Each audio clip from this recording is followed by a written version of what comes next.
Planning and Environmental's Appeal Division, who has been appointed by Scottish Ministers to consider this application and to report my findings and recommendations to them. I will be chairing this inquiry session. I would advise you that the meeting is being recorded and broadcast live. Technical staff are available in case there are any difficulties, which I hope there won't be. But by taking part in this recorded inquiry session, you're consenting to being filmed and to the use and storage of those images and sound recordings and any information contained in them for webcasting and training purposes, and for the purpose of keeping historical records and making those records available to the public. I also plan to make the recording of this meeting available on the DPA webcasting site, so that those not participating today can view it. An inquiry and hearing timetable was issued on the 13th of October, and this set out the details of all the inquiry and hearing sessions and accompanied site visit that will take place this week. This inquiry session is programmed to take place over the following 2 days and is to consider the landscape and visual impacts, including cumulative effects for the application.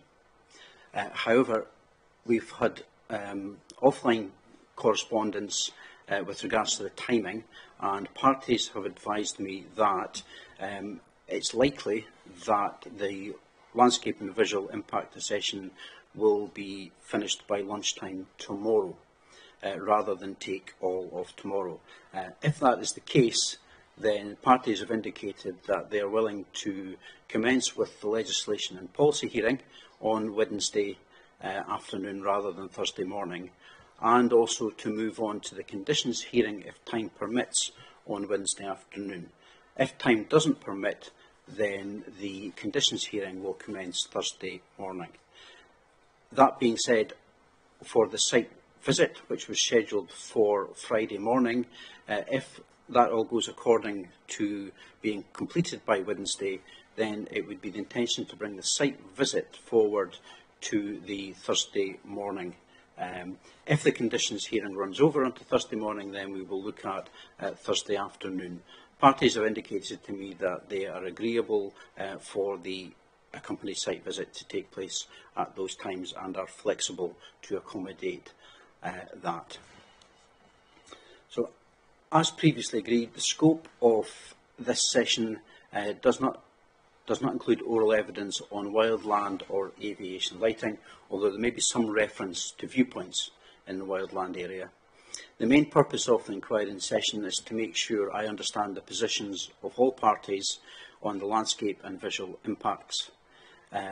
Where there is a dispute, I need to be clear on the reasons for that dispute.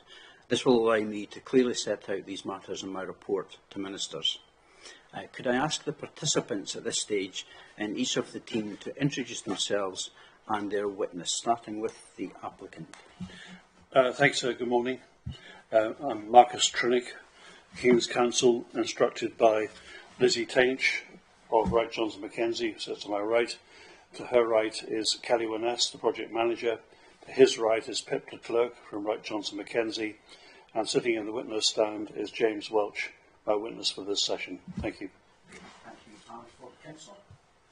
Yes. Good morning, sir. My name is James Finlay, King's Counsel, instructed by the Highland Council.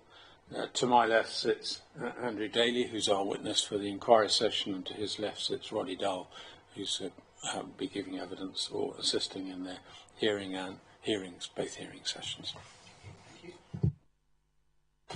Good morning, sir. E. Kelly, Planning Consultant, representing Mr. and Mrs. Crook. I will be the witness for any landscape and visual questions that you have of me, as Mr. Trinick doesn't have, and Mrs. Crook is in the audience. You've already met her. Thank you, sir. Okay, thank you for those introductions. A pre-examination meeting was held on the 4th of June as a means to guide the procedures for this inquiry, and this can be viewed on the DPA webcasting site. Since then, I have visited the wider surrounding area, the application site on an unaccompanied basis, and that was done in September. The visits included most of the agreed visualisation points identified in the EIA report and the additional viewpoint that was requested by the Council on the Great Glen path. I also visited the high-level viewpoints where there are some disputes over whether the effects are significant. Following this inquiry session, I will decide whether I need to make any further visits prior to completing my report. I'd like to thank the applicant and the Council for providing the Statement of Agreed Matters on Landscaping and Visual Impacts, which has been helpful in preparing for today's inquiry session. Just briefly, as this is an in-person inquiry session, it will follow the sequence of events that would normally apply to these procedures. For those that are watching and are not familiar with the inquiry process, the normal sequence of events are as follows. The advocate or solicitor introduces a witness who gives their evidence in chief, drawn from their precondition and the relevant inquiry report. Then the witness is cross-examined by the opposing parties. Following that, the reporter, which is myself, may then ask any questions of the witness. The witness can then be asked some further questions by their own advocate or solicitor, referred to as re-examination. When the evidence is concluded, parties will have the opportunity to make a closing submission in writing. The timescales for that we will agree at the end of the inquiry process. As set out in the note of the pre-examination meeting, preconditions will be taken as read and therefore not read out in part or full by the witnesses. It is therefore expected that cross-examination will focus on those essential matters that are in dispute. I may intervene if I consider that the questions or answers are straying into matters that do not need to be included in my report. All parties would be helpful if they could use the electronic page number on the documents when making references. I would also ask that before each witness presents any evidence at the start or any cross-examination, the main documents to be referenced are identified. I know that a list has been provided. Mr. Kelly, can I just check, did you get the list of documents to be referred to? Yes, I did. Okay, thank you for that.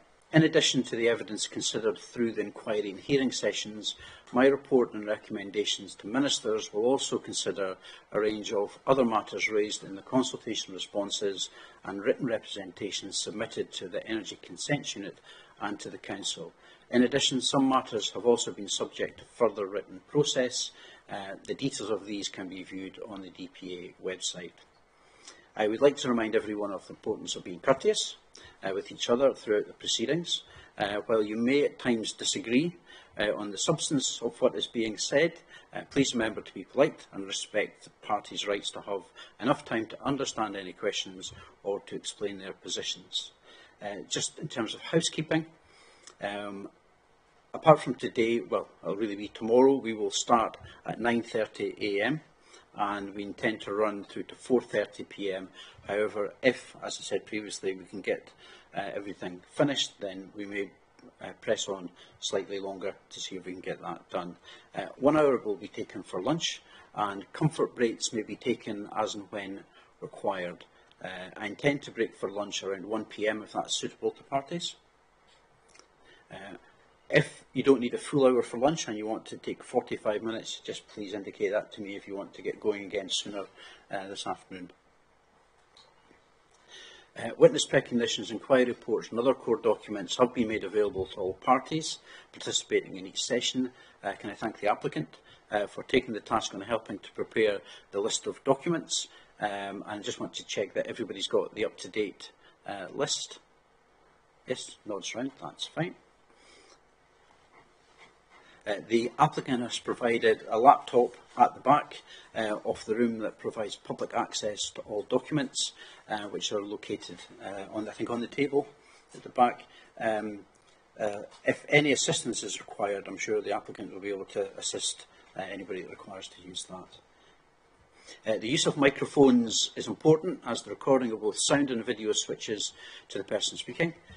Please switch off the microphone when you're not speaking, as this will minimise any unnecessary interruptions to the webcast that can occur from background noise, and please make sure the microphone is close to you when speaking. If any participant is taken ill, I may need to adjourn to ensure medical attention is sought. If this happens, I will consult parties as soon as possible on how and when to reconvene the inquiry. For everybody in the room, there are no scheduled fire alarm tests today or for the remainder of the week. The fire exit, the door directly behind and straight out the front door, and just in the area opposite the front door is the fire assembly point. The toilets, if you can find them, are on a very long route all the way through to the bar, and you might need a bit of string to find your way back, but the toilets are through there if you need to use them. And can I also make sure that everybody's turned their phone off to silent, please. Before I move on to the start of the inquiry session itself, are there any questions on these procedural matters? Mr. Trinick. Not on procedure, so no, but one of the documents you'll find is 009021, which is the Nature Scott Landscape Character Assessment of 2019. Accessing the right descriptions means doing several clicks on the screen and looking for the right thing. It takes time. Or you could accept the printouts we prepared of the 3 landscape character type descriptions. Mr. Finlay? Useful to have them. Yes, it would be useful to have them. I'll accept a printout. Mr. Kelly? Yes, I'll accept the printout.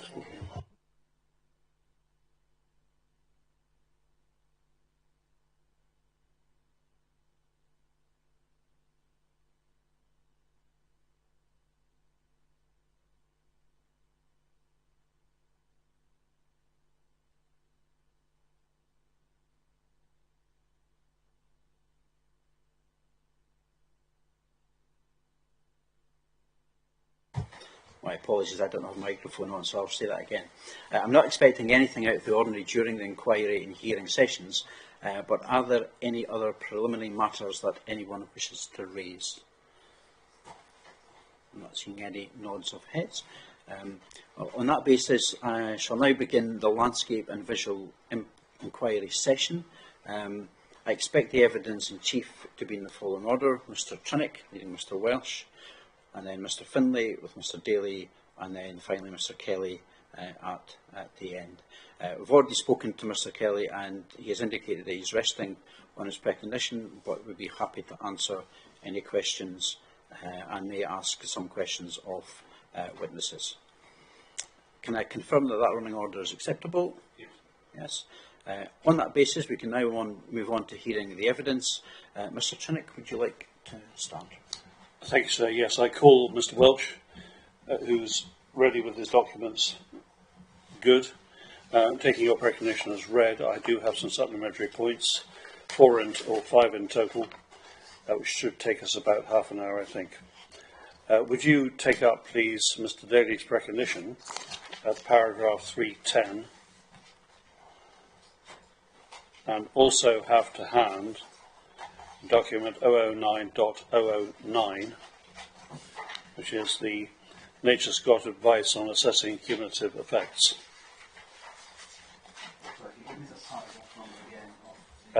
310 of the recognition.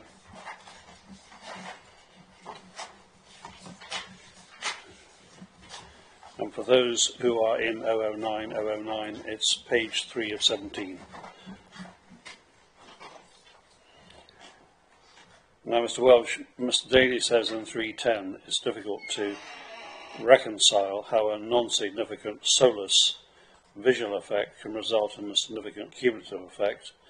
I think you want to respond to that. Thank you. Good morning, sir. Good morning. The assessment of solus and cumulative effects under the methodology applies very different methodologies. And that is because a different question, if you like, is being asked of the assessor in respect of both those considerations. It's perfectly common in LVIA for a significant cumulative effect to be identified in circumstances where the solus effect is not significant.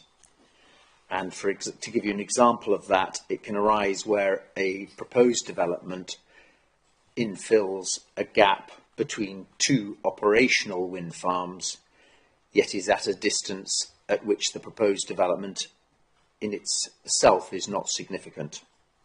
But cumulatively, it creates a greater effect across a skyline. And if you refer to the Nature Scott guidance on assessing cumulative effects at 9009 on page 317, under the heading examples of cumulative impacts, the first sentence says, imagine two separate developments A and B. The cumulative effect of both developments taken together need not simply be the sum of the effect of A plus the effect of B. It may be more or less. And it gives two examples there, including the one I've just relayed to you, where Windfarm A is sited on a ridge on one side of a valley,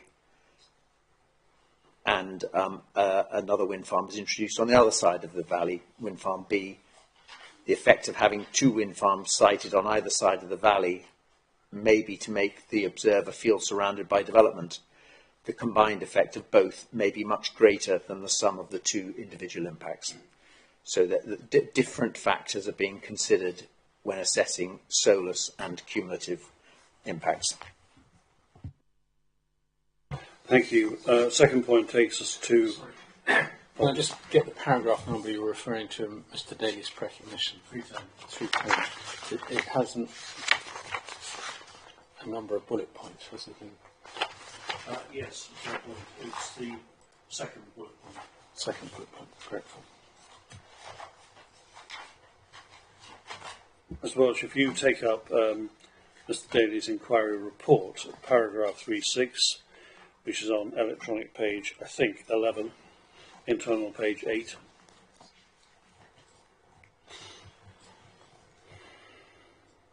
And I think also looking ahead, having in front of you, I'm going to get this wrong, 001.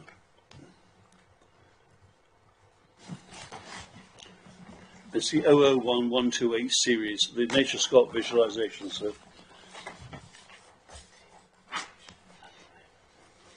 and I will look up exactly which one it is.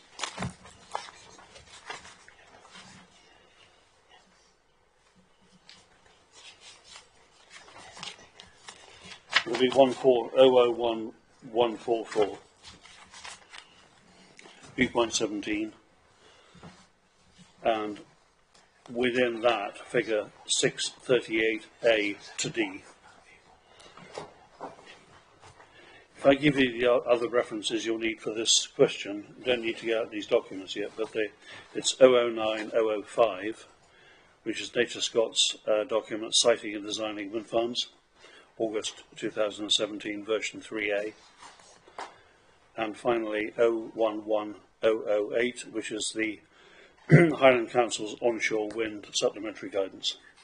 So those are the documents you'll need, and Mr. Welch will take you to them in turn.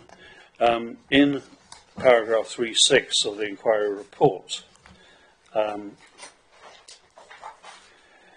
Mr. Daly notes at the last sentence that from many viewpoints the turbines are backclothed, at least in part, by higher ground. I'm not sure that he may take that much further, but given the particular circumstances of this case, as represented by the elevated viewpoints, I'd like you to give the reporter your appreciation of the relative merits of turbines being backclothed or seen against the skyline. Thank you. I'm unclear from Mr. Daly's comment in his report whether he's being critical or it's simply an observation, or indeed whether it's regarded to be a positive attribute. Whether or not the turbines are backclothed by higher ground depends on where they're being... Sorry, Mr. Welsh, I'm a wee bit... So we're looking at the inquiry report from Mr. Daly. Yes. And it's paragraph 3.6. 8.6. Right. Okay, thank you very much for that. Thank you. Critical point was the last sentence, which came out from Mr. Jimmy's reference. Thank you, sir. So I'm addressing the point of backclothing of wind turbines, and whether or not they're backcloth depends on where they're being viewed from, clearly, as that affects relative elevation and proximity to the turbines.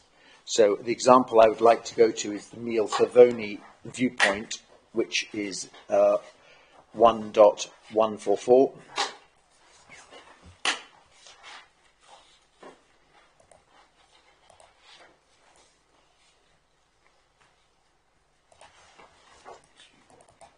Viewpoint 17. Yes.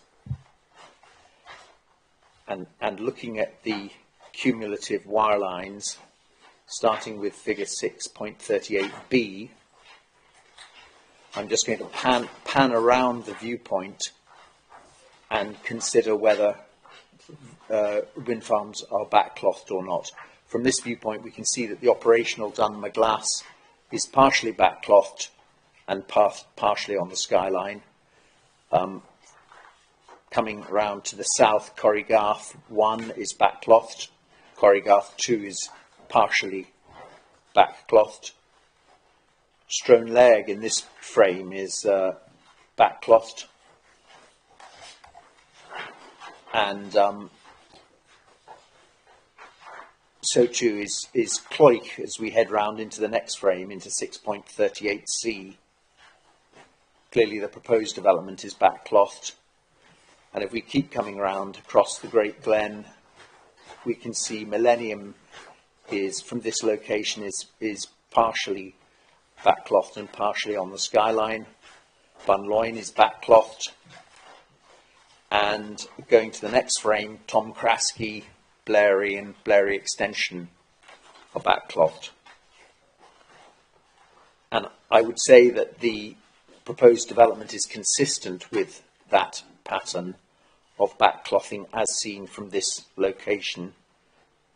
And I think when we're looking at degree of prominence, the proximity to the viewpoint perhaps has a greater measure of importance. But however, I do think there is benefit in being backclothed in this particular setting rather than being on the skyline because of the sensitivity of Loch Ness. Siting and designing wind farms, which is 9.005, briefly touches on this matter in paragraph 2.9. Yeah. Yeah. Sure. 009, 005. When you get there, so it's paragraph 2.9. I can't give you a page number, I'm afraid.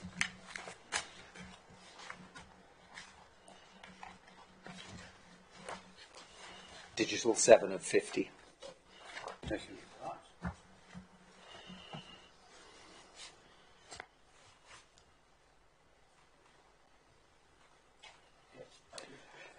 It notes there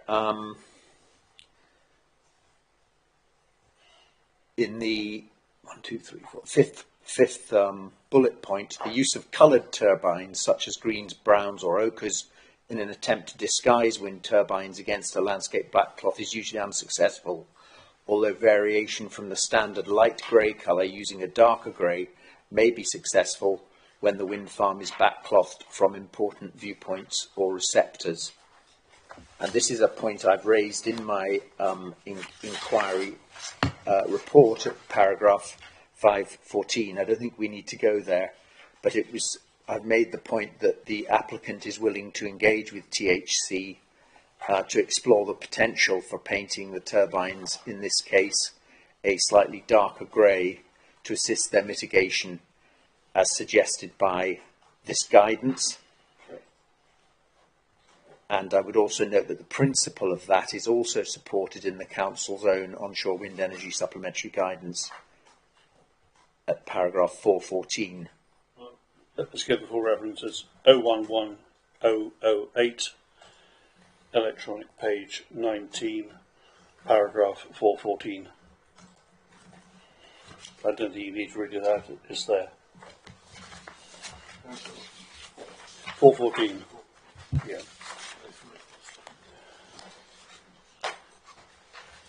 Is that okay, sir? Yeah.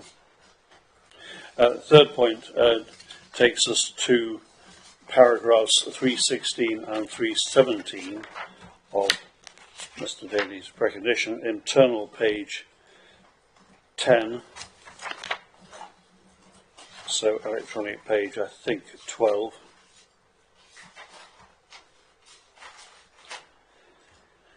And at these paragraphs, Mr. Daly summarises his position, that's 316 and 317, coupled with his appendix 2 on the Council's onshore wind energy supplementary guidance. I'm going to ask for your comments on Mr. Daly's assessment of the development in relation to criterion 6. You go over the page in Mr. Daly's inquiry report to electronic, well, internal page 11. You'll see what he says, and also if we go to appendix 2, which is internal page A2, electronic page 45. My apologies, it's page A4, electronic page 47. We see in more detail what Mr. Daly says about criterion 6.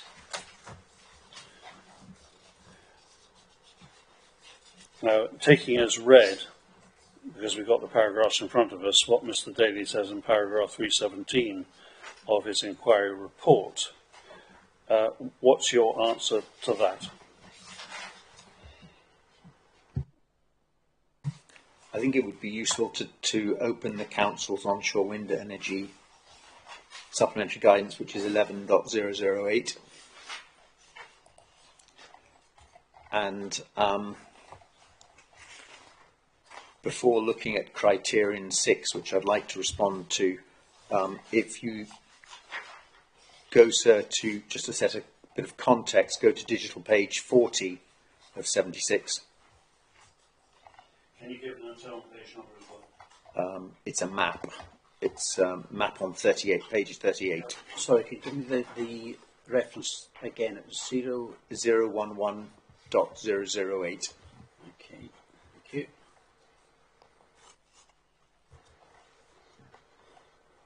Could you just bear with me? I'm just...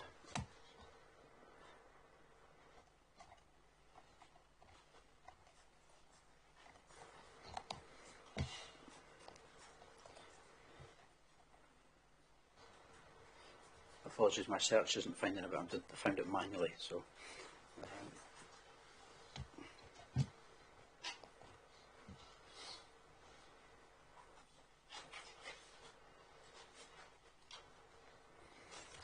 electronic page 40 of 76.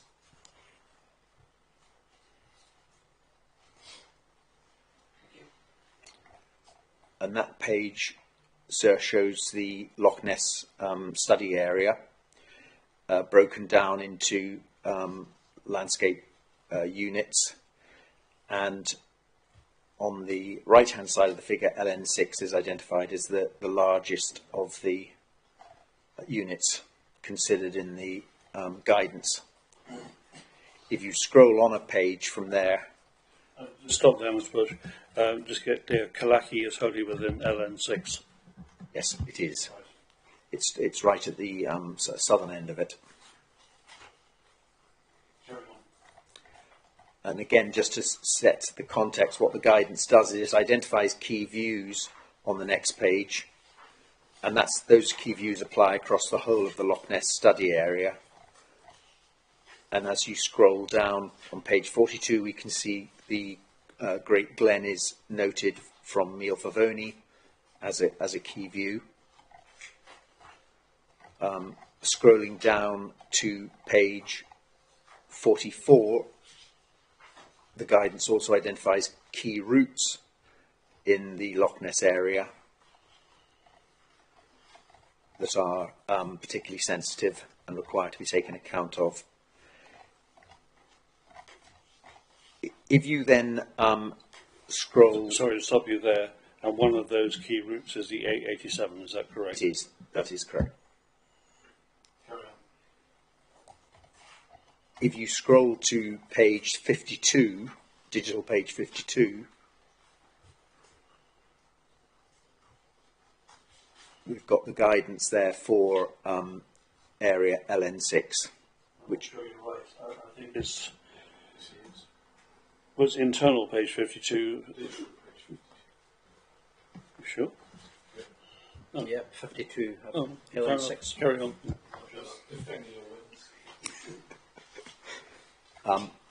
that's the first part of the table that addresses LN6 for the monoliths, which Culachy Windfarm is within. And we can see there key views. It identifies, I'll start at the top. Description of landscape role. It's described as the most extensive landscape in the study area. External views are mostly from elevated viewpoints north of Loch Ness, multi-layered receding landscape, giving an impression of vast extent. From within the LCA itself, views are varied in character according to elevation. Key views are identified are Loch Ness West and the Great Glen from Mealfavoni, where it notes forms a sweeping receding landscape to the south, and key routes. Obviously, the 87, whilst it's a key route in the Loch Ness study area, it's not within LN6. So we've got two roads there that are identified within LN6, the A9 and the B862, and we have a negligible visibility from those routes. Carrying on down gateways, there are none that are applicable. And in terms of landscape sensitivity, it is described there and also given a score. And the top of the next page, you can see that it's given a score of 2 to 3 out of a maximum of 4, whereby 1 is the most susceptible to change and 4 is the least susceptible to change. And it notes that it generally has a lower sensitivity, and it's rated higher, so that's the 2 to 3, in recognition of the existing density of development. Stop you there. So generally the LCT has a lower sensitivity, but this LCA is rated higher. What do you understand by the terms LCT and LCA in this context? They are used interchangeably in this guidance. LCT means landscape character type. LCA is landscape character area. But I understand that LN6 is rated higher in recognition of the existing density of development within it.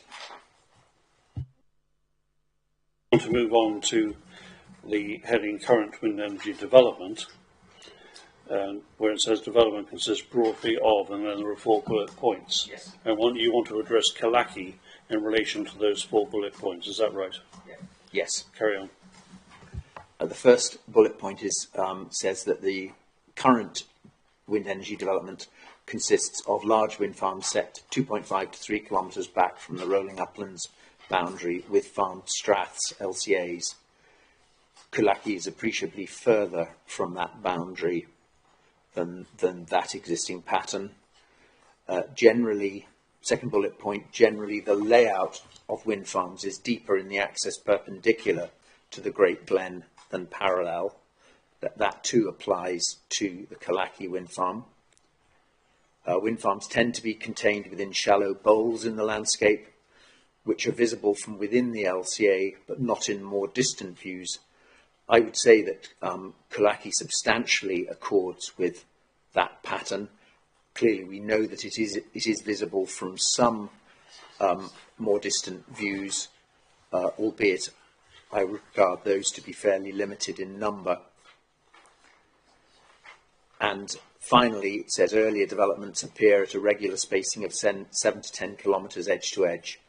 Culachy very much fits that pattern. It is 10 kilometres approximately from the Millennium Group, and 10 kilometres also from Strome Lairg, albeit that the consented CROI brings it a bit closer to 7 kilometres. So in my assessment, the Culachy wind farm reflects that existing pattern of current wind energy development. Sorry, can I just check just one sort of point? In terms of the distances, is that from the location of the turbines or the sites themselves? Because the application site can sometimes be much larger than the turbines. My understanding, sir, is it's the turbines. I think that could be the only logical thing, because they're measuring, in effect, the landscape and visual impact. Okay, thank you.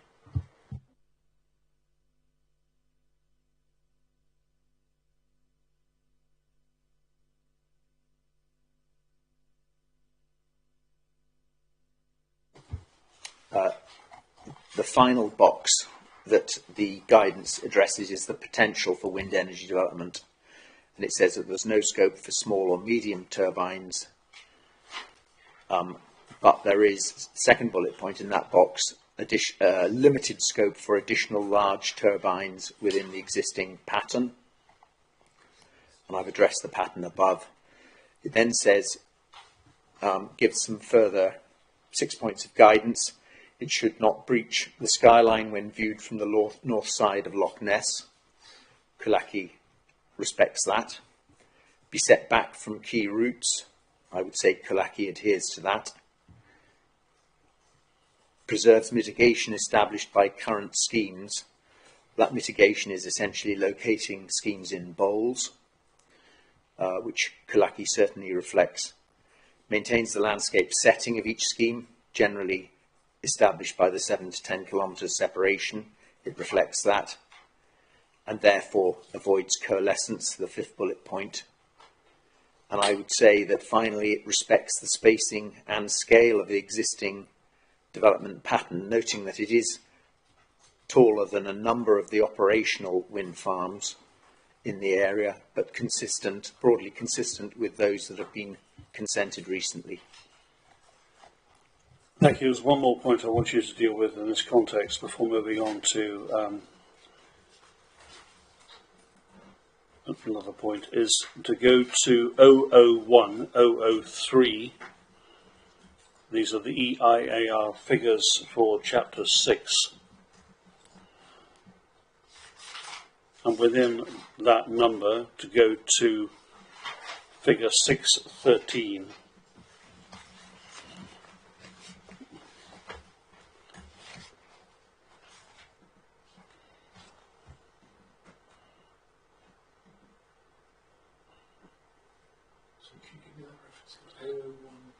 Well, I think I'm not sure. It's, you got it? Okay, figure 613. Are you there, sir?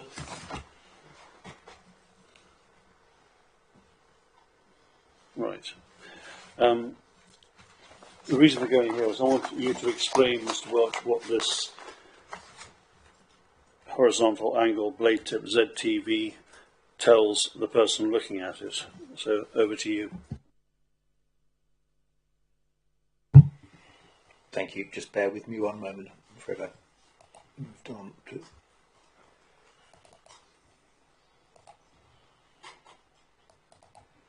EIAR figure 613 is titled a horizontal zone of theoretical visibility. And just to explain, sir, what that is attempting to show, most ZTVs in the EIAR provide the theoretical visibility of the proposed development without giving any indication of the magnitude. So wherever you look on a conventional ZTV, you see the same intensity of colour. It might tell you how many turbines are seen from different areas, but it doesn't convey that magnitude. And what this ZTV does is it maps what the field of view, horizontal field of view, would be affected by the proposed development at any location in the ZTV study area. So you can see in the key on the right hand side the colour coding, and that reflects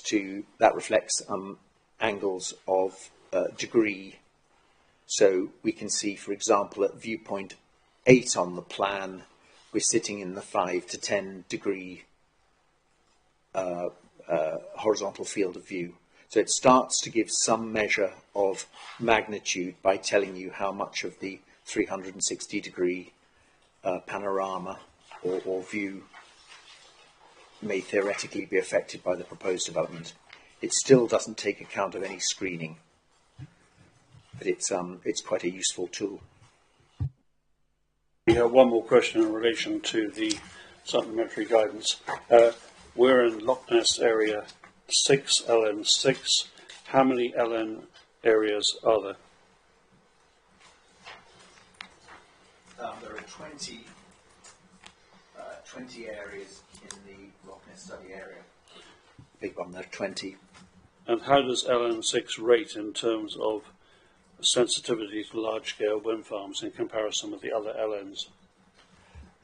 It is one of 3 such areas that score the highest score of 2 to 3, and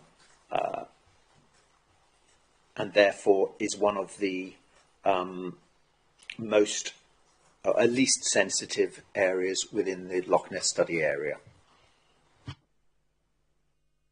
On to my final point, question, and you need one document for this, I think. Maybe 2. You'll need Mr. Daly's inquiry report, but you will need document 13-013-027, which is the report of the Garvery Windfarm inquiry. So have that to hand for the moment. No need to look at it yet. For how many wind farms, Mr. Welch, have you been involved in preparing landscape and visual impact assessments? About 150. And at how many inquiries or appeals have you appeared to give evidence on landscape and visual matters? I have appeared at about 65 wind farm inquiries and appeals. Have you been involved in a recent inquiry in Highland? Yes. At Garvery? Yes. What I want to address simply is your experience of assessing effects which hover around the threshold for significance. So using your technical appendix 6.1, no need to go to it, it's just a reference, that's 011.170 methodology, you can get situations where you identify, so we say, low magnitude of effect for a high sensitivity receptor, and that, subject to professional judgment, obviously, would lead to a moderate level of significance. Is that correct so far? Yes. And that moderate level of effect, you may judge to be significant or not significant. That's correct. It's on the threshold. On the threshold. So, for example, and I mean, you can go there unless you want to, of course. There's viewpoint 11, which is one of the disputed viewpoints between the council and you, Mr. Daly and you. That's assessed by Mr. Daly for reference only at paragraph 7.14 of his inquiry report. And you both identify a medium-low magnitude of effect on a high sensitivity receptor. You find that amounts to an impact of moderate significance. You say not significant, where, as Mr. Daly says, that's a moderate major impact, which is significant.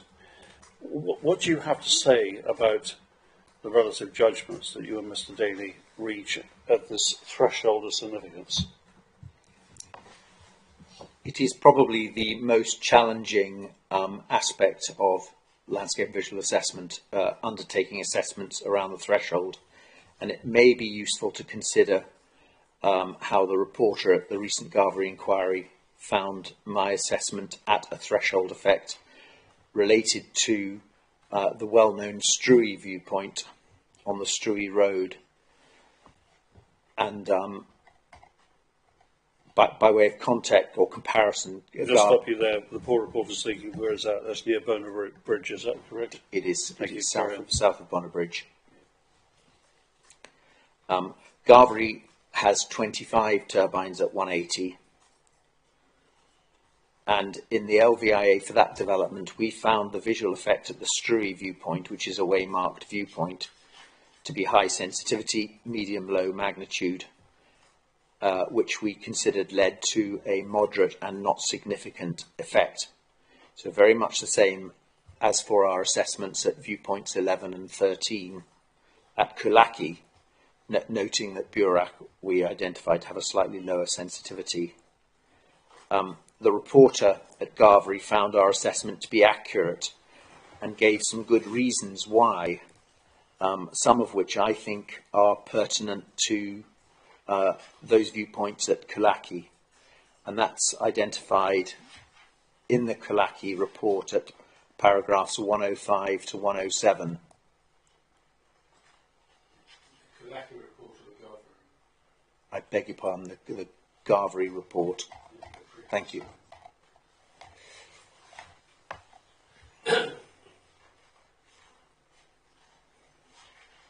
Well, the reporter can read those for himself, unless you have anything to add. Thank you very much. Would you please stay there? There may be some questions for you. Thank you.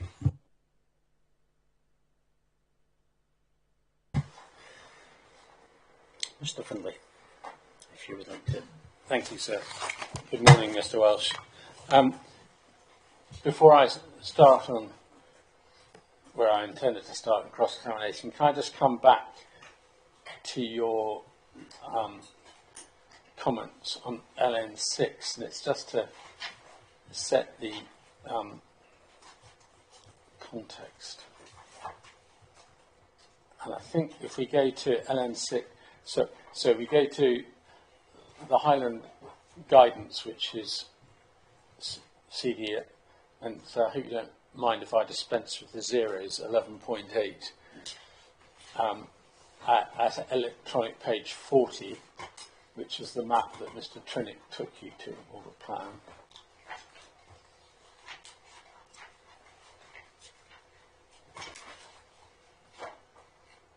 And then if you have to hand one of your useful figures, which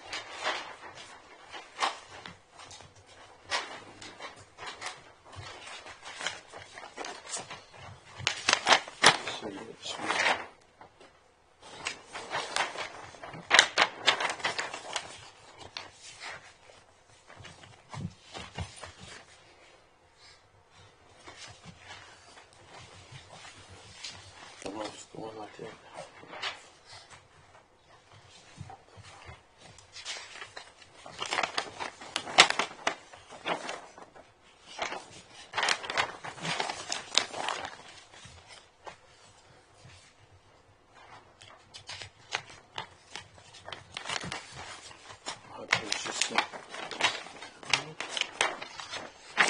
It's your figure which has the JW1, I think. So that's electronic page. Let me just see. That is in 13, CD 13.2A. I'm just using that as a convenient place to show where the landscape boundaries lie. And this is just a context question, so hopefully to assist you in due course. LN6, as we can see, is by far the largest area in the supplementary guidance. Yes, it is. And it primarily comprises, as I understand it, LCT 221, which is rolling uplands in Venice. Yes, primarily, but not exclusively. Not exclusively, yes. But LN6, as you correctly identified, includes where Culachy is. But actually, and this Culachy lies within the adjacent area 236, which is smooth moorland ridges, if I'm right. Yes. So it's just, but the point is that Culachy is right at the boundary of two landscape character types, in that certainly between LCT 221 and 236. Yes, and the boundary is shown there on JW1. Absolutely, which is a helpful large-scale plan. So one has to bear that in mind when looking at LN6 and the guidance on LN6. And then if you go to the page number you took us to, which was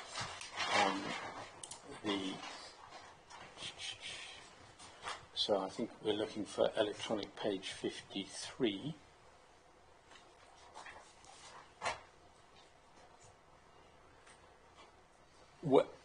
You took us to a current wind energy development, and the first bullet point says large wind farm set 2.3 kilometres back from Rolling Uplands boundary with Farm Strath. Rolling's Uplands boundary is the 221. The Farm Strath is, I think 224, and one can, I think it is, farmed in my, you're right, my learned friend is right, 227. Yeah, 227. One can see it on JW1. It is, putting it colloquially, some distance away from Culachy.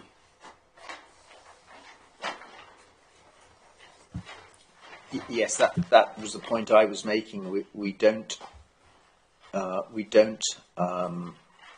encroach on the Farm Strath, which was one of the points of guidance there for LN6. And again, this is just a sort of geographical point. By identifying that the large wind farms are set back from that boundary, they are further away from Loch Ness and Culachy, because the in terms of, or further away from the Great Gren than Culachy, because the only other LCT between 236 and 221, the next LCT to the north or northwest, is in fact the Great Glen itself, is LCT 225, which is the one in dispute. There is LCT 224 in between as well. 224, So yes. 227, 224, then 225. Yeah, but between 227 and 224 lie between 225 and 221. In that part of LN6, yes. But in the part of LN6 which Culachy sits, there is nothing between LN225 and LN221/236. No, they are those character types abut. I'm grateful. We'll come back to that point in due course, but I just wanted to. But they abut because there is no Farm Strath in that location to be cautious about. Yeah.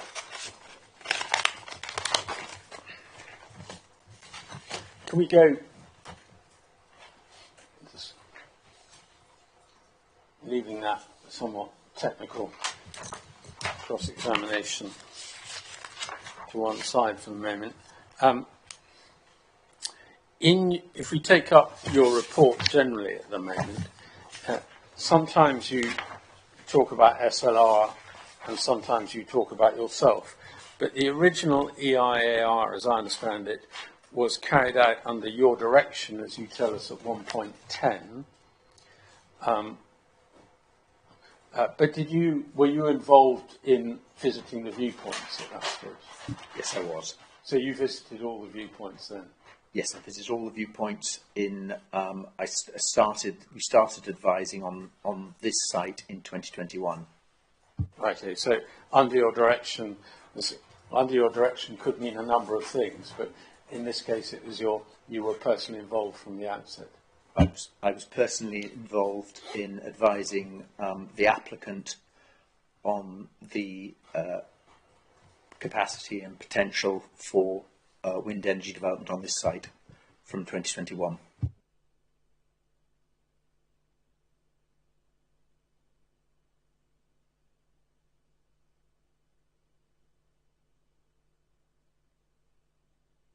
I can't say I've visited all of the viewpoints. Some of them are particularly remote. For example, Carnjarrig in the wild. I didn't visit that at that time, but the LVIA was written by a colleague at SLR, a senior colleague at SLR, and I reviewed that with him. We visited site together. We went into the monoliths. We went Milfavoni, and a large number of the viewpoints. You're familiar with Milfavoni in particular because you, amongst other things, I think have been involved with Benoon. Benoon and Blary and Drumbar. Yes. And Benoon and Blary, I don't think, received an objection from Highland Council, but Drumbar did. That's correct, yes. And indeed, you very fairly relate to Drumbar in 1.12, where you say that was refused on appeal. Yes, it was. I think twice, but I'm not sure whether you were involved both times.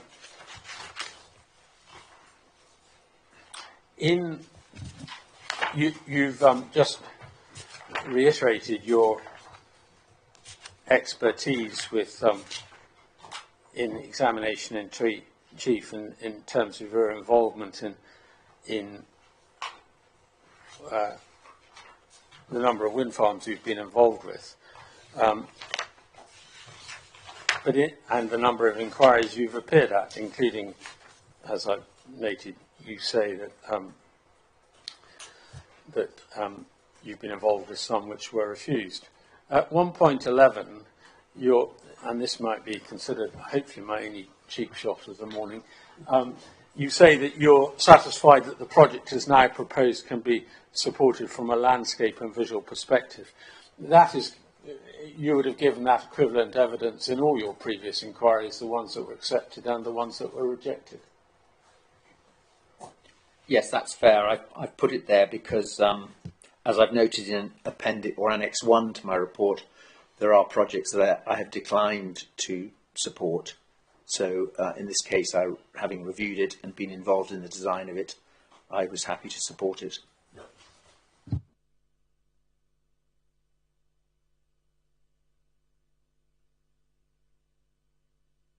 Sorry, just for more introduction. You make the point in 217 that there's nothing unusual for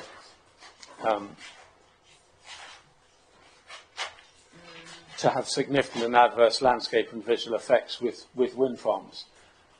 And indeed, that over the years that you've been involved with Highland Council, that's not a point of dispute between you and Highland Council and in any wind farm, let alone this one. Just because you have some significant adverse impact doesn't mean it's unacceptable. I agree with that.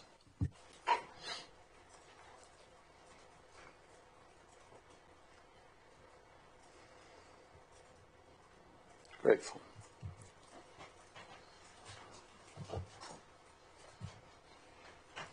Now,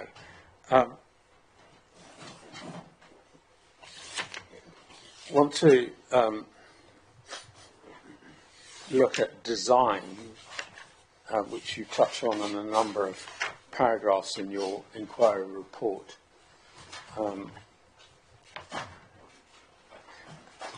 You summarise your case in 1.7, where you say that you consider it achieves a better fit in the landscape. And in 617,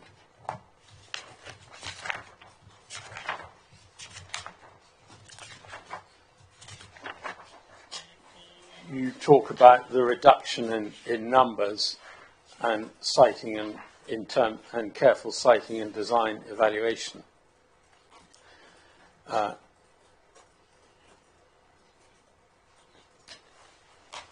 Now, we'll come to the previous Culachy decision in a moment on design, just for your notes, so that's 1340. But can we agree this, because you've clearly looked at it? Wasn't a particular issue in Culachy whether there were the number of turbines as such wasn't a particular issue in Culachy, was it? In that Windfarm, and I wasn't involved in it, but from my understanding from the reporter's report was that it had some unacceptable landscape and visual effects, in his opinion, which must have derived from the size and location of the wind farm. Well, I think we can agree that that's a fairly, if I may say so, obvious statement, but he didn't, in his report, Mr. Seaton in his report, didn't identify the specific numbers of turbines as a particular issue, i.e. if there had been a few fewer, then he might have reached a different result. There's no indication of that anywhere in his report, is there? Not that I'm aware of, no.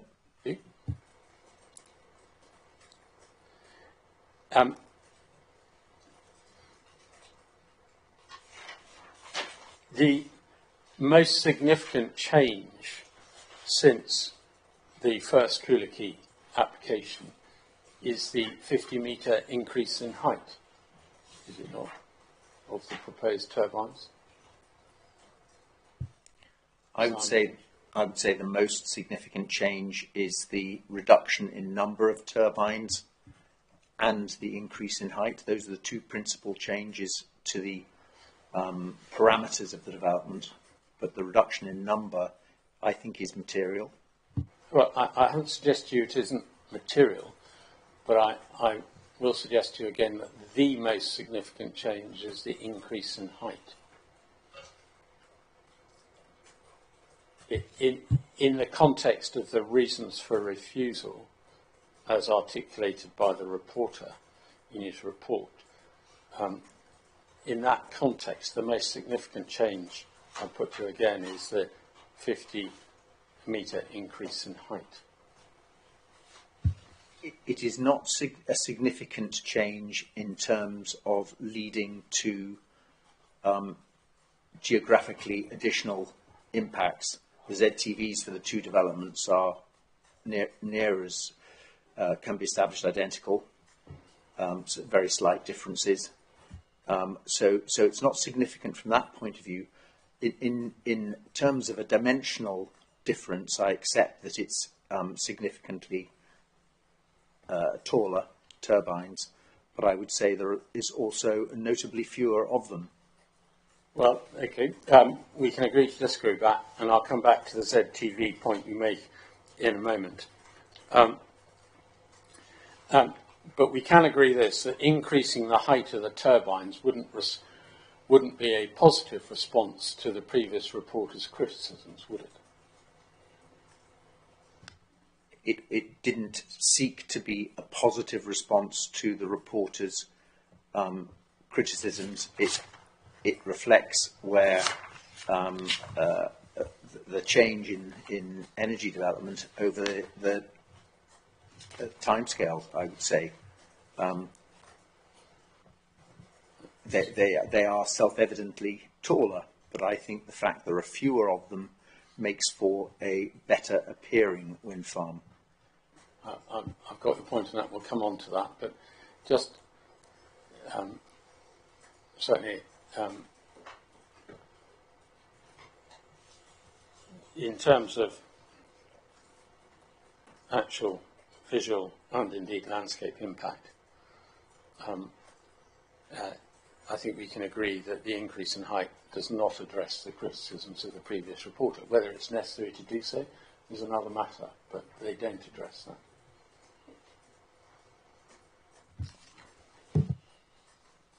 They don't address it from the point of view of eliminating significant landscape and visual impacts, if that is how you interpret addressing the reporter's concerns last time round. It's clear that the significant landscape and visual effects remain, but I go back to the point that the geographical extent of those is very consistent with the geographical extent of significant effects for the 2018 or earlier scheme. Sorry, you deal with design in some detail in your section 5 of your report, some more detail. And you also deal with the previous Culachy Windfarm proposal there. And the points you make at 5.2 is accepted, that the previous reporter rejected the Windfarm on a number of grounds, not all of which are currently at issue before this inquiry. So I think we can agree that one has to be careful what one draws from his report in that regard. But in terms of you then go on to discuss a comparison between the two schemes, and you will come to JW4 in a moment. But in 5.8, you note some positive findings, you say, from the previous reporter. So you're not asking Mr. Reid to ignore what Mr. Seaton has said. You are content to draw his attention to some positive findings.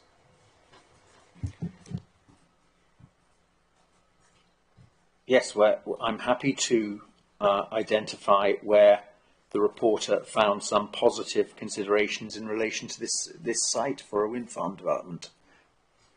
Now, the first, just looking at the bullet points in 5.8, I think Mr. Day, as to the first one, the upland bowl and relatively compact point, and the last two, no effect on residential amenity and no effect on the NSAs, are similarly not matters of dispute at this inquiry. Mr. Daly's made it clear, accepts it sits in a form of upland bowl.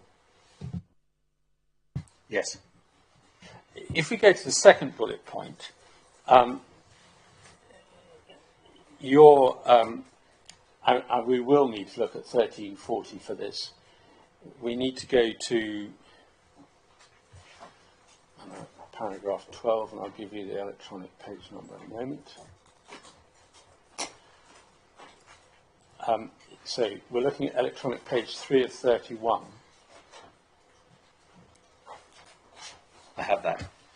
And the sentence upon which you rely for your second bullet point is the one beginning from the bottom of that page. I agree that the proposed development will accord with the established landscape pattern. But he does. So which paragraph is it? Paragraph 12. Thanks. Have I identified that correctly? Yes, you have. But we do we do need to read on. Firstly, in paragraph 13, where he says, although it would be set back from the edge of the Great Glen, it would be closer to the Glen than other commercial wind farms presently consented or existing in the Monolias or on the other side of the Glen. The turbines would be larger than other existing consented turbines in the Great Glen area. In these respects, the proposed development can be said not to fully to accord with the established pattern. So, whilst there was an acceptance in paragraph 12, there was a caveat to that in paragraph 13. And I note that in my inquiry report at paragraph 5.8, in brackets. And then, further, if one goes right to the end of the report at paragraph WIN-270-24, which is on electronic page 29, when he's looking at criterion 6,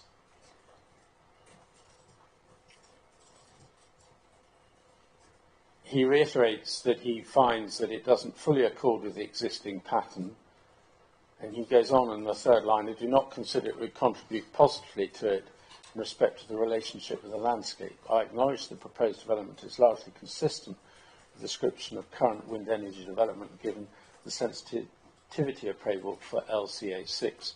I have, however, found that the proposed development is likely to be more prominent in views beyond the LCA, particularly in longer views from the upper slopes of the Great Glen's west side," and that's an area of dispute between you and the council, "than other existing or consented wind farms in the monoliths." As a general statement, the proposed development is likely to be more prominent in views beyond LN6 from the Great Glen's west side than existing or consented wind farms in the monoliths, which are on the east side. There's a few points there. I'm not sure I entirely agree with that last assessment. It is, I think Culachy is also likely to be prominent from the west side, and there are also, since Mr. Seaton wrote this, of course, we've had a number of other schemes consented, which in my view change the context for the assessment he's made here and in the earlier paragraph you took me to. But I would say from Windfarm, there's been a notable change in the intervening period of time. Come back to you on that. We're looking at views from the west side towards the east side. Some call it north and south side, some call it east-west, but the lot is on a diagonal, effectively. But if you're looking from Windfarm eastwards, which is what the reporter's looking at here, so views from the west side towards, he's saying that Culachy, even at 150 metres, would have been more prominent than other existing or consented wind farms in the monoliths. And I suggest to you that is correct because it is significantly closer to the core of the Great Glen.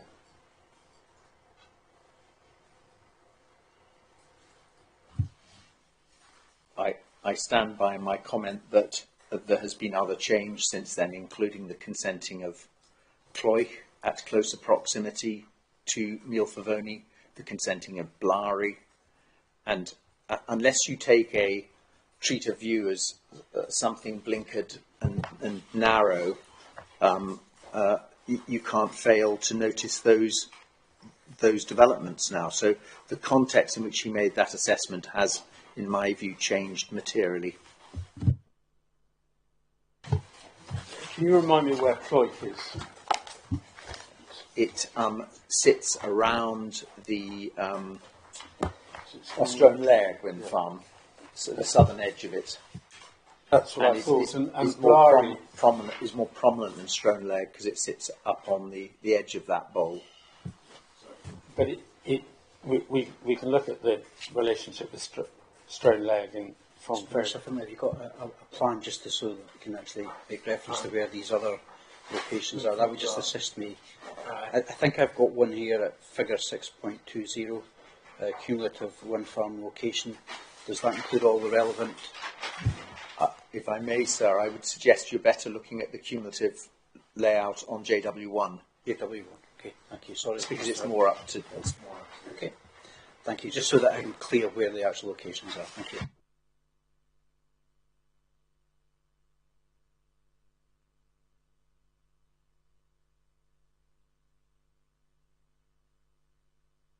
If we look at JW1, Blary is obviously on the north or west side of Loch Ness, which wasn't what I was asking about. I accept it's relevant to consideration of views from Neil Fermani, but not necessarily in the context of the question I was asking you. Culachy, as proposed, would still be significantly closer to the Great Glen than Strawnleg or Cloy or even Dell redesign. I accept it's closer to the Great Glen than those projects. I have made the point in my evidence that Blary is technically closer to the Great Glen than Culachy would be. Again, in the context of the question, with respect, Blary is not relevant to views west from views to the east from the west side when you're looking at existing or consented wind farms in the monoliths, because Blary is not in the monoliths, is it? No, but it's particularly close to what is the key viewpoint on that west side of the loch.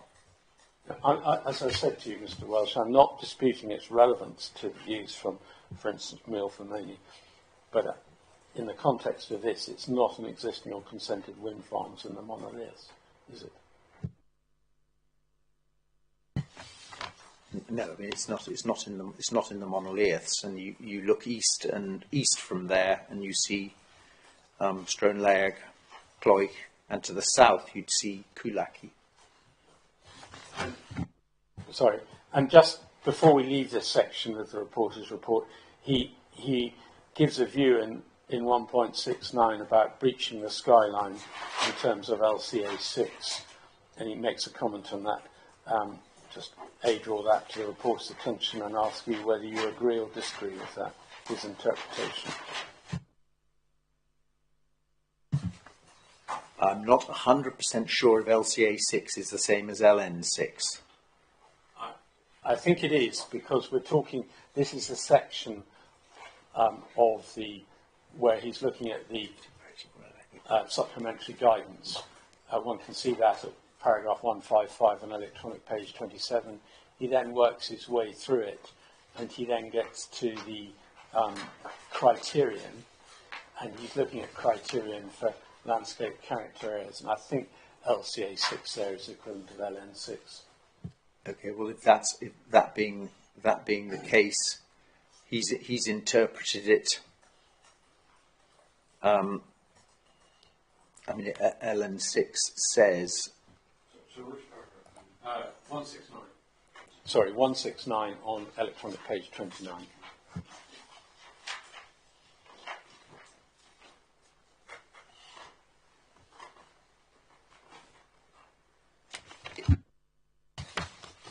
What the guidance says on digital page 53 is that turbines should not breach the skyline when viewed from the north side of Loch Ness. So if you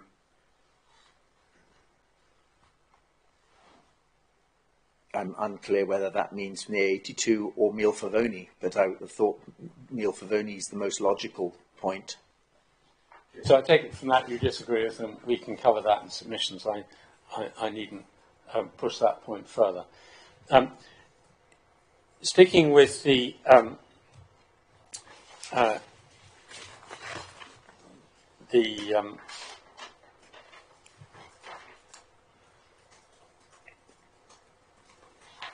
sorry, before we, I was at paragraph 5.8. The third bullet, that's of your report, the third bullet point was in terms that the effects on the Loch Ness and Dunterlake SLA would not be significant. And in that case, that was a matter of agreement then, and one can find that in paragraph 30 of the report at electronic page 7. Indeed, in the first Culachy decision, as I recall, Highland Council's objection was purely visual impact, not landscape. Thank you, I wasn't aware of that. My recollection is that I simply called Mr. Moody, who's the council officer. there's obviously a different case being presented to this reporter, but we can see that there.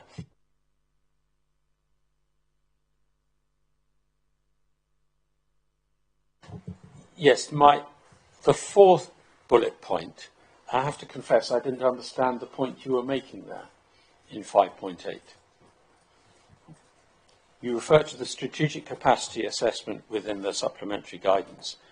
Cannot provide the site or development specific detail of the type provided in the LVIA. It may assist if you had a particular paragraph of the reporter's report in mind when you were making that comment to identify it.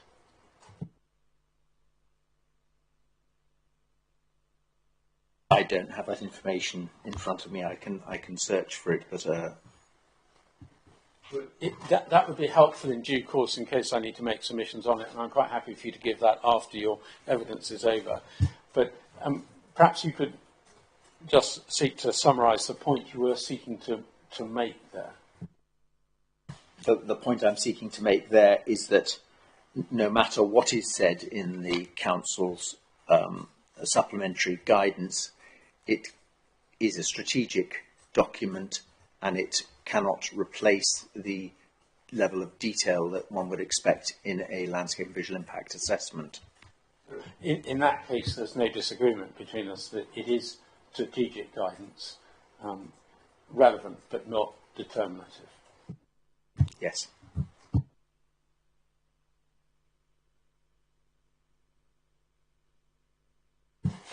Sticking with the issue of design, and move on to have in front of us your JW4, which is 13.2,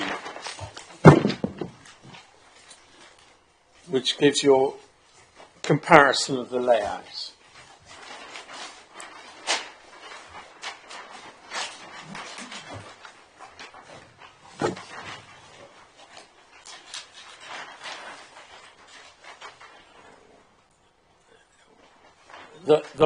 One of the points you make from in your 5.9 in your report is that the proposal has been drawn back from the western escarpment, and I'm not going to seek to pronounce the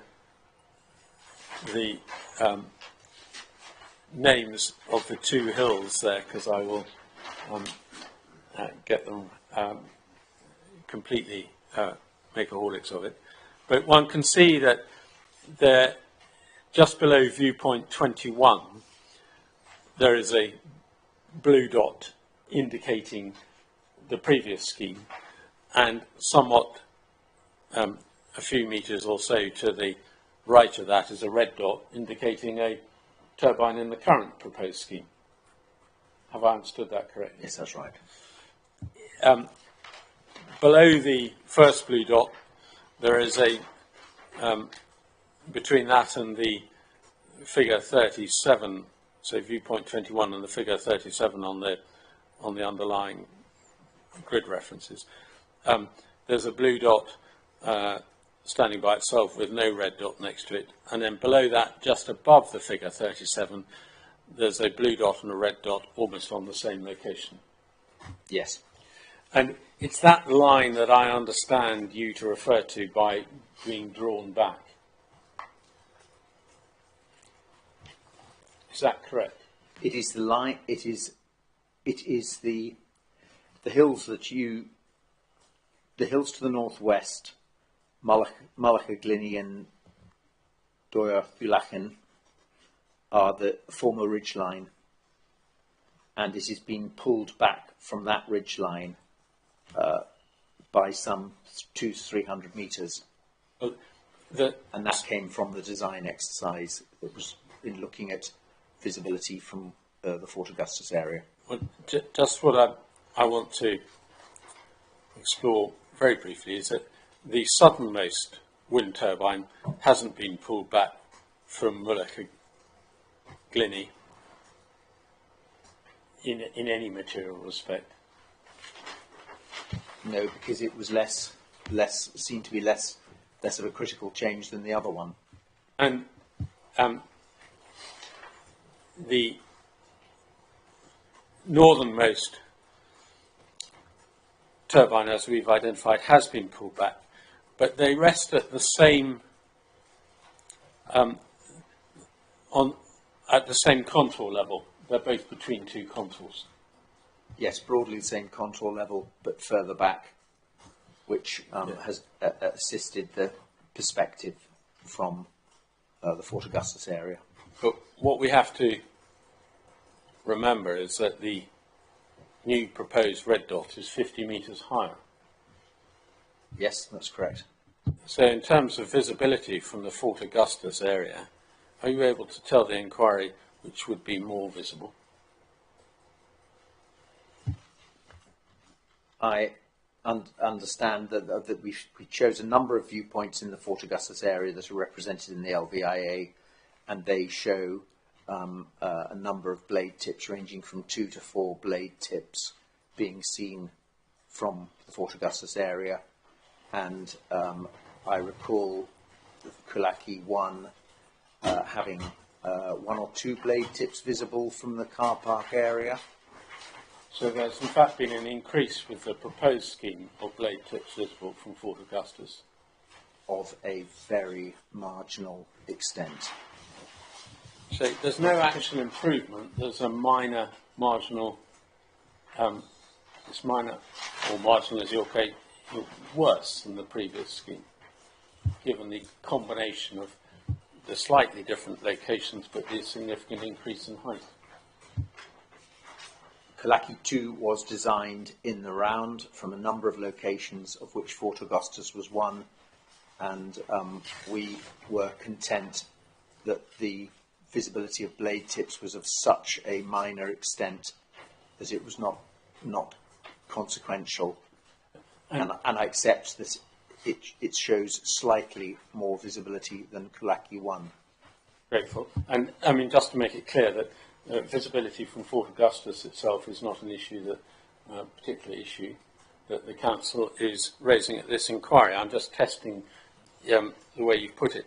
The other change in this proposal is we can see that turbines at the east side of the scheme have been moved up the hill.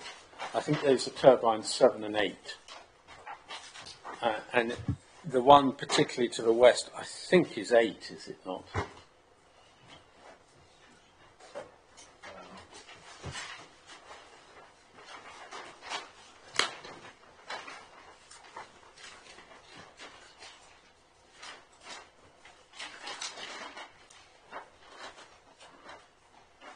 So I've just taken out EIAR figure 1.2, which is the site layout plan. And T8 is the most easterly proposed turbine. Yeah, sorry, that's the one I was... Yes. So T8 is just above the sea of Culachy, and T7, the second sea of Culachy, and T7 is just below the first sea of Culachy. Yes. And certainly T8 is materially higher, the base is materially higher. We're talking some 40 metres higher than the equivalent location for the original Culachy scheme. Yes. And won't remember to ask you in respect of every viewpoint, sir, but can ask you to bear in mind that when looking at the viewpoints, particularly from the west, that T7 or 8 are, that there has been that change.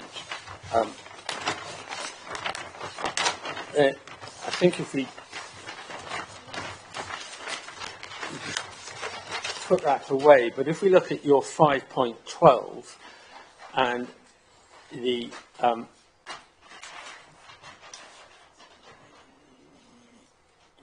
you claim some advantages for the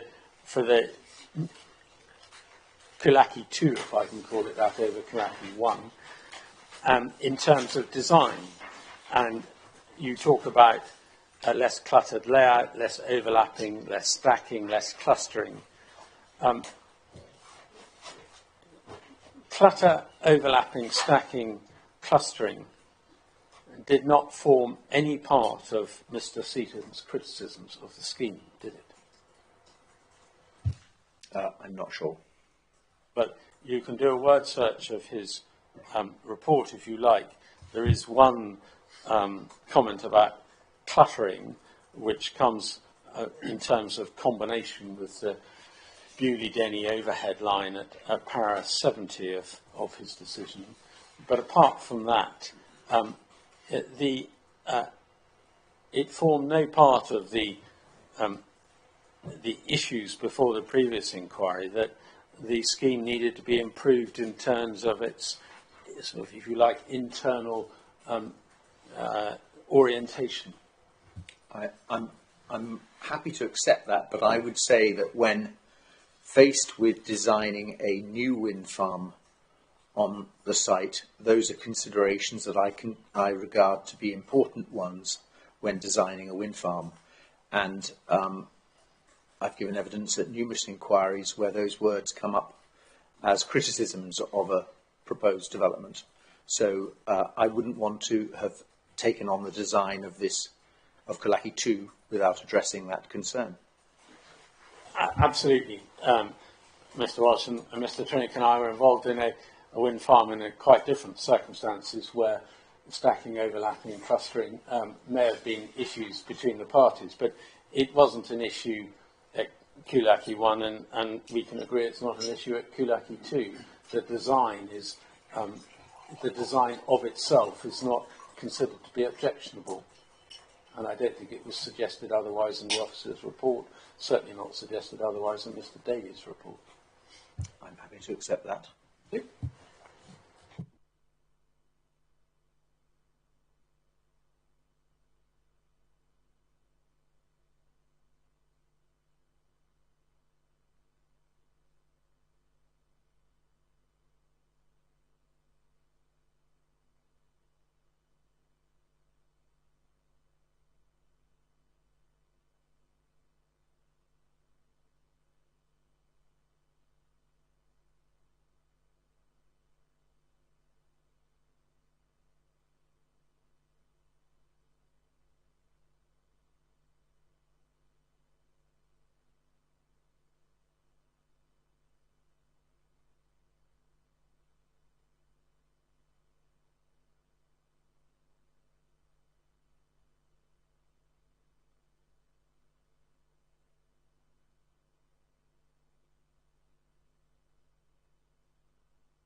I accept that, yes.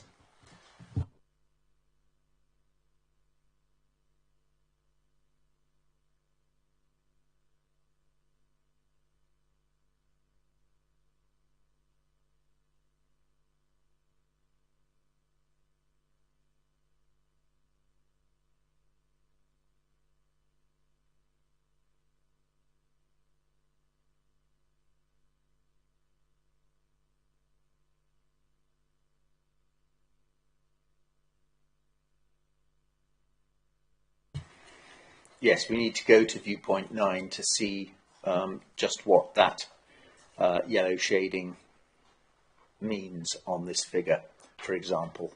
Yeah. Point. We'll come to the viewpoints and dispute in a moment, but my point is more directed, say, at viewpoint 11 by way of an example. It's visible in both schemes, but what this doesn't help you with is the extent to which either scheme would be visible from that viewpoint.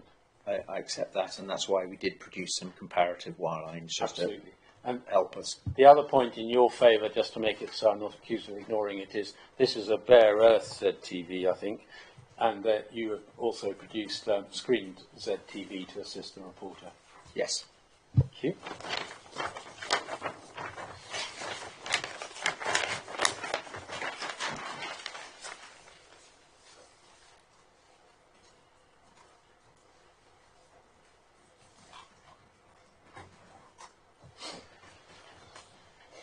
Just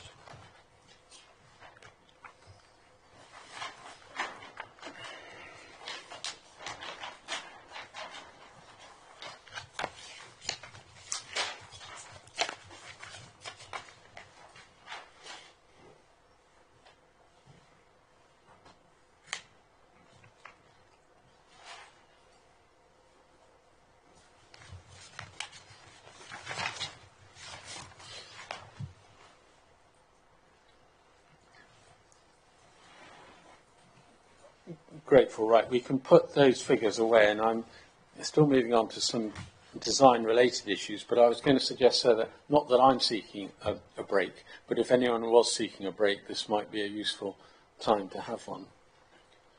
Okay, would the witness like a break, or are you happy to carry on? I'm fine, but coffee is always welcome. Well, we would have a break for 5 minutes, just to allow us to catch breath, and then start again at about 10 to. Correct. Time. Okay, that's great, thank you. I'll have a break now for 5 minutes.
Okay, we're ready to reconvene.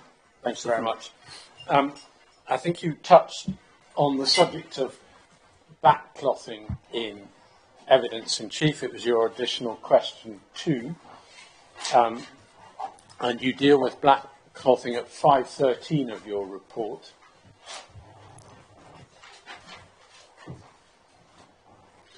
Where you make reference to the previous reporter's references to it.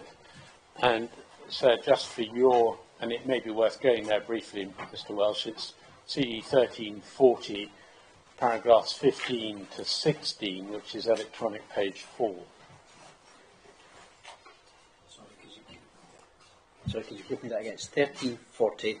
It's 1340, electronic page 4, paragraphs 15 and 16.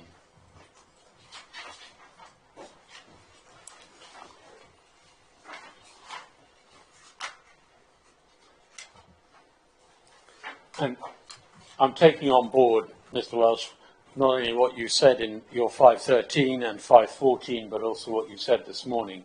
But those are the comments that you were referring to.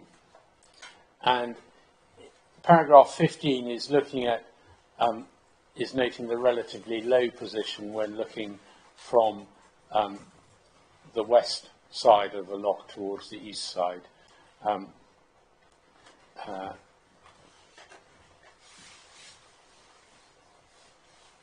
You took us to siting and design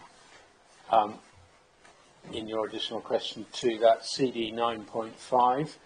You took us to paragraph 2.7. Sorry, 2.9 I think you took us to. Can I ask you to turn though to 2.7, which is electronic page 6. I have that. Yep. So the first bullet point says the immediate landscape contacts and anticipated backcloth will be against which the turbines is effectively identifying that as a factor. So positive or negative, backcloth is a factor to be taken into account. Yes, I don't disagree with that. And then if one goes on in siting and design to 4.8, I'll give you the electronic page in a moment. 4.8, electronic page 31. I'm looking at the bottom right-hand illustration, where the authors say, from alternative viewpoint, looking over agricultural land, visibility of wind turbines is highlighted by backcloth. So certainly the reporter previous reporter, Mr. Seaton, wasn't going on a frolic of his own to suggest that turbines could be highlighted by the backcloth. No, I would agree that they can be. I still believe that in this situation where we're dealing with Loch Ness, it is beneficial that they are backclothed rather than appearing on the skyline. Well, and I would say, as I've said, they if you look at the recent consents in the area, they all fall into that same category of effect.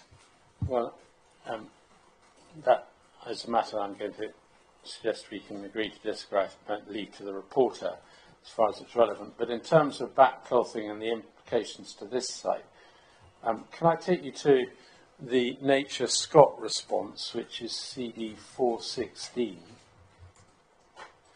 and albeit is it in the context of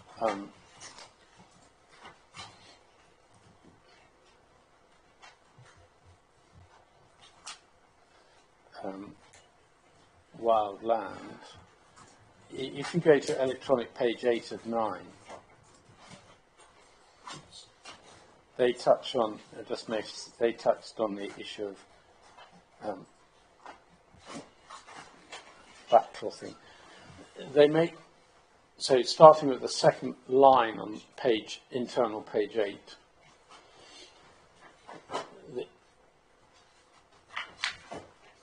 is really picking up 2 points.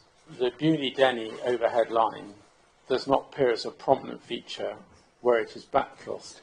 Do you agree with that view? Yes, Bewley-Denny is more prominent where it is seen breaking the skyline. And it's quite possible for the Bewley-Denny to be less prominent when backcloth and a turbine to be more prominent than backcloth, because we're looking at two different things in part. The Bewley-Denny overhead line is significantly lower, but it's also a framework, whereas the turbine is a different form of structure, isn't it? Well, yes, and there is also the movement to take account of, but nonetheless you can reduce the prominence of a wind turbine by changing its colour. That's an opportunity to explore, to reduce its prominence. And if you go to the second paragraph in that page, they say the proposed development would be viewed at a distance of 5.2 from Carnderg and would appear backcloth by the hills. And you can read on in that paragraph, but their reference to backclothing by the hills isn't a positive comment, is it?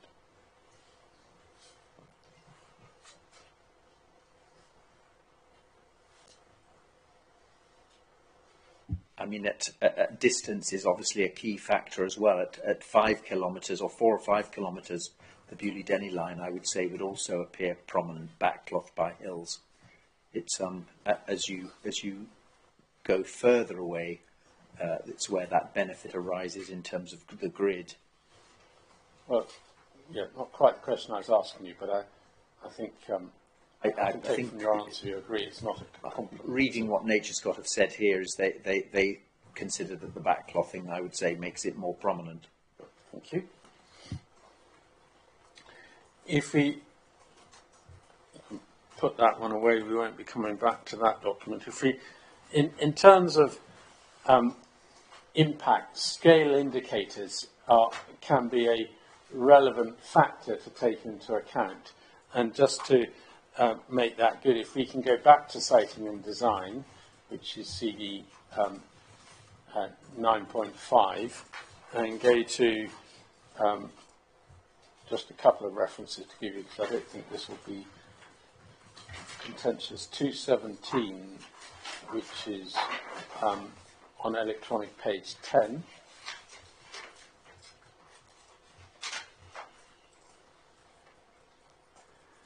Again, if you look at the explanatory text to the diagrams, it's making the point that scale indicators can be of importance.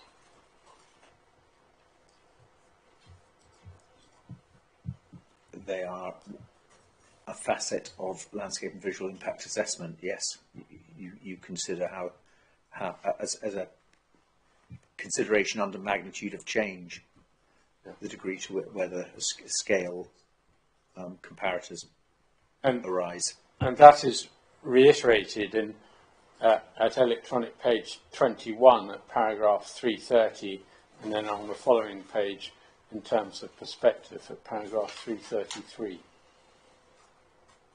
Yes, I don't agree with this. I don't disagree with this guidance. Well, that's helpful. Although it has been suggested in other inquiries that this guidance is out of date, but in general terms, are you happy to accept its relevance? Some of the principles in this document remain valid.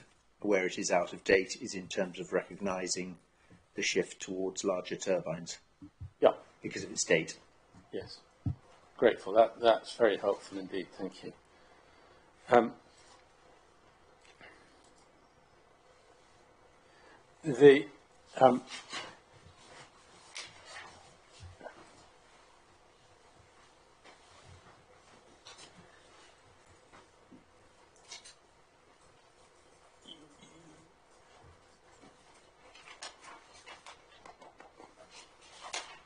Could we go to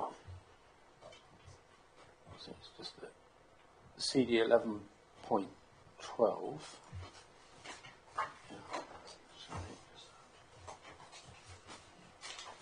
which should be the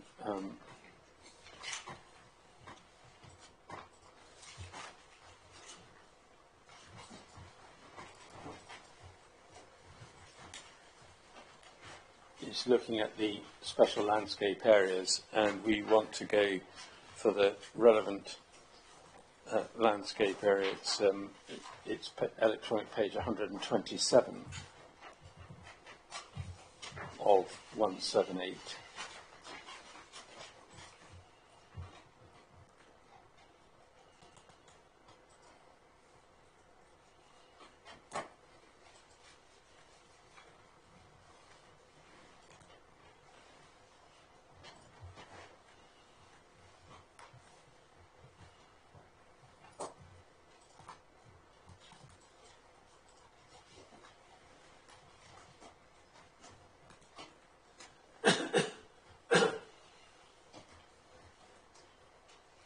Yes, in the penultimate bullet point, there's a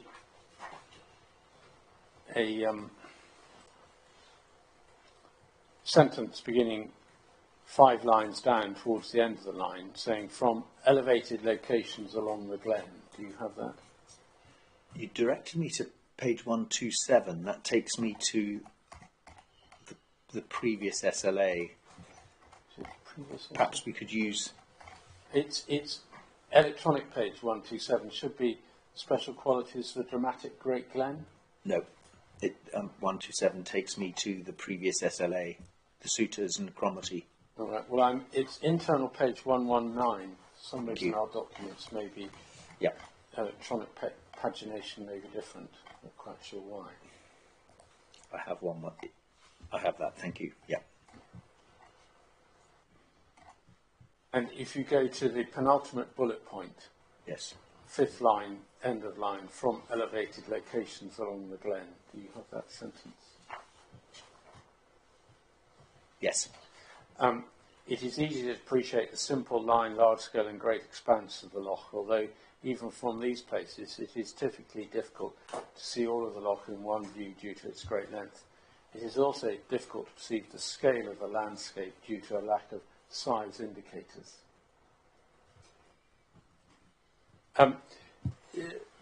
Just 2 points I want to ask you about that. When viewed from the west side, the Bewley-Denny overhead line doesn't, in fact, provide any significant indication of scale indicator, does it?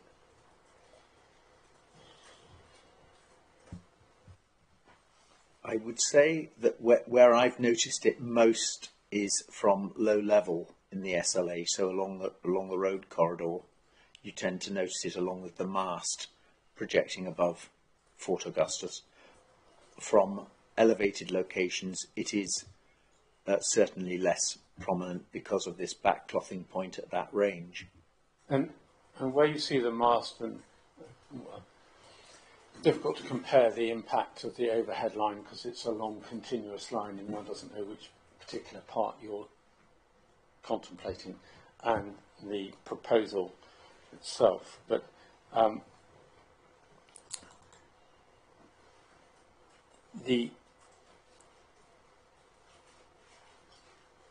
in terms of the Coriac Pass and the location where the Windfarm is, these turbines will provide very significant scale indicators where none exists at present, which I accept would be the case for any wind farm. I'm not going to accept you're very significant, but I would accept that they, as a new element in the landscape, they will provide a scale indicator because of their size, yes. Can I, just sticking with the subject of the Bewley-Denny overhead line, take you on to your paragraph 9.9 in your report, where you say the Bewley-Denny's overhead line's prominence fundamentally changes the perception of landscape character. So I think that's an area of disagreement between the parties. So that's 9.9 of your report. I have that. I do qualify where I say that occurs. Yes, in the extremities of LCTs 221 and 236, where the proposed development would be sited. Yes, that is my view. Yes. If just to test that point, could you go to viewpoint I'm afraid I don't have the electronic reference for it, but to viewpoint 1 in the SNH, which is I can probably find it for you. 1.128. Well, grateful, thank you.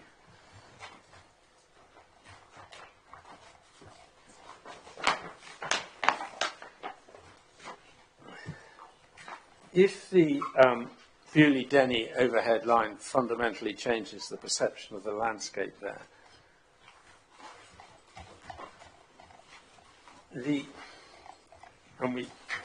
from viewpoint 1, the impact of the proposed turbines is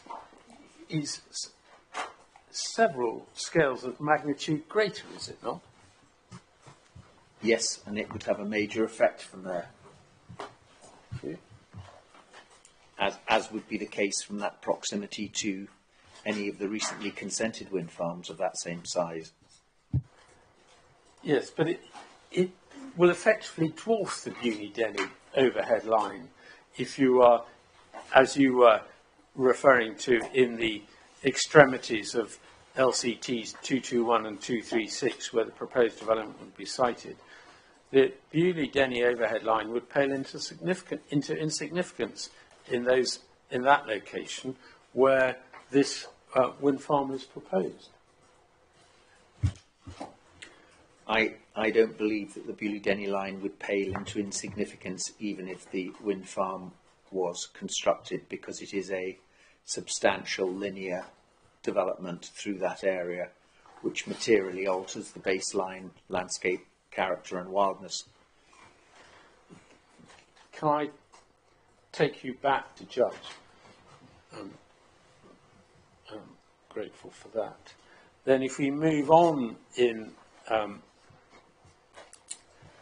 to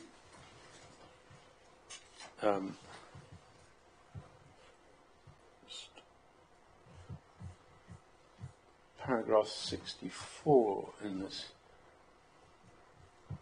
document. Perhaps better just to orientate oneself by going to paragraph 62, which is electronic page 12. The reporter here is considering impact on the Wade Road and the Corriera Pass. And but the passage I want to take you to is paragraph 64, which I think you've just agreed with. Although the infrastructure for the Bewley-Denny has an existing adverse effect on the amenity of the road, the adverse of the proposed development will be of greater order. And I understand you would agree with that. Yes.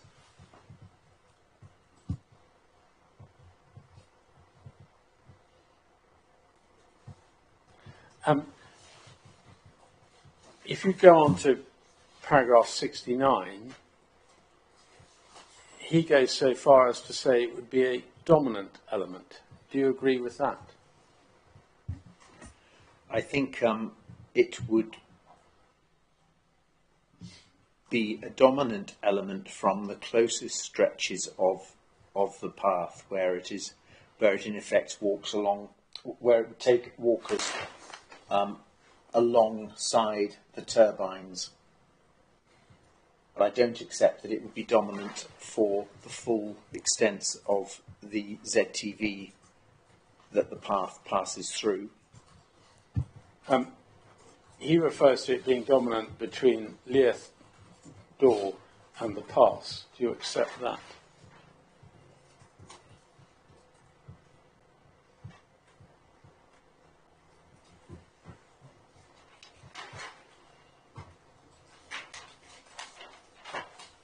No, that in effect is the full extent of the ZTV. I don't accept it would be dominant for the full length of that part of the route.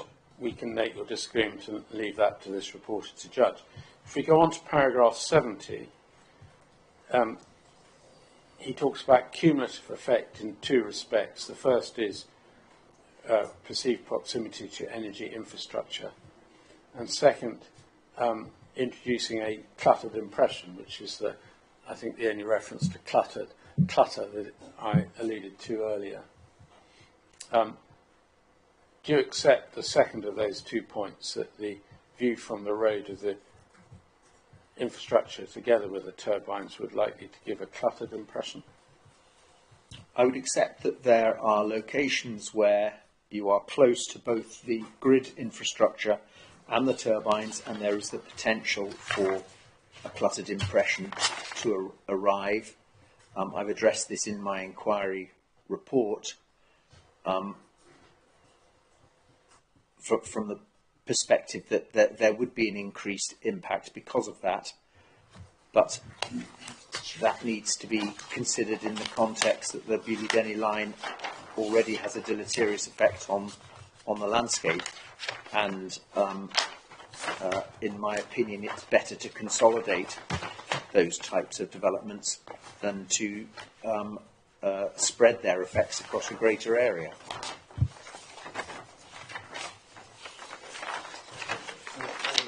That is interesting comment, because don't you think that introducing, I'm not going to talk about encirclement, but introducing a wind farm in this location is spreading effects over a much greater area than wind farms are currently experienced? Can you repeat that question, please? Yes, you were talking about concentrating renewable energy developments, saying, well, we've got the BDOHL, so less harm, not saying no harm, but less harm if you site a wind farm next door to it. But one of the council's concerns is the fact that this sector of the Loch Ness has no current wind farms in it, whereas there are current wind farms in many others, not all. I'm not pursuing an encirclement point with you at the moment. But the comment you just made would be a comment against citing a wind farm in this sector where there are currently no others, whereas citing it adjacent to or in the vicinity of Stronlaig, Dale and Cloy, for example, would be more consistent with the tenor of the comment you just made. The Culachy wind farm very much mirrors the pattern of separation between developments. So I think it does mirror that pattern, but it also takes advantage of a site where landscape character is already, the quality of the landscape character is already diminished because of the Biodiversity line, and I think that is an advantageous choice, as I've set out in my IR. Again, that's a matter we can agree to disagree on. Just on this point, before I move on to think another point on methodology. If you turn to your JW2, which is your landform analysis,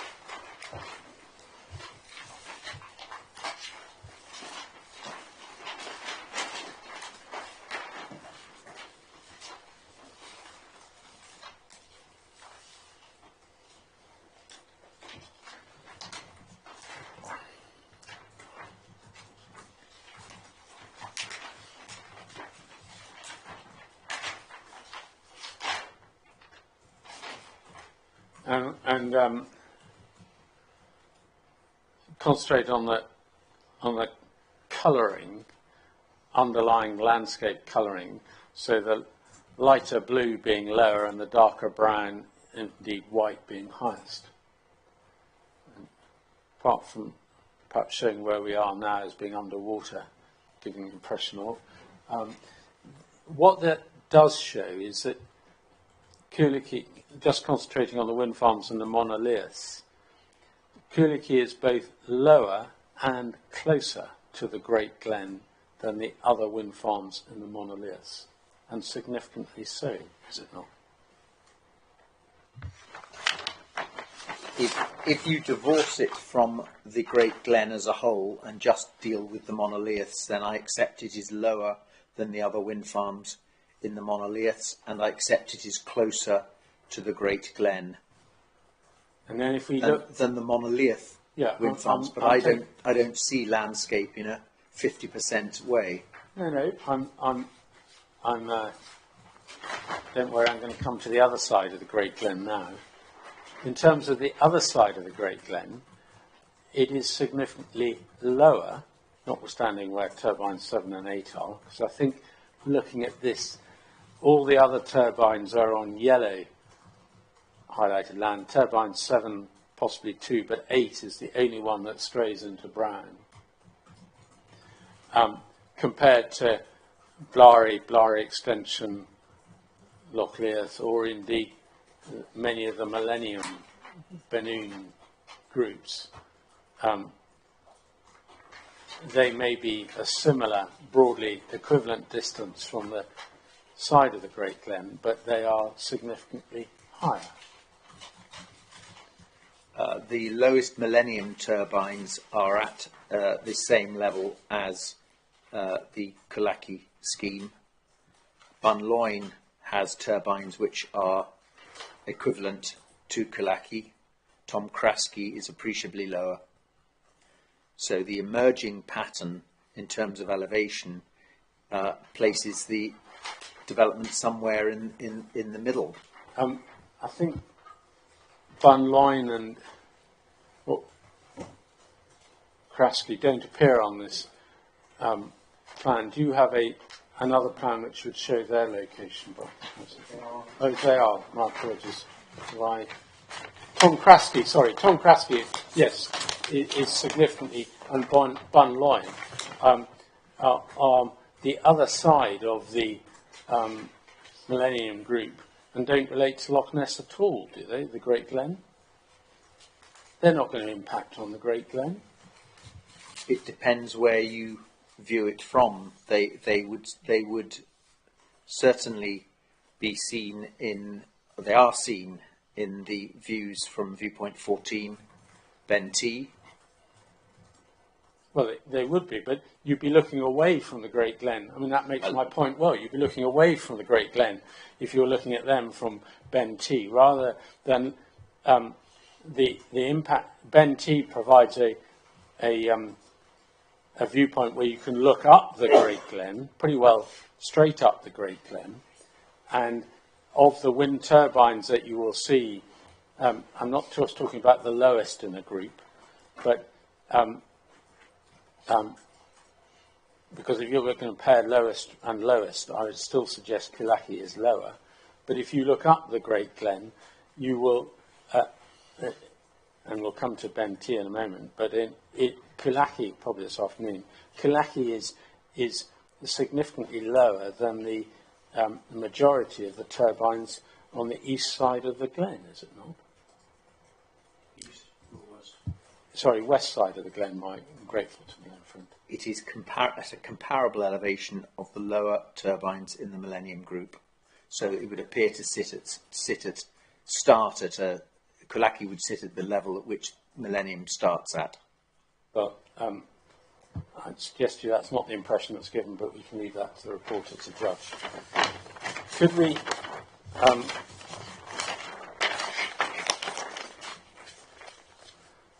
put those figures away now? And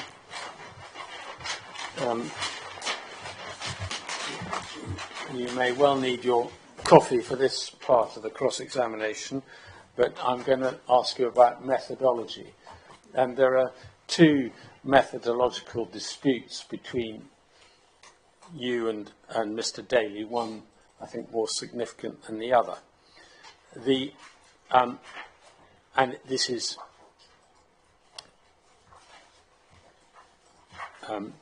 just to introduce the subject to the reporter. Mr. Daly makes his criticisms in his report, that's CD 14.5,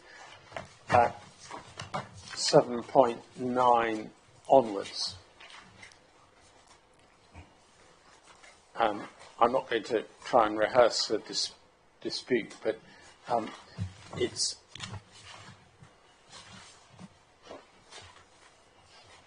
and he makes it by reference to technical appendix 6.1, which is CD 170.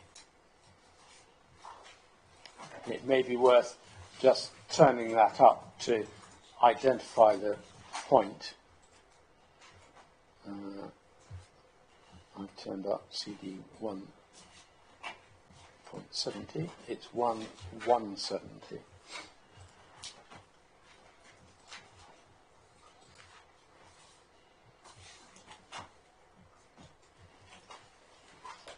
And in that document, you want to go to electronic page 17 of 38.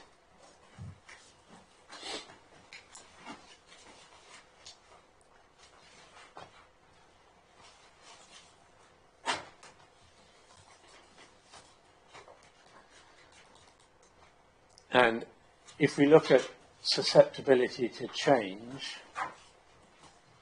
5.3.3 says susceptibility relates to the nature of the view or experience in the view and how susceptible they are to the potential effects of the proposed development. And then if one casts one eye down to the 2 bullet point below, there is a repeated reference to the proposed development. And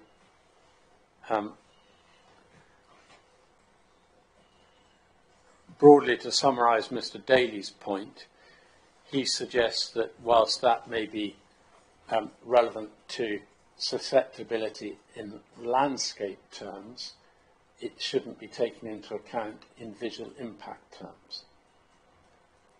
Is that how you understand his point? His point goes a bit further than that, though, and cites guidance that has come out from the Landscape Institute since this was written. Yeah, I'll come on to that, but I've just, for the blissfully uninitiated in these dark arts, I was trying to summarise the dispute at this stage.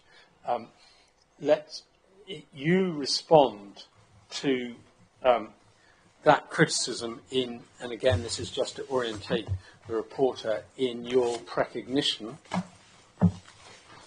at some length, and I've just mislaid that. Here we go, CD 13.8, and you respond at paragraphs 2.3 to 2.11. I do, yes. And the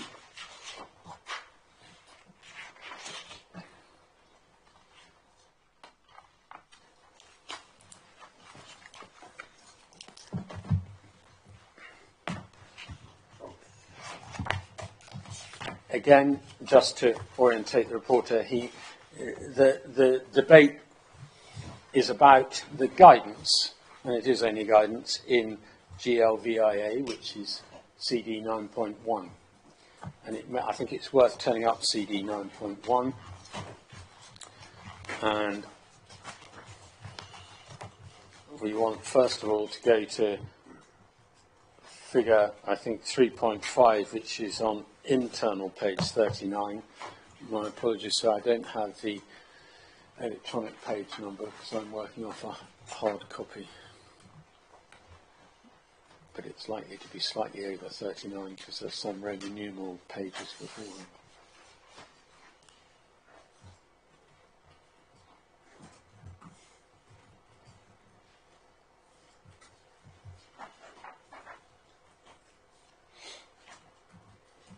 Sorry, mine has come up with a blank page. Let me just go in. It's around paragraph. Yes, the document's come up as a blank page. All right. Can I proffer my Mr. Daly's? If there's a paper copy without anything written on it, then that's fine. Let me just take that away, just in case there's anything. There are some bookmarks in it, but certainly on that page at present, and hopefully there's nothing untoward written on it on any page. But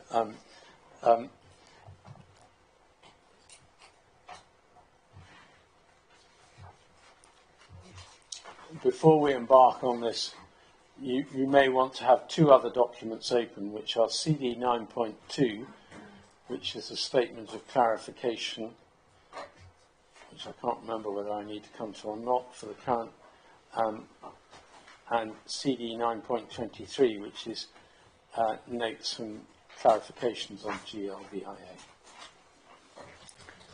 And it is going to be useful to have a hard copy because you can compare and contrast.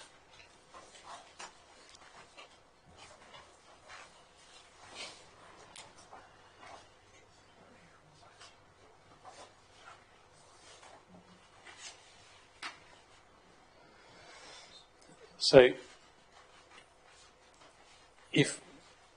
wait until the reporter's there with those.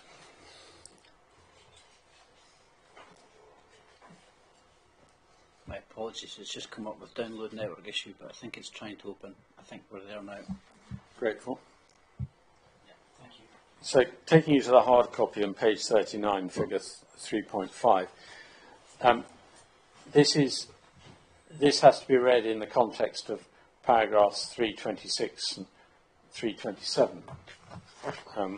And we're looking here at assessing significance of effects, and here we're looking at a step-by-step process. And the particular box that we're interested in is the top left-hand box on figure 3.5, which underneath the sort of split arrows, which says assess susceptibility of receptor to specific change. And you combine susceptibility with value, and then you get a sensitivity. And that's the sort of basic building block of, of assessment. And the point you make there is that box remains unamended by the changes to which we'll come to. Yes, it's not just that box, it's also text in 3.26. Yeah, we'll come to that in a moment. And can we come to 3.26 now? I'm just trying to take them in turn, and if I leave anything out, no doubt you or Mr. Trinick will point that out. 3.26 says how one should do that, and the first bullet point refers to indeed the susceptibility of the receptor to the type of change arising from the specific proposal. But what the reporter has to understand when reading this is that this covers both landscape effects and visual effects.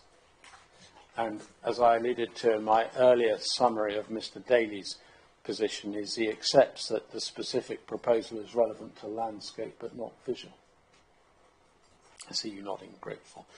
What we do note is in the...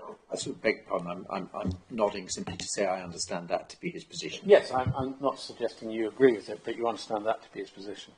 What we do note in the blue box underneath 3.26, it refers to chapters 6 and 7, and I think that's probably a reference to 5 and 6, because 7 deals with cumulative impact, and you are dealing with landscape effects and visual effects respectively. So just in case that, don't think that's picked up in any of the corrections which I've seen, but what that does say is when you're looking at sensitivity and magnitude, they are defined, in terms of how they are to be defined, you look to chapters 5 and 6.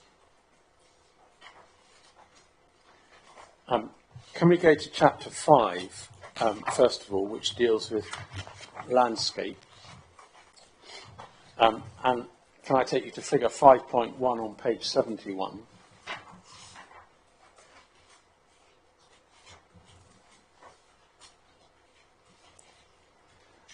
That's the same process plan, and the box we're looking at is about just below halfway down the page on the left-hand side in almost identical terms.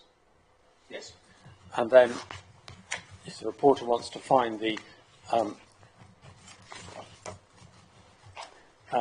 consideration of sensitivity and susceptibility, he turns on to page 88 and paragraph 539 to 542, or even 43, which have a discussion on that. And one sees, for instance, in 540, there's a reference on the fourth line of 540, that's the second line on page 89, to the proposed development. And in 542, there are repeated references to the specific type of development proposed and the project. So it's very clear in landscape terms, you have regard to the proposed development. And there are no changes to those paragraphs in terms of the two changes documents I've referred to. Are you happy with that? Yes.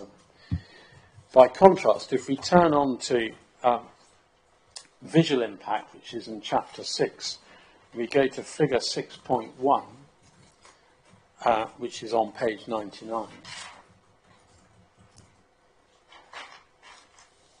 And the same box more or less appearing in the same part of the page. On the left, just below, left-hand side, judge susceptibility of visual receptor to specific change. And what the report, that has been altered by the corrections. And if you were to turn to CD 923 at electronic page 4,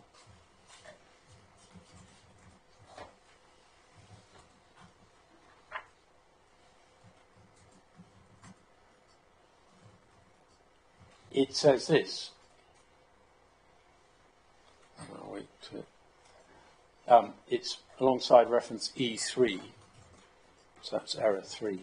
Reference to visual susceptibility in figure 6.1 GLVIA3 conflicts with the approach in paragraph 632.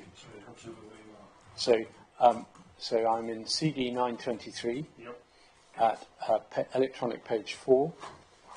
Which is internal page 2, at reference E3.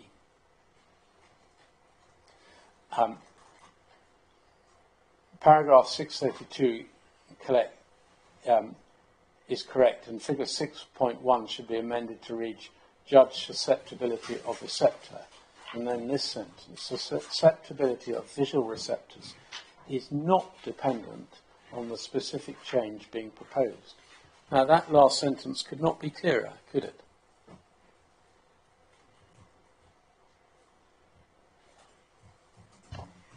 It's clear. I don't agree with it, but it's clear there. There are other parts of the document, such as the ones we've been to, where it is not clear. It's vague. For example, it's not changed any of the references in the document where it says that in terms of susceptibility you should take account of the existing views that someone experiences. It hasn't stripped those out. Well, I've asked you about the specific sentence. That sentence could not be clearer as to the guidance given by the Institute.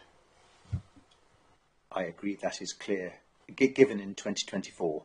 Yes, I know you've taken umbrage and suggested that Mr. Daly's being unreasonable by referring to new guidance. With respect, I don't think he is. It's the reporter and the Scottish ministers in due course have to consider the up-to-date position, don't they?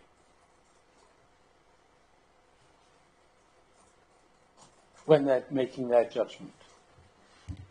When they're making their judgment of the LVIA, I don't think it's reasonable to interrogate the LVIA in the context of guidance that wasn't published when it was written.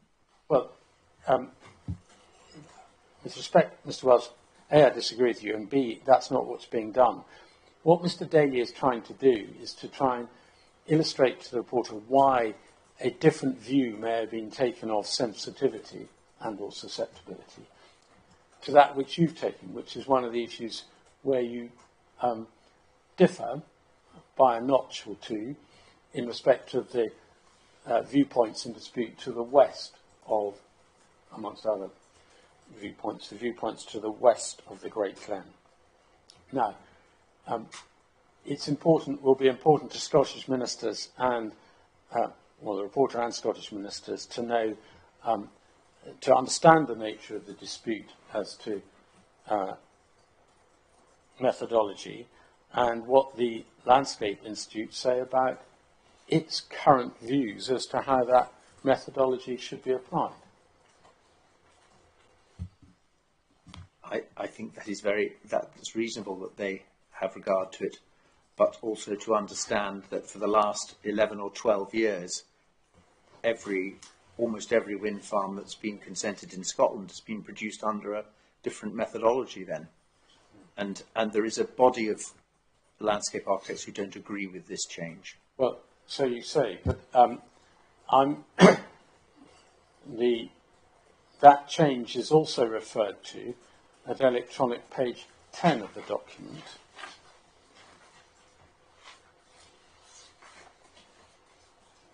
Can you give an internal page? Yeah, my apologies, yes. It is internal page 8, alongside, I think this is a clarification comment 3.5.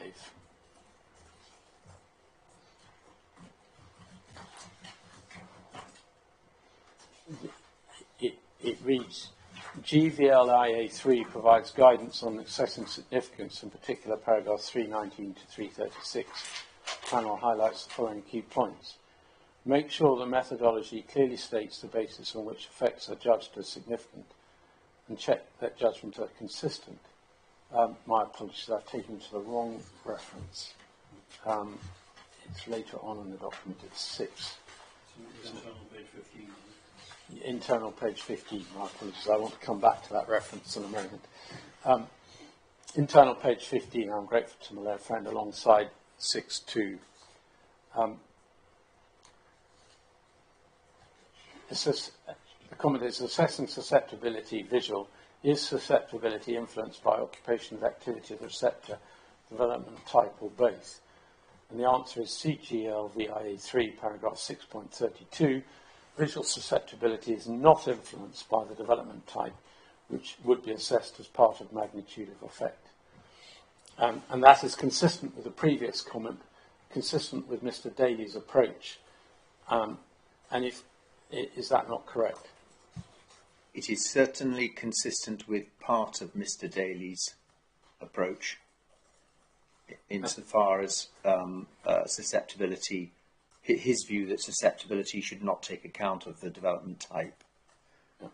It's not consistent with another part of his approach. Well, no doubt that can be put to him by Mr. Trinick in due course. But if you assessed it as both part of susceptibility and magnitude of effect, that could potentially lead to double counting. It depends how you account for it. I mean, actually, in a number of the instances where Mr. Daly and I have assessed sensitivity, we've reached the same conclusions on sensitivity, so there's nothing between us, notwithstanding this different approach. And I would say that that is because we've not weighted the proposed development as a major factor in susceptibility. We have simply noted that we've noted it, and it's very clearly set out in the viewpoint descriptions where we have commented on the proposed development as a part of susceptibility. Well, yes. Well, I hear what you say, but and the reporter can no doubt look at it in due course, but certainly in terms of viewpoints 13, 14 and 17, and I'm going to go to those viewpoints after lunch in more detail, but I suggest to you that there is one of the differences between your conclusions as to significance or not in terms of those, at least those 3 viewpoints, is a difference in terms of how you judge sensitivity, susceptibility leading to the overall judgment on sensitivity. And that appears from a contrast between the detailed description in the chapter 6 of the LEIAR and Mr. Daly's assessment. But can we? It may explain a difference in his approach. I simply reiterate the point made in my recognition that hadn't been published at the time the LVA was written. I accept that point, but the relevance of it I will dispute for the ultimate decision. Before we put the GLVIA away, I want to finally take you to the reference to 632 that the notes and clarifications picked up. 632, sir, can be found at internal page 113 of GLVIA.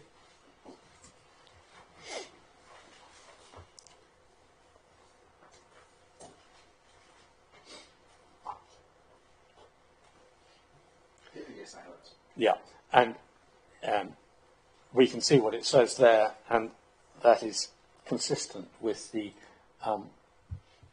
comments, both comments in the document I've just taken you to, that it doesn't refer to the proposed development being a relevant factor when considering susceptibility of visual receptors to change. No, but other parts of this document do. Well, I'd suggest you're wrong, and I'm going to deal with that in closing submission. I've taken the reporter to the relevant parts. Before we finish that, though, just looking over the page, so we don't have to come back to this document, to 630, well, it begins on the bottom of the same page, 633, but if you go over to page 114, it deals with travellers on roads, and this is relevant to viewpoint 16.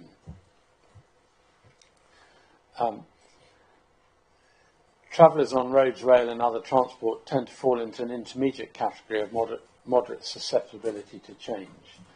Where travel involves recognised scenic routes, awareness of views is likely to be particularly high. And that would be relevant to the Lochgarry viewpoint location.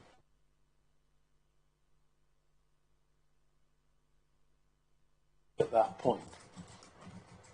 Well, the viewpoint, I would say, awareness of views is likely to be particularly high because it's a waymarked viewpoint. Yeah. And I think the other point Mr. Daly would make is there's nothing in there about susceptibility being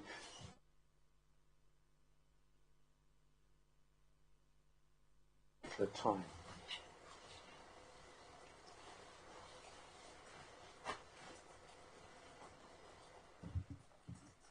There's nothing here. I can't tell whether the whole document has no reference to transient effects. Okay. Although that is a factor that is paid regard to in the LVIA and your report. Yes, I think it's a relevant consideration.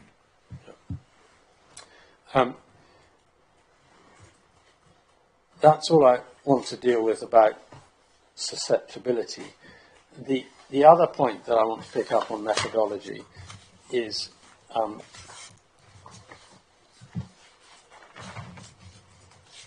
and I should perhaps explain that's why I want the issue between us is one of interpretation of the documentation and thereafter application of it.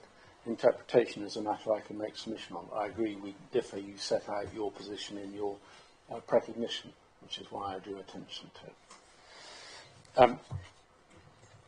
The other point relates to the thresholds you set for significance, and it's not such a major distinction. If you go back in your report to 2.7,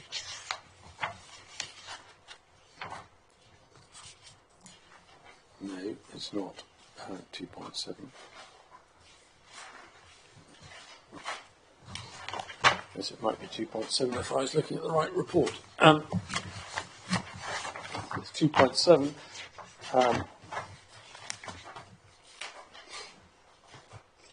You define a significant effect in 2.7 will provide a defining or characterizing influence on a landscape element.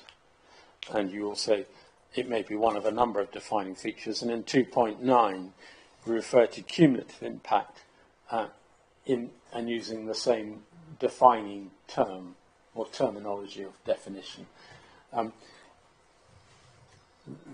That is not a term that derives from GLVIA, is it? No, GLVIA says it requires the assessor to make that determination. And if we go back in CD 923 to the mistake, the reference I took you to an error before, which is electronic page 10 or internal page 8 at 3.5, that bears out your point in part. It refers to the paragraphs in GLVIA where significance is dealt with, but it leaves it up to the assessor, and it requires you to make sure your methodology is clear. And you have clearly stated your methodology, both in terms of something becoming a defining characteristic in both Technical Appendix 6.1, which we've looked at briefly, and indeed in your report. The point that I think Mr. Daly would make is that for something to become a defining characteristic may set the bar too high. So again, I'm trying to look at why you and Mr. Daly disagree over significance, because in some of the viewpoints you're not very far apart on, if at all, on the elements that make up the test of whether something is significant or not. You say not significant, he says significant. I'm going to suggest in due course in submission that you set the bar quite high with the need for something to be a defining influence. A couple of points I'd make in response. I mean, I had thought in the statement of agreed matter we'd agreed that the methodology was broadly consistent with GLVIA, bar some occasions which we weren't aware of until today. But I haven't had the benefit of seeing Mr. Daly's methodology to understand how he interprets that significance threshold. So I can only rely on our methodology, which we've applied consistently for the last 10 or 11 years. Mr. Welsh, I'm not suggesting, and I hope to have made it clear to you, that your approach is inconsistent with GLVIA, because GLVIA leads it up to the assessor, provided the assessor makes it clear. And I made it clear to you that I wasn't criticising you in that regard. So it's not a question of consistency or inconsistency with GLVIA. This is an area where GLVIA leaves it up to the assessor to state their approach. And the point I'm making to you is that the approach that you have adopted, I'm not suggesting it's an unreasonable one, or one that's not is inconsistent with GLVIA, does set the bar quite high. I don't think that it does, and each and every assessment in the LVIA was carried out by two experienced chartered landscape architects.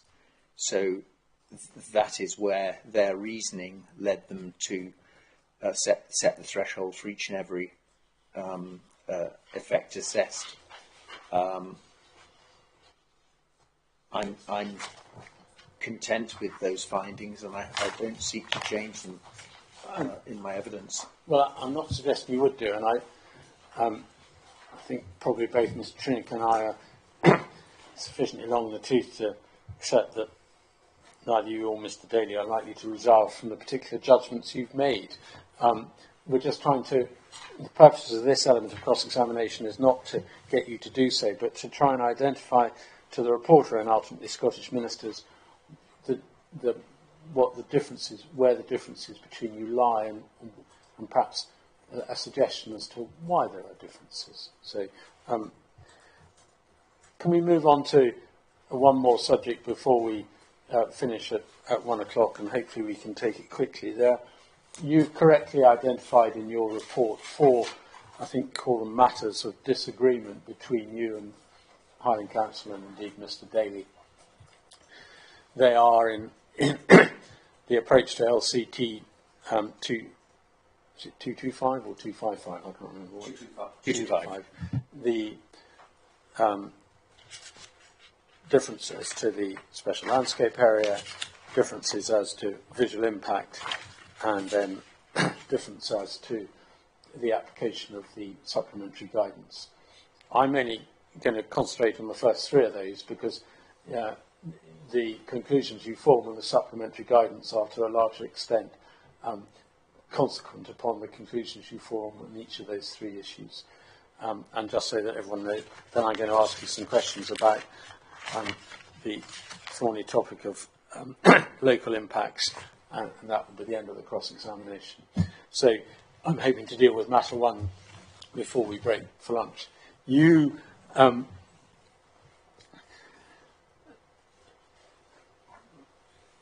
and to deal with it fairly swiftly, Mr. Daly sets out his approach to matter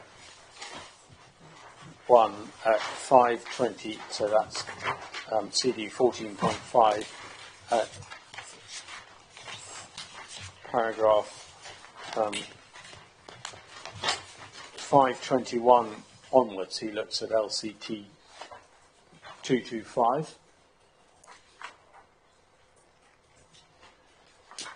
And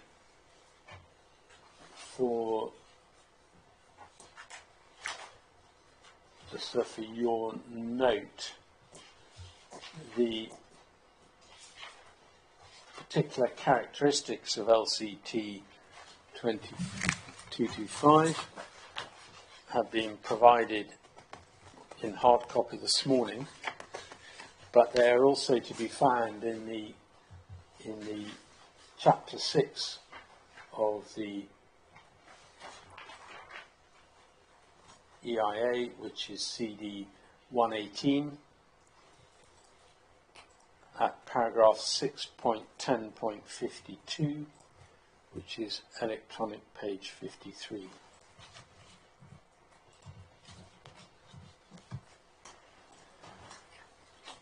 The key characteristics of LCT 225 are listed there. So I think I may have been struggling to find LCT 225 in its hard copy, but I think that gives you what you need to look at your assessment. The other thing that LCT 225 is broadly equivalent with LN19 in the supplementary guidance. And if you want to check the map and the supplementary guidance, that is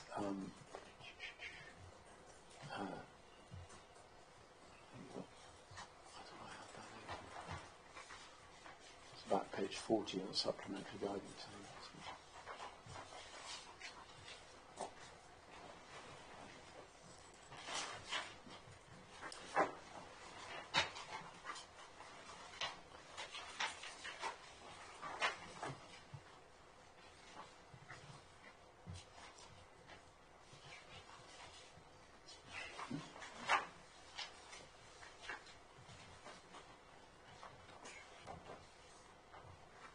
So the supplementary guidance is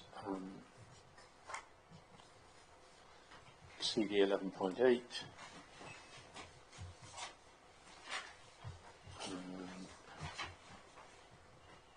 The map to which we've been looking at before can be found on electronic page 40. An LN19 annotation appears just above the T of Drumna Drocket. Yes, I'm happy with that. And whilst they're not coincident, LCT 225, it is broadly equivalent to LN19. Yes, grateful.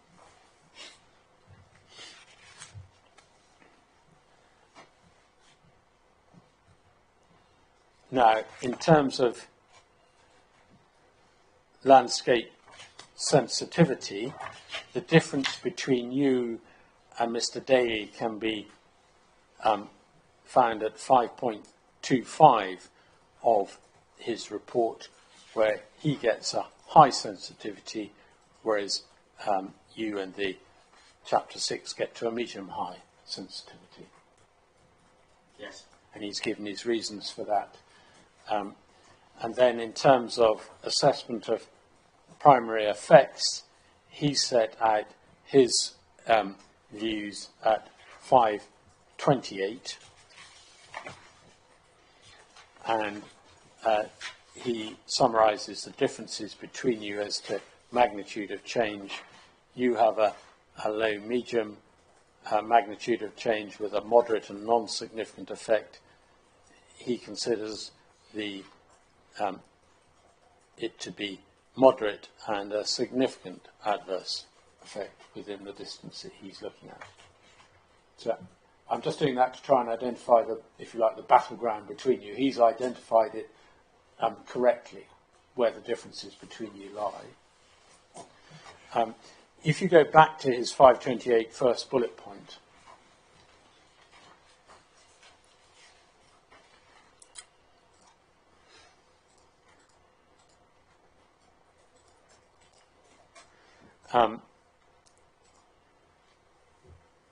he refers to it that the proposal would exist in the more transitional part of the landscape. And by that, if you just, for instance, have regard to the map or plan at page 40 of the supplementary guidance, whilst, as identified earlier, Culachy would lie within LN6, it effectively falls right in the I'll just rotate the map to get my orientation correct, at the southwestern corner of LN6, close to the boundary with LN4 and close to the boundary with LN19, slightly further away from the boundary to LN19. But it's not unfair to suggest that that's a more transitional part of the landscape, is it?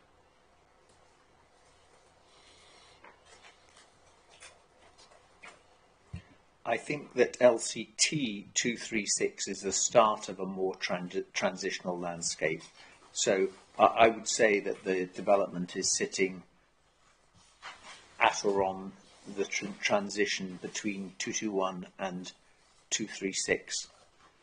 But it is, according to this document, in LN6, which interestingly includes the edge of the Great Glen right down to almost the A82. Yes, and that perhaps illustrates, if nothing else, that where you draw a line on a plan is difficult when you're looking at landscape character boundaries. And we noted there's a difference between that, as I think I noted at the outset of cross-examination, that LN6, the boundary between LN6 and LN4, is not the same boundary as that drawn between the landscape classification types that they broadly represent. That's right, and that's why I would say realistically the proposed development is probably more in 221 than 236 when you look at the specific characteristics of ridge lines that define 236. However, I would say that it's curious looking at that plan in the onshore wind energy supplementary guidance that clearly elsewhere along the eastern edge of Loch Ness, the guidance seeks to identify a separate landscape character type forming the edges to the loch. We have the LN16, for example, that has not been, a choice has been made not to extend that along the A82 to the south. Well, LN16 represents, and I can't remember the number at the moment, a specific landscape character type that SNH and now Nature Scott have identified. I agree, but therefore that landscape character type doesn't exist in the vicinity of the site at A82. At LN6. In that part of LN6, absolutely. Neither does LN15. which is indeed my point. And that I'll put it to you again, that not only does Culachy sit at the transitional zone between LN6 and LN4, or the respective LCTs, depending on where you draw the line, it also sits in the transitional zone between LN6 and LN19, looking at that plan, without the juxtaposition of other character types such as LN14, 17, 16 or 15 between the two of them. Which suggests to me it's a fairly abrupt transition along the eastern edge of the A82. Well, that's something that we can agree to disagree about that, and will be a good point to mull over during lunch. That's all I wanted to ask you about matter one. Just in terms of timing, I'm on course to finish about 3 o'clock, irrespective of whether we have 45 minutes for lunch or an hour for lunch, but I'm happy with 45 minutes. I've discussed it with Mr. Trinick outside. We hope that leave time for Mr. Daly to be finished in chief this afternoon and start with his cross-examination tomorrow, and we'll be on time to finish landscape and visual at lunchtime tomorrow. Okay, thank you for that. It's now 13:05. If an hour makes no difference, we'll start at 2 o'clock and we'll split the difference. So we'll reconvene at 2 o'clock. Thank you. Sorry, Mr. Welsh. So may I just come back to Mr. Finlay before lunch? He'd asked me in relation to the previous Culachy decision where my text at paragraph 5.8 of my inquiry report had come from.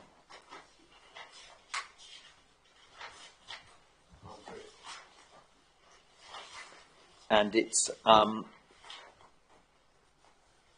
believe, paragraph 163. Let me just deal with that now, because I think the way you explained it to me, I don't think there was any disagreement between us. I don't think there was, but just to... Page 163 says on electronic page 28. It's paragraph 163 of Mr. Seaton's report. Yes. And he makes the point that it is a strategic capacity assessment, but there are parts of that capacity assessment which he feels are relevant to comment on. So yes, yeah, I absolutely. I now understand the point you were making, and I'm grateful to you for the reference. Okay, thank you for that. If there's nothing else, we'll break for lunch. Thank you.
It 2 o'clock, so if everybody's happy enough to commence,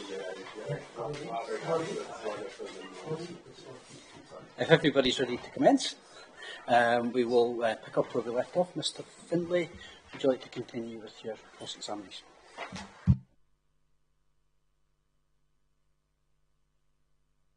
Yes, there's just one point that I may have unintentionally misled you and Mr. Welsh about when I finished cross-examination before lunch, and it was in respect to paragraph 529.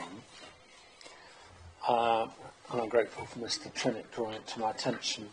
I persuaded Mr. Welsh. What document?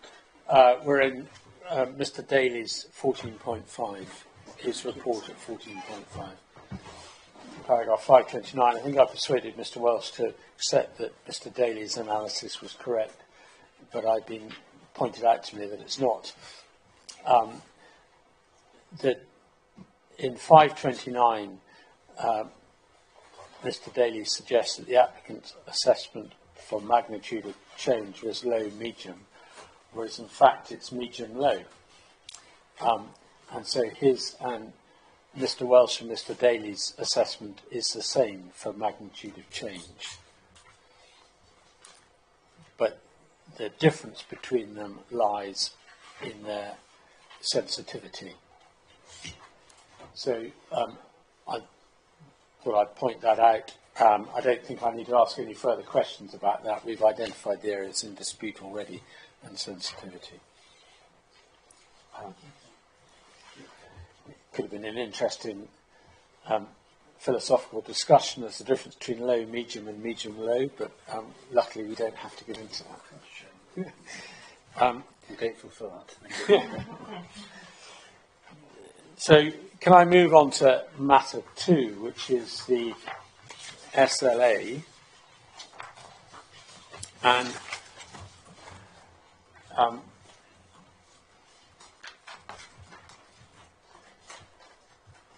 I think we were looking at the special qualities of the SLA earlier.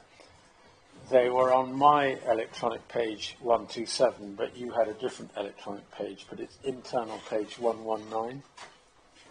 That is the special qualities of the various Highland special Could you just remind me of the reference, the front document reference number? My apologies, it's 1112, CD 1112. Thank you.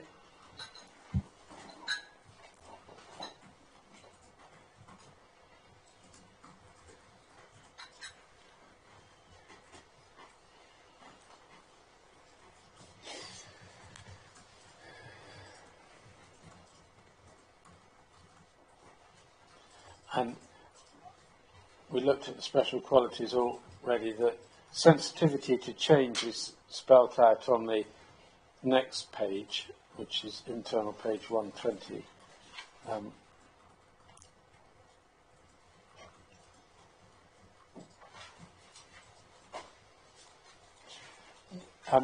The first bullet point says the area is generally sensitive to any additional large features upon the side slopes or ridge lines of the glen. Do you accept that that could include large features outside of the SLA but would impinge on it? Yes, I do. Because the SLA boundary, if we go back to internal page 117, is broadly, and I use the word broadly in a broad fashion, equivalent to LCT 225 and LN 19, although it does include Loch Dunchley, which LCT 225 doesn't. I think it's a bit broader than that, Mr. Finlay. And if you look at JW1, you can actually see it overlaid on the LCTs, and it sweeps up LCT 224, for example. Let me just get JW1 to hand.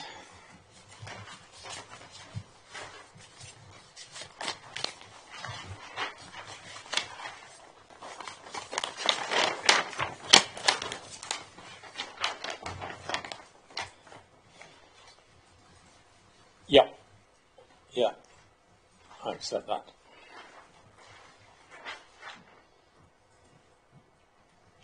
And nor does it extend so far to the west as LCT 225.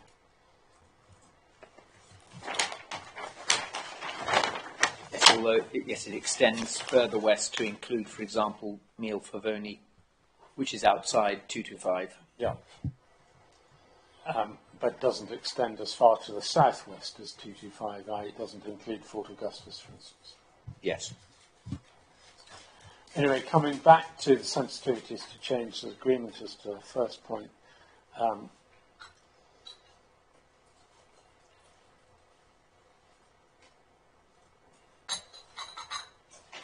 think that's what I want to take from there. Perhaps just leave that open and revert to Mr. Daly's inquiry report, which is CD 14.5. He deals with designated landscapes in his chapter 6, and his assessment of impacts on the SLA is at 6:15 and following.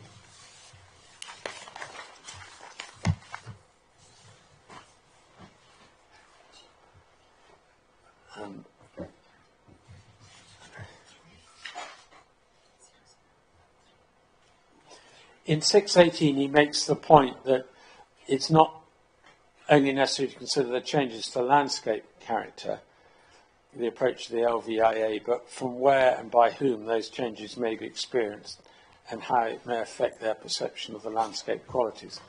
Leaving aside the criticism of the LVIA for a moment, do you accept that general approach? Yes. Thank you.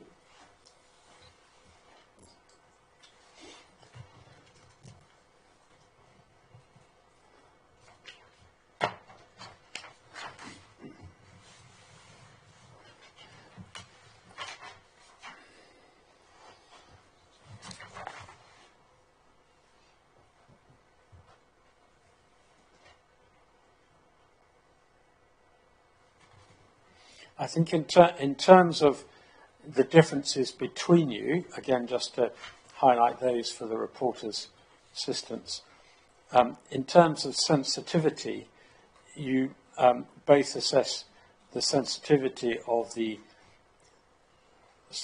special quality of dramatic glen to be high. He points that out in 6:12 as to your assessment and reaches his assessment in 6:19.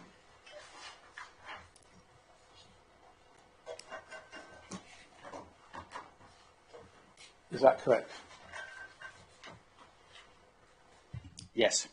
And then in terms of magnitude of impact, as he points out in 6:13 with the relevant references to the LVIA, you have that as medium low, whereas his approach to magnitude of impact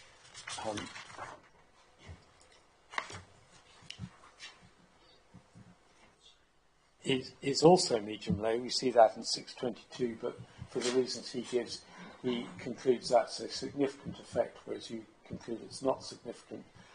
And just pausing there for a moment, it is quite consistent with the methodology involved that the two of you can reach the same conclusions, but one reach a view that it's significant, the other that it's not significant. The differences between you will depend upon your reasoning. Yes. Great for that. That's helpful. I.e., it's not a mechanistic application of findings to a grid. There's the interposition of professional judgment. Yes, that's the case. And the professional judgment that effectively, or Mr. Daly's professional judgment is, and the reasons why he forms a view is he has set out in the four bullet points in 6:21. and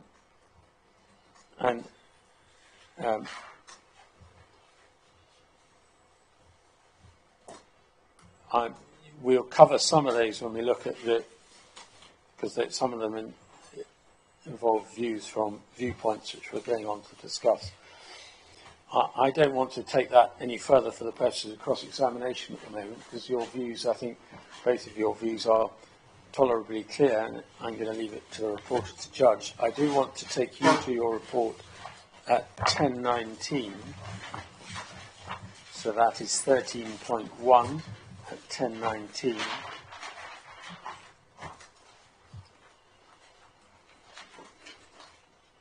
You're making a point here about borrowed landscape, and you also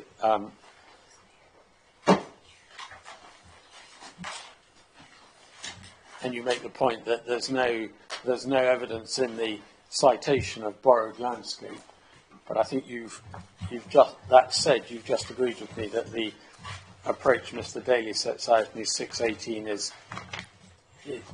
correct. That is, you can consider changes from outside the SLA and how it may be experienced. Yes, I certainly think that is the case, and that's not what I'm inferring here. I'm saying there's very little reference in this citation to the site forming part of the setting to Fort Augustus, or being important in underpinning the special qualities.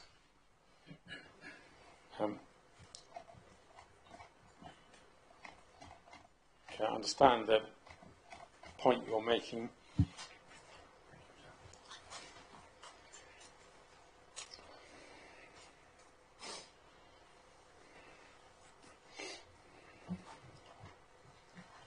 In terms of your general point about the location of wind farms, if we go back to the dramatic Great Glen view, and you either considering it, for instance, from Ben T or from Neil Ferveney, in terms of the impact on the Great Glen itself, suggests to you the existing wind farms all appear set back from it, whereas Culachy would appear as part of it. Well, Culachy would appear directly in line with Culachy and Stronleg, for example. You can see them quite clearly from Benty in line. So, but that arguably makes my point to think about that analysis, because Benty sits southwest of both, and if you're drawing a straight line between Benty and Culachy and Stronleg, which rides some distance beyond it, that makes the point that Stronleg is far further away from the Great Glen than Culachy would be.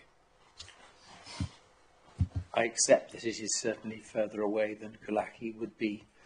However, you need to, depends how you consider a person might take in that visibility, and there is a real danger, as I put in my evidence, that you look at a panorama, or worse still, a single frame in the documents that are before the support the application and form a view on it, because that's not how you experience it when you're there. At Benty, the visibility of Binion, Millennium, Blary and Blary Extension, I think, would have a far greater impression on your visibility looking towards the Great Glen than 8 turbines at Culachy would to your right-hand side. Well, that's interesting, because my understanding is that, and I think you're responsible for Blary and Benoon, aren't you? Yes. In terms of that, you went to some considerable lengths to ensure that they didn't impinge on the Great Glen. I haven't written that into my evidence. I'm not sure where. No, not into your current evidence, but my understanding is that in the design of those wind farms, they are seek to ensure that they don't impinge on the Great Glen and I suggest you've achieved that, but that Culachy would be different for the reasons that Mr. Daly and I has put forward, and I've been trying to suggest to you this morning. In terms of Blary, one of the key design objectives there was to ensure it was not visible from the water level at the loch to the extent that we went onto the water to produce photomontages. I would say Culachy has achieved precisely the same relationship with lower elevation viewpoints.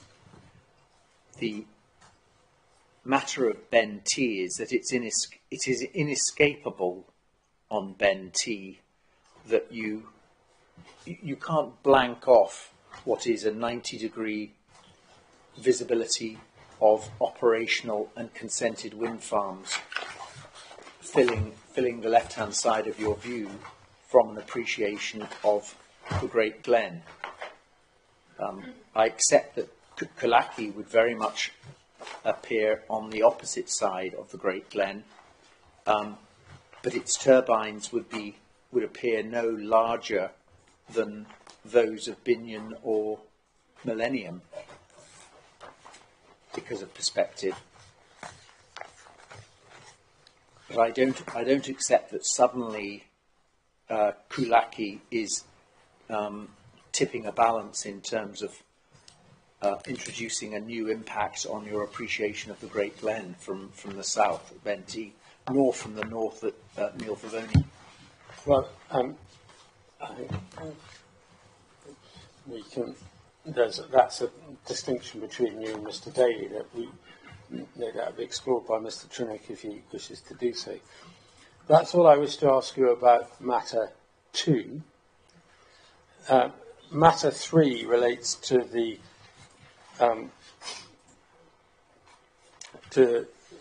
differences between you and Mr. Daly, and in effect from the viewpoints to the west or north of the Great Glen. And if we take them in order, I'll start with viewpoint 11. Let me just get my ducks in a row. So for viewpoint 11,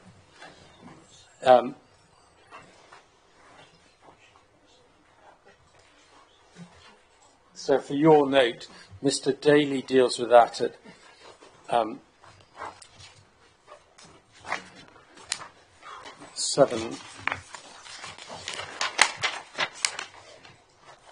7:14 to 7:20 in his report, which is 14.5, and the equivalent chapter of the EIAR,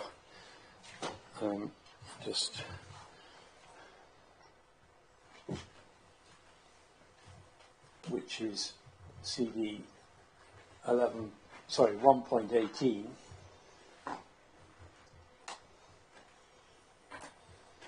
deals with viewpoint 11 from paragraph 6.11.83, which is electronic page 87.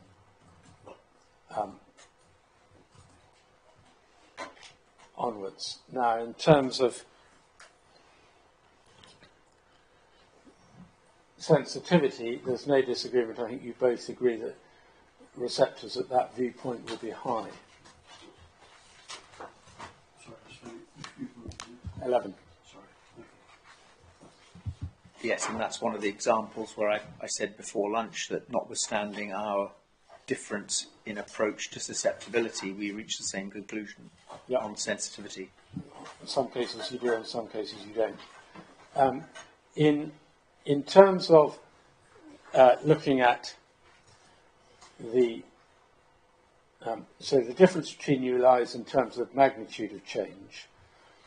The factors that are outlined in the Chapter 6, dealing with that decrease of magnitude of change, are set out on electronic page 88.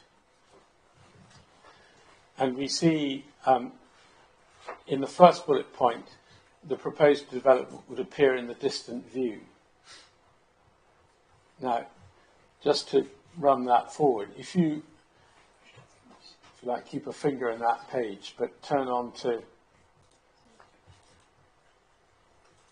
viewpoint 17, which is Neil Ferveny, at electronic page 101, you have the same language of would appear in the distant view. One is far more distant than the other, isn't it? About one is 10 kilometres and one's about 22 kilometres. And I regard 10 kilometres to be quite a distant view. Right,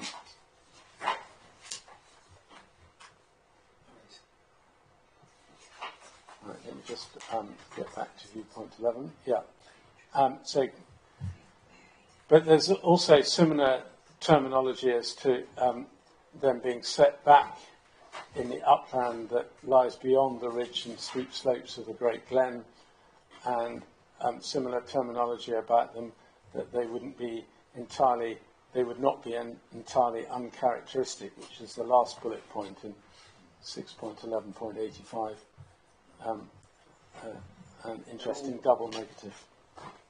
They are all, broadly speaking, from the same sort of sector of the view, so similar factors relate to each of them, I would say, particularly 11 and 13, but 17 is further away, but still from broadly the same sort of orientation. And one of the major differences between you and Mr. Daly is that he considers that Culachy would sit closer to the edge of the Great Glen in a transitional area and not in such a distant view, and that you disagree with that. And that'll be a matter for the reporters to judge as to whose analysis is more consistent. If we look at I'm going to do the same for each viewpoint. If we look at your wire lines that you produced as, so that's CD 13.2a, figure JW6, the comparative wire lines.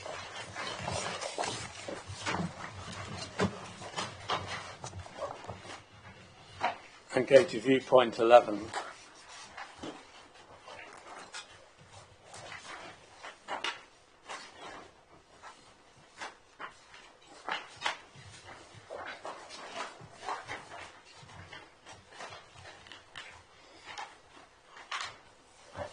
I would put to you they are very obviously, the current proposal is very obviously a scale bigger, and you would say in response, but there are obviously fewer of them. The question is which one will have more impact on the viewer will be a matter for the reporter to judge. It will be, and in my assessment, the proposed development looks better in that view because of its design than the refused scheme.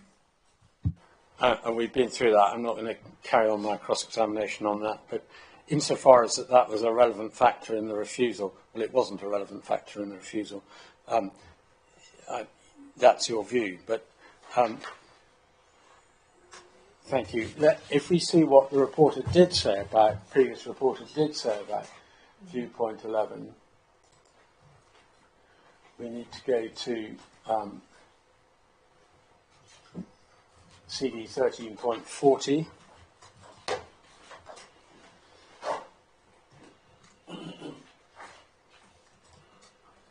And so I just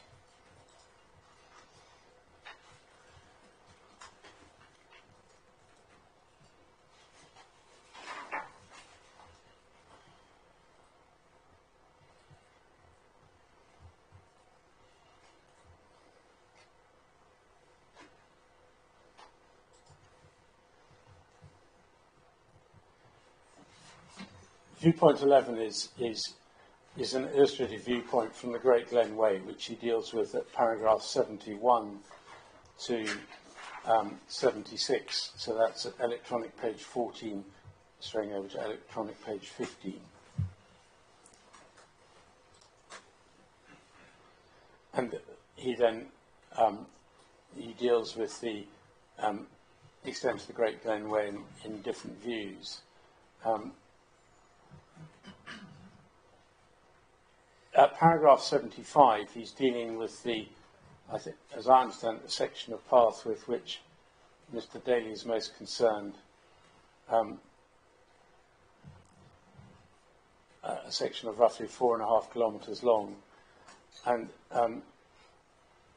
said although the lower part of the turbines, this is the end of the paragraph, would generally be obscured by topography, the effect on this section of the Great Glen Way would undoubtedly be significant and adverse.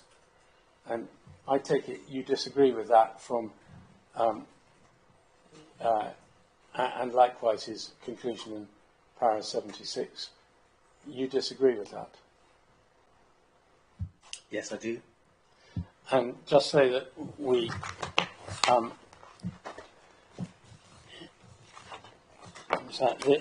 the other viewpoint to which we have information on the lower section of the Great Glen Way is the additional viewpoint which you have in your CD 13.2, I think B.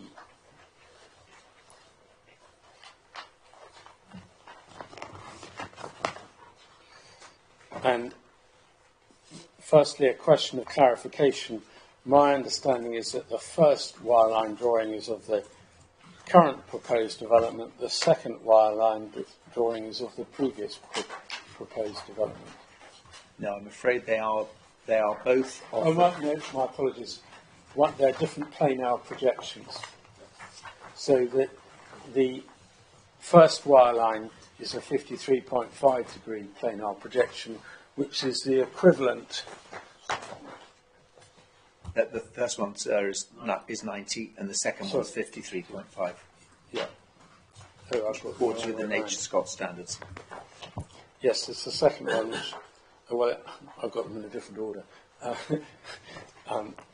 Anyway, there are two. One is 90 degrees and one is 53.5.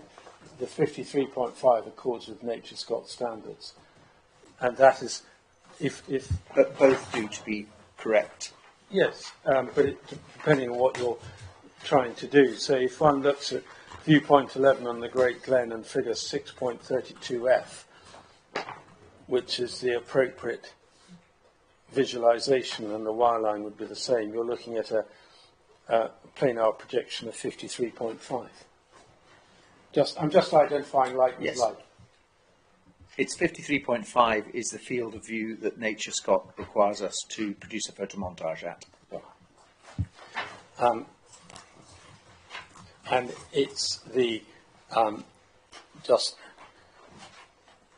there are Highland Council visualizations, and the Highland Council visualizations, they're the Nature Scott visualizations. The Highland Council visualizations are primarily designed to be used in the field, so you can see the context with them. The Nature Scott visualization for the 53.5 view is better to work with in, if you like, a desk-based assessment, because it gives you more of the context, but not all of it. It certainly doesn't give you all of the context, particularly the horizontal and vertical field of view that you naturally take account of. Grateful. Right. I think you've made it clear you don't think there's a significant effect from the additional view Mr. Daly does. We can leave that to reporters. It's a similar to viewpoint 11, but not identical to it. It's appreciably lower elevation than viewpoint 11, and I would say because of its proximity to Fort Augustus, you're actually much more aware of the Bewley Denny and the mast from that range, because it's closer to. It's just outside Fort Augustus. We can see it. We can see the viewpoint from here. Yeah, absolutely. Well, again, we'll leave that to the Port Judge as to whether the impact of these turbines will be more significant than the Bewley Denny or the But what we can say is that this is one of the,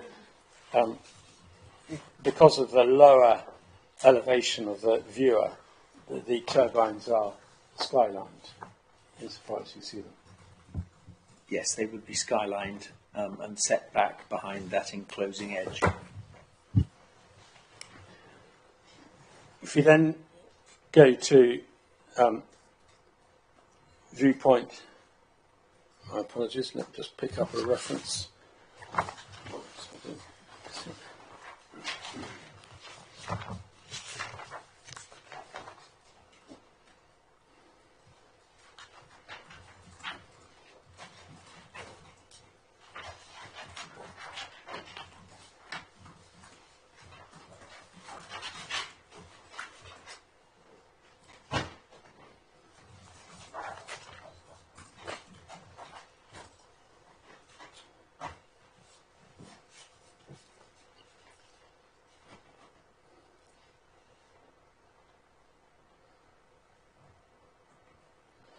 Yes, at 1047 of your report, which is CD 13.1,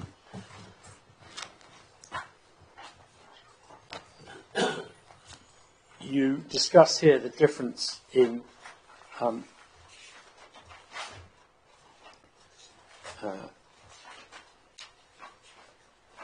extent of change to the baseline view, and the difference. This is in respect to viewpoint 11, by reference to the terms of the LVI methodology.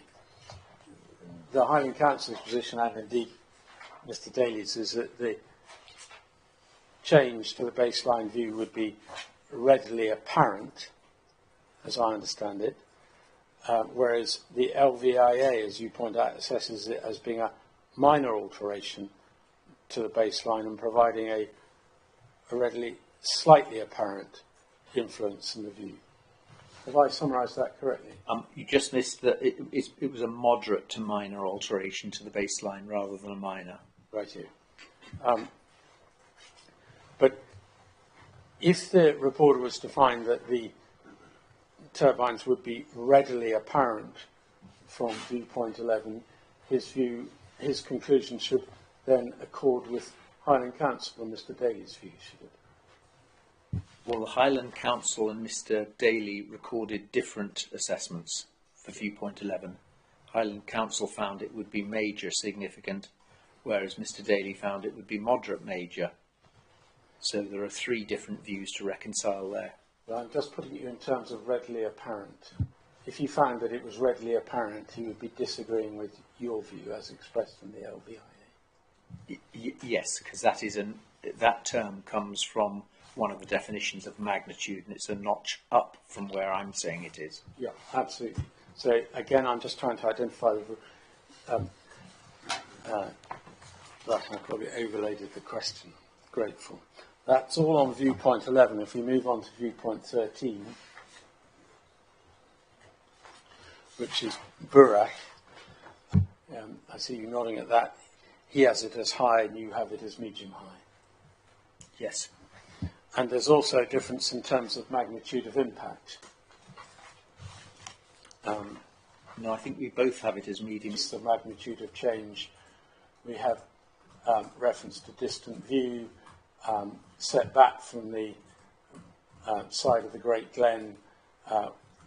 Turbines appear set well back into the upland and away from the leading ridge line. Those are your comments. Mr. Daly's contrasting comments are in his 724. Sorry, you said 611.99? 611.99, it deals with, although it's under the heading sensitivity, it goes on to deal with factors that decrease the magnitude of change. Oh, on the next page, yeah. Okay.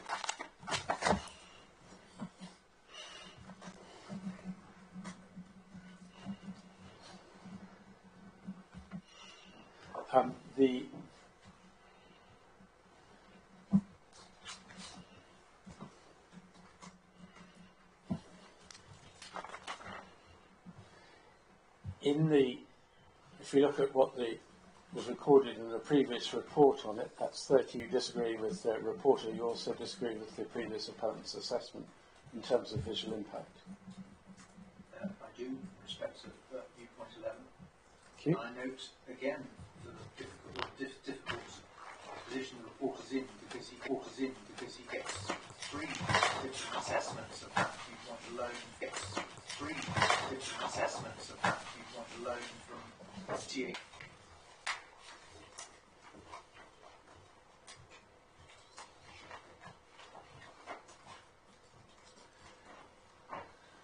We can see that from this viewpoint, the development is in fact spread wider than the proposal than the previous one, and we can see the particularly turbines 7 and 8, which we highlighted earlier as being further up the hill than the earlier equivalent turbines, are prominent, are they not?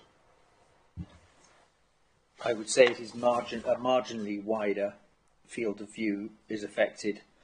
I think the different elevation of 7 and 8 is almost indiscernible, but I accept that mathematically they are at higher elevation.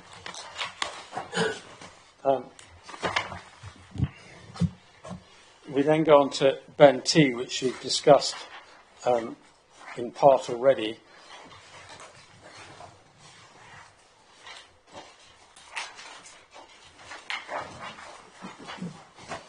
Mr. Daly deals with that at paragraph 727 and following.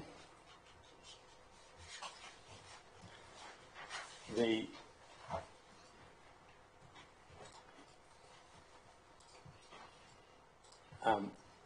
chapter 6 deals with it at 6.11.104, electronic page 93 and following.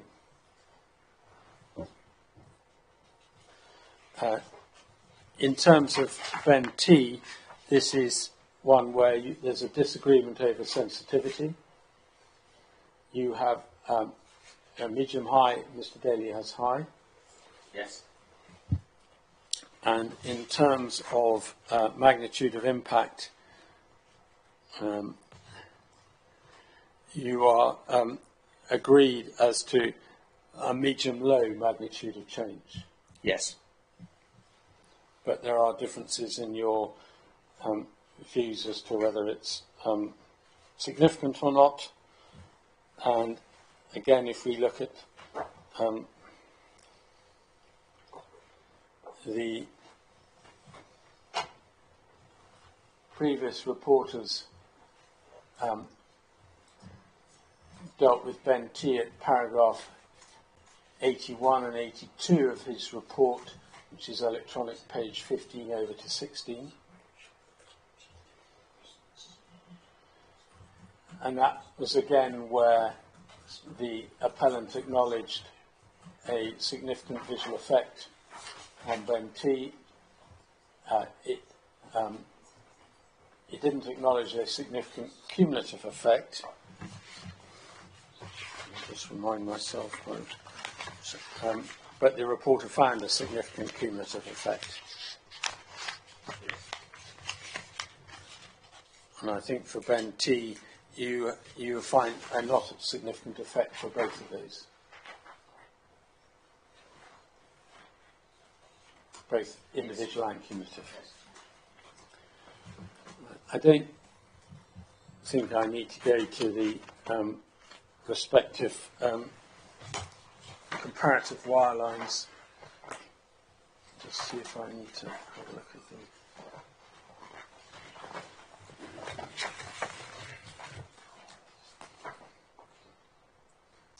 Yes, I do though want to ask you to go to the last figure for Ben T, which is figure 635E.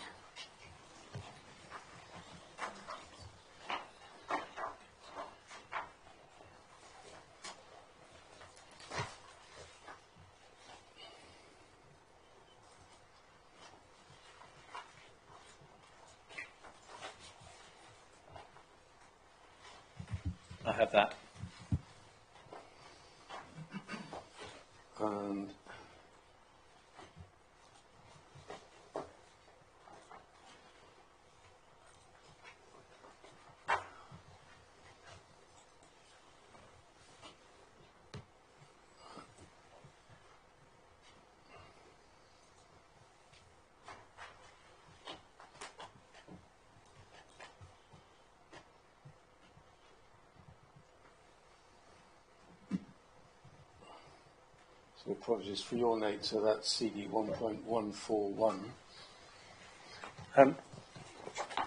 Looking at that, the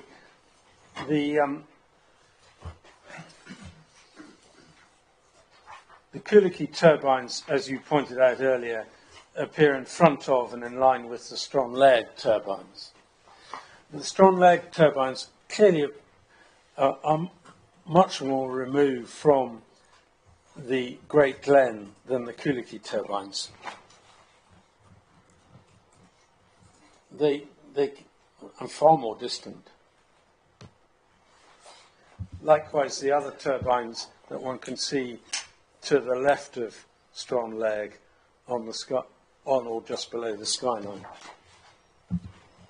I would accept that Corrigarth and Dunmaglass, Strone Leg are at higher elevation and set back further in the monoliths. But again, you can't consider this field of view frame in isolation of what you naturally perceive when you're there, which is you don't tend to focus on a letterbox impression when you're there.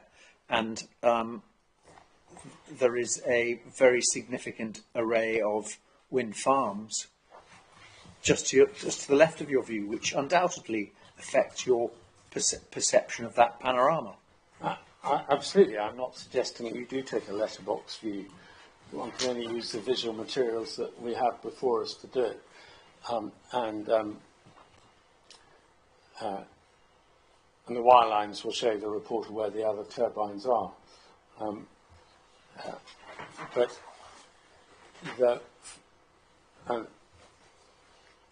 the focus of the view from Ben, or certainly one of the focuses from Ben T, will be the view of the Great Glen, both concerned about road users at this point, and for them you have a medium sensitivity. Yes. Whereas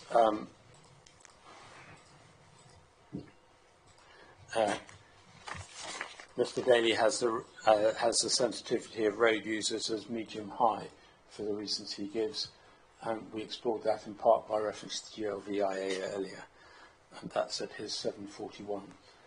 Again, that will be a matter for the report to take a view on. In terms of magnitude of impact, you're both at medium low.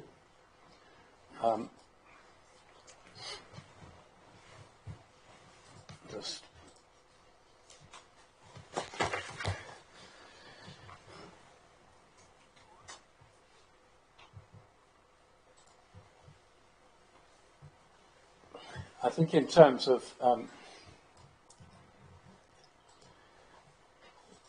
the description in the chapter 6, and this is to be found in 6.11.126, it's accepted that proposed development would create an additional focus, but you say that that is mitigated in part by the, because the turbines will appear set well back into the upland and away from the steep slope of, that are found along the southeast edge of Loch Oich.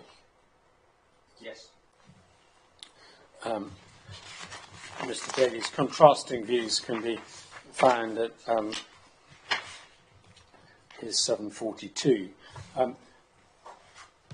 As before, if we go to what the previous reporter found as to those to that viewpoint,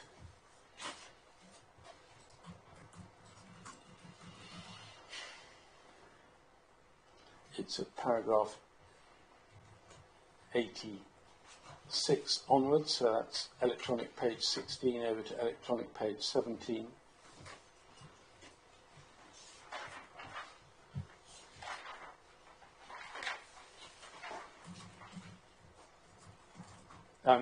In paragraph 87, it says parties acknowledge the A87 as an important tourist route. Presumably we agreed as to that. Yes. There was acknowledgement in that case that it would be a significant effect on a stretch of road of some 800 metres. We disagree about that, as I understand it. Yes, when we have travelled it, we can't find a stretch of 800 metres from where you can see the proposed development. Let me put it another way. Whatever length of road there is, you disagree that there's any significant effect from that location? For road users, yes.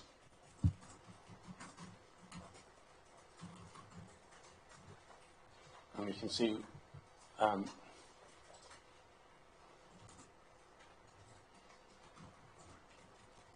what the reporter says about that in the remaining paragraphs. If we look at the comparative wireline for that viewpoint,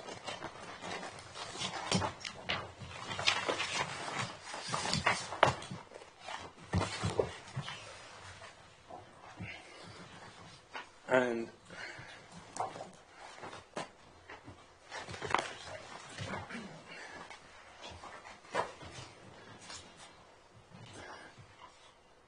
the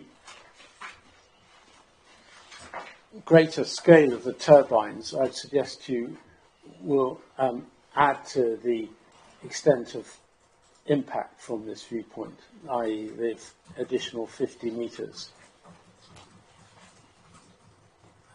whereas the reduction in numbers will have correspondingly less of an impact. We're slightly further away now, and in my view, those turbines sit very comfortably in that bowl-shaped landform. They are set well back from Loch Garry, and well contained by the landform. I think it's a very successful siting of a wind farm from that route. Well, Contrasts markedly with Bunloyne immediately to your back, which is 2 kilometres from the road. So very striking difference. I'm not going to debate Bunloyne with you, but in terms, as you say, it will be at your back. So one of the points that although you're not taking a letterbox view, the road in that location is reasonably straight, and you are slightly focused in that view by the trees on either side, are you not? Yes, and as you progress down that road, those trees become more effective at screening it. Yes. Q. Well, again, we can leave it to the reporter to see which views he agrees with. If we then, I think, last go to Mill Fervenay, which is viewpoint 17, which Mr. Daly deals with at 7:49 and following in his report, and the Chapter 6 deals with it at 6.11.131 and following.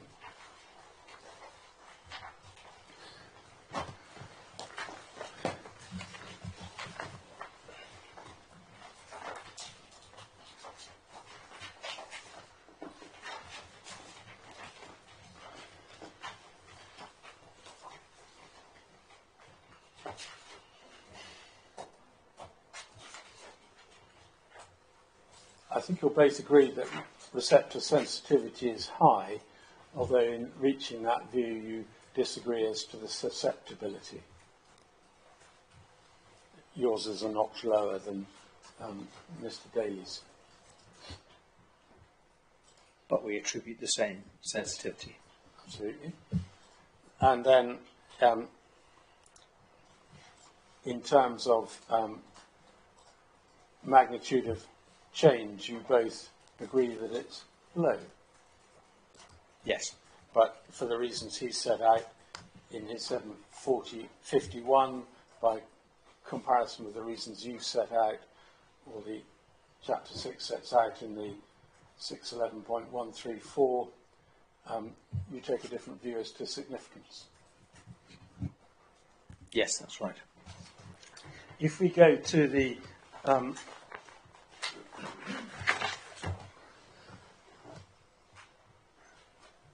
viewpoint to the figures for Mill Fervenay, which are CD 1 point 144.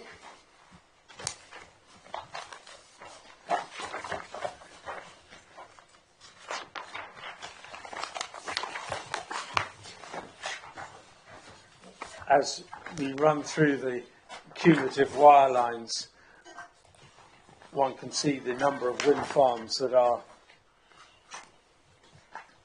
located in the vicinity of it. But if you turn to the last figure, 6.38F,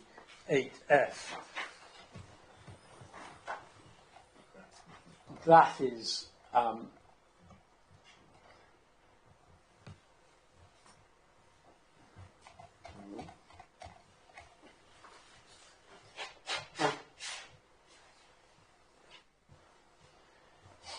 is a good example of what the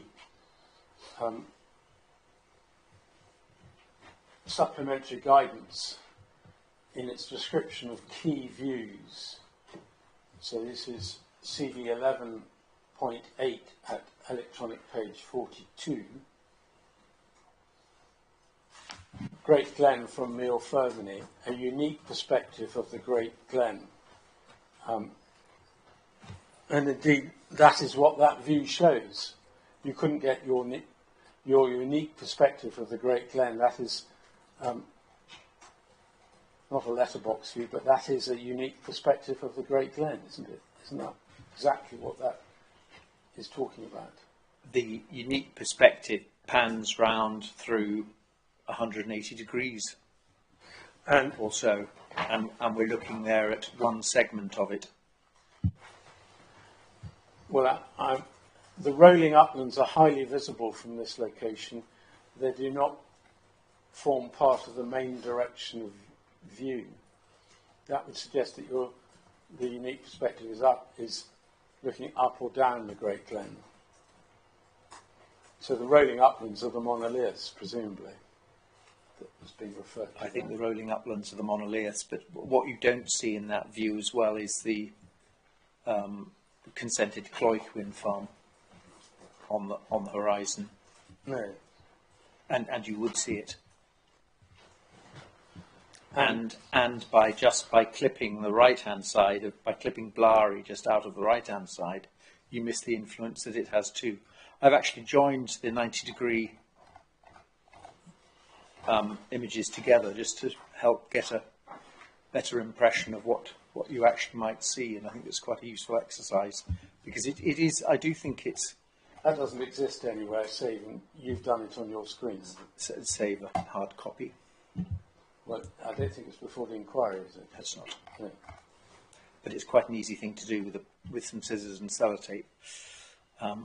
It's just important that whilst these visualizations are accurate, they do take away the actual context that you appreciate when you are there.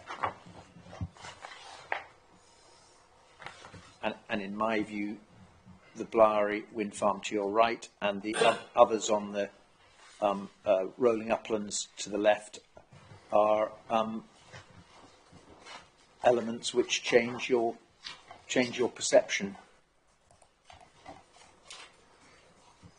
The reporter deals with this in CD 1340 at electronic page 16, paragraphs 83 and 84. Takes a different view from you, but in paragraph 84 he says, notwithstanding the distance, it would appear relatively prominent, both on account of the proposed turbine size and its location. Just pausing there at the moment. Given the increased size of these turbines, it would appear relatively even more prominent, would it not? Well, the comparative wire lines are quite helpful at just showing the difference between the two from this viewpoint. Well, I'd suggest to you that they show that as well. You've got to bear in mind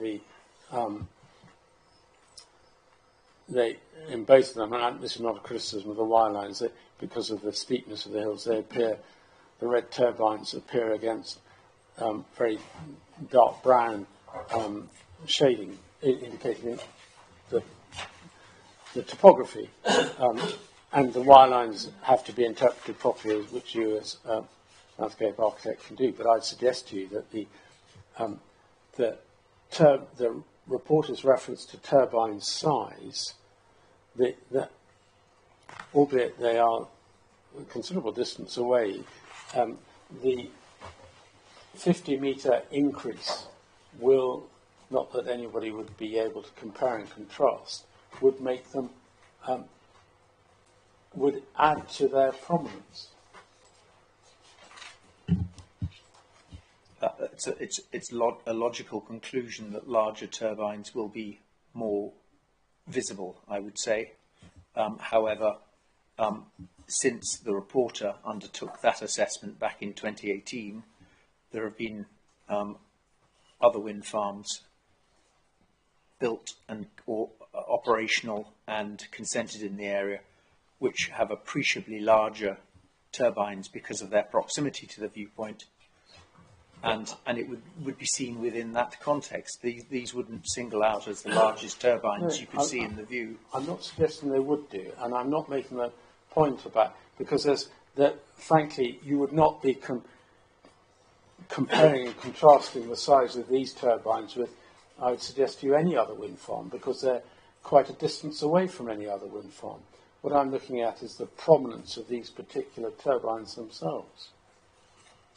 Well, I don't think they would be as prominent as other wind farms that you see very readily from Milford. But again, given that some are very close indeed, that's not the issue. They are, as the reporter goes on to say in paragraph 84, they're relatively close to the head of Loch Ness, which is an accurate description, is it not? They are seen in the same direction as the head of Loch Ness and Fort Augustus, yes. And to the view of the Nevis Range, and indeed if one looks at the Nevis Range is presumably, no doubt, as it commonly is, the top of it is obscured by cloud in the photo montage, but it's readily apparent where Ben Nevis is. Yes. Grateful.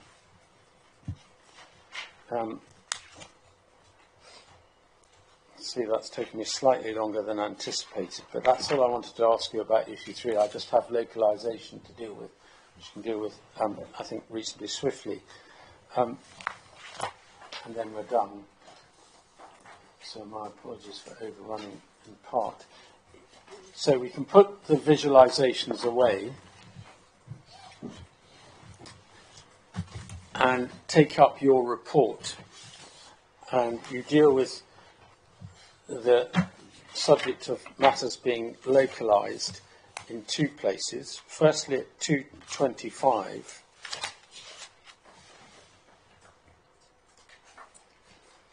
and 226.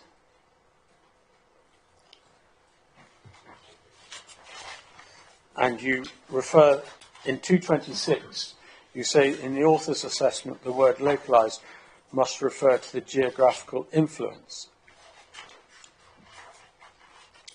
But you also say at the end of that, the point is that the judgment will vary from scheme to scheme and will depend upon the nature, scale and type of the receiving topography. And then, I'm trying to take this together, if you go on to section 3, you deal with it in a little bit more detail from 311 onwards. And at 321, you quote from the Garvery decision. And can I take you to that quote? It's at 321, paragraph 277. And the various factors were mentioned as including geographic extent, scale, landscape context, number and sensitivity of receptors. They all seem logical considerations to inform my recommendations. Do you accept that approach set out there by the Garvery reporter? I'm still trying to find it. So 3.21, it's in your report. You've included the paragraph in your report. Right, I'm sorry. I thought you wanted me to go to the No, report for something else. No, it's just that one paragraph. So at 321, you read 277, there are a number of factors set out there of which geographic extent is one, but not the only one. Do you agree with that? Yes, I do. I agree with that. Well, that cuts down my cross-examination significantly, because I think the council had put in the Foresight decision where the reporter makes exactly the same point, albeit in different contexts. It's not just geographical extent. You look at scale, landscape context, number and sensitivity of receptors. So in this case, one of the factors as to impact, whether it's local or not. Let me start that again. You form the view it's local on the basis of your assessment, and you haven't found any significant impacts beyond about 6 kilometres. I found the effects to be localised because the ZTV for the development is remarkably contained. It's one of the factors. That's one of the factors, and I have read quite a number of post-MPF4 decisions, and the extent of significant effects is obviously a key consideration. So I have looked at I have looked at that in respect of this development, and I think it has, from my perspective, extremely localised effects for a development of the scale. Well, we obviously disagree about that, but can you try, if you can, to put yourself in the mindset that the reporters agreed with the council's assessment of significant impacts at viewpoints 11, 13, 14, 16 and 17, all of which are well beyond So when you say the reporter, do you mean the reporter and then Scottish ministers in this case? So they've effectively accepted Mr. Daly's evidence. If. Yes, yeah. It's a hypothetical. I thought I was making that crystal clear, but if you can imagine that position, contrary to your evidence, that the reporter were to accept Highland Council's case, would your position still be that the effects were localised?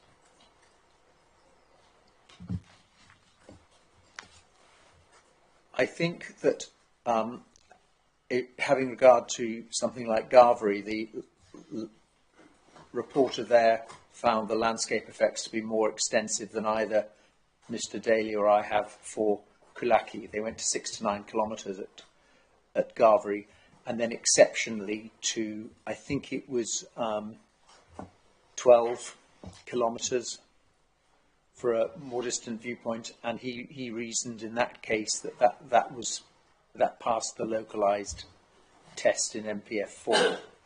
I'm not aware of a project of this number of turbines giving rise to a significant effect at 22 kilometres, and I think that would be stretching it. Well, I know that's your view, but I'm asking you as an expert witness to put yourself in a position that your view wasn't accepted. And I'll leave aside Neil Ferveny if that makes it easier. If there was a significant impact at viewpoints, the section of the Great Glen Way of which viewpoint 11 is an illustrative viewpoint, viewpoint 13, viewpoint 14 and viewpoint 16, would your view still be that the impacts were local? Yes. Okay. Well, we can calibrate your view, but I'd suggest that you're placing far too much weight on geographic extent and insufficient weight, for instance, on the number and sensitivity of receptors. And particularly if you consider the importance of the Great Glen Way, and if one were to take into account viewpoint 17, the importance of Neil Ferveny as an accessible viewpoint, albeit you consider that stretching it, that would be that would indicate that your view as to the effects being localised was incorrect. I haven't considered that in sufficient detail, but my own view is significant effects. If it was accepted that significant effects were arising out to 22 kilometres, I think it would be difficult to reason that that was localised. But we have a body of evidence from post MPF4 decisions that have found significant effects out to, I believe, 14 kilometres that were still found to be localised. Well, I disagree with you there, and that's perhaps more of a matter for debate at tomorrow's policy session, because in many of those cases you have to look at the extent to which there were impacts out to 14 kilometres and whether Scottish ministers actually found them to be localised, or a term that they've added to the lexicon, which is relatively localised. But I think that's perhaps a debate for tomorrow. I've been trying to stay off policy.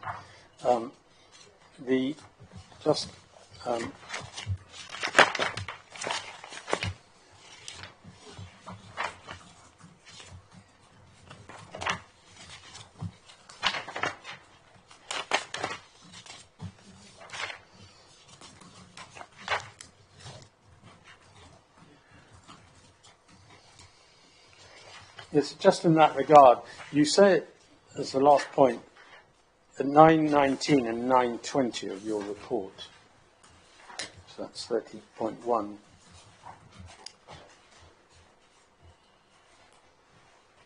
the majority, particularly in 20, you say the majority of people visiting Loch Ness, the baseline wind farms, are hardly experienced.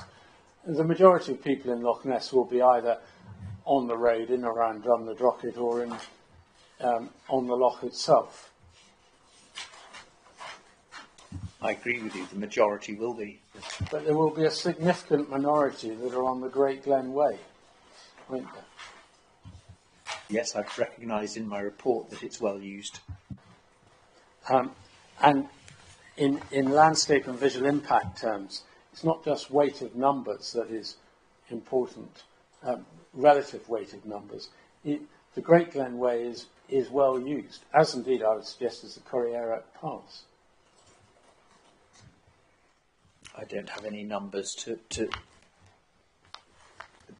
rely on, but I have accepted that they're both popular routes. My point here is the majority of people would not experience the wind farm because they won't be on those higher routes in and out of the Great Glen. Well, thank you, Mr. Wells. Those are all the questions I have for you. I'm sure Mr. Well, he may not have any examination or reporter meeting.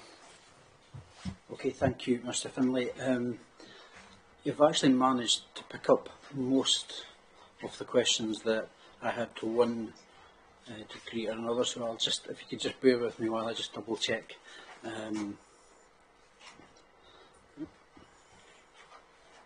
Sir, can I ask one question and clarification before you ask your questions? If you want, if it's a quick sort of information Yes. question. Yep. Yes. Mr. Welsh, you indicated your timeline for involvement in this case in answer to Mr. Finlay. Can I just clarify that based on that timeline, you were not involved in any site search work that led to the selection of this site for a wind farm? No, I was not. I was asked to advise on this site after it had been identified. Thank you. That's all. Sorry, Mr. Kelly, I should have asked you before I jumped in with asking my question, so my apologies. Thank you, sir. Yeah, there was just a couple, so these are just minor things, but just to close things off. I think I asked you earlier about, when you're talking about the distances, this is from turbine to turbine, not boundary of the application site, in the case of the current one, to the other wind farms and to the Loch Ness and the Great Glen. Yes, sir. Any dimensions that I've given in my report from a wind farm are to the turbines, not the red line boundary. Okay, that's very helpful, because obviously the red line boundary, I think the access to the Peel site actually does lie within LCT 225. I think in your figure 6.6 landkeeper, is that correct? That's correct, sir. Yeah, so there are works taking place within Yes. that. That's good. Yeah. Okay. So it may assist, just to make it clear, that we're not concerned about the works taking place within LCT. No, that's okay. It was just a point for my own sort of clarification, just to close off things that I had.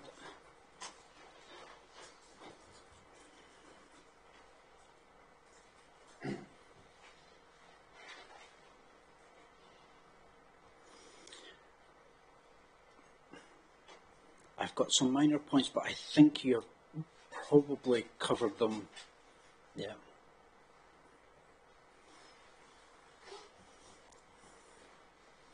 Yeah, Mr. Finlay has done a good job of asking some of the questions I had, so I've got nothing fundamental. There's minor points, but I think I've got enough information from what I've heard today to cover those.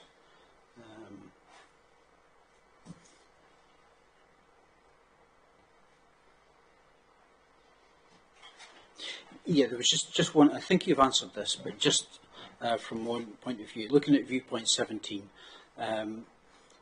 there's the reference to the dramatic Great Glen. From when I was up on the site, certainly for me, it's looking down and up Loch Ness are the more prominent views because you're following the line of the Great Glen. There are obviously wind turbines off to the west, which you've referred to as well, but if you're just solely looking down the Great Glen towards Fort Augustus, the wind turbines of the proposal are the ones that would be the most sort of prominent, because the other ones are off to your sides, except the pillar box view, but just down that sort of looking at that dramatic view, they would be the only ones that would sit within that, Fort Augustus and Ben Nevis behind. We'll shade it. Yeah. No, that's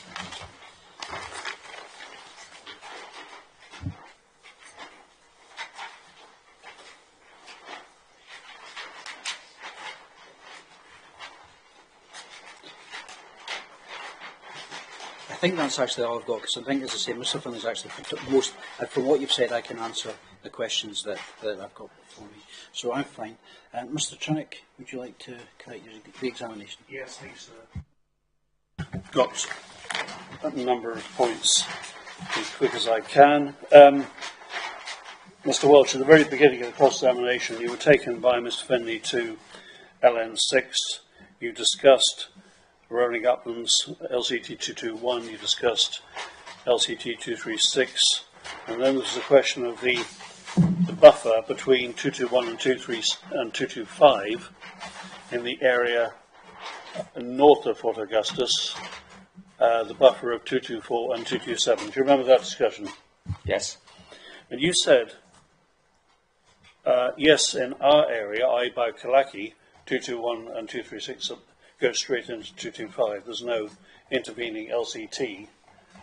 And you said there's no farmed strath in that area to be cautious about. And you stopped there. What did you mean about being cautious about? Well, the guidance in relation to LN6 looks for a setback from on the boundary of the rolling uplands and the farmed straths. Sorry, it doesn't look for it. It says that the existing pattern, the current wind energy pattern, is typically set back 2.5 to 3 kilometres from the farmed straths, which I take to be beneficial because of the smaller scale of those farmed straths. I understand. Thank you. And that does not arise. It's like a transitional landscape between the uplands and the loch, and 225, and that doesn't arise in the vicinity of the site. I see. Thank you very much. That's helpful. You were taken to Mr. Daly's paragraph 5.8 in his inquiry report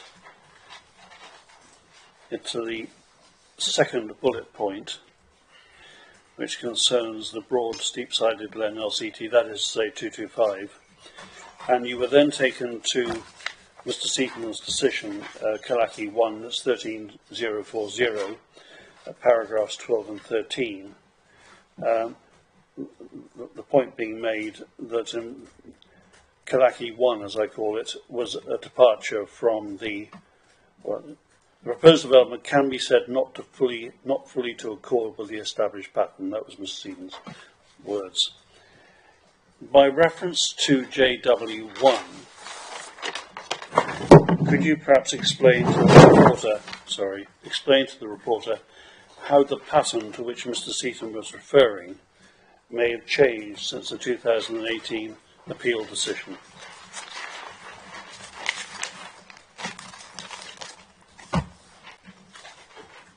by reference to operational and consented wind farms, not those in application.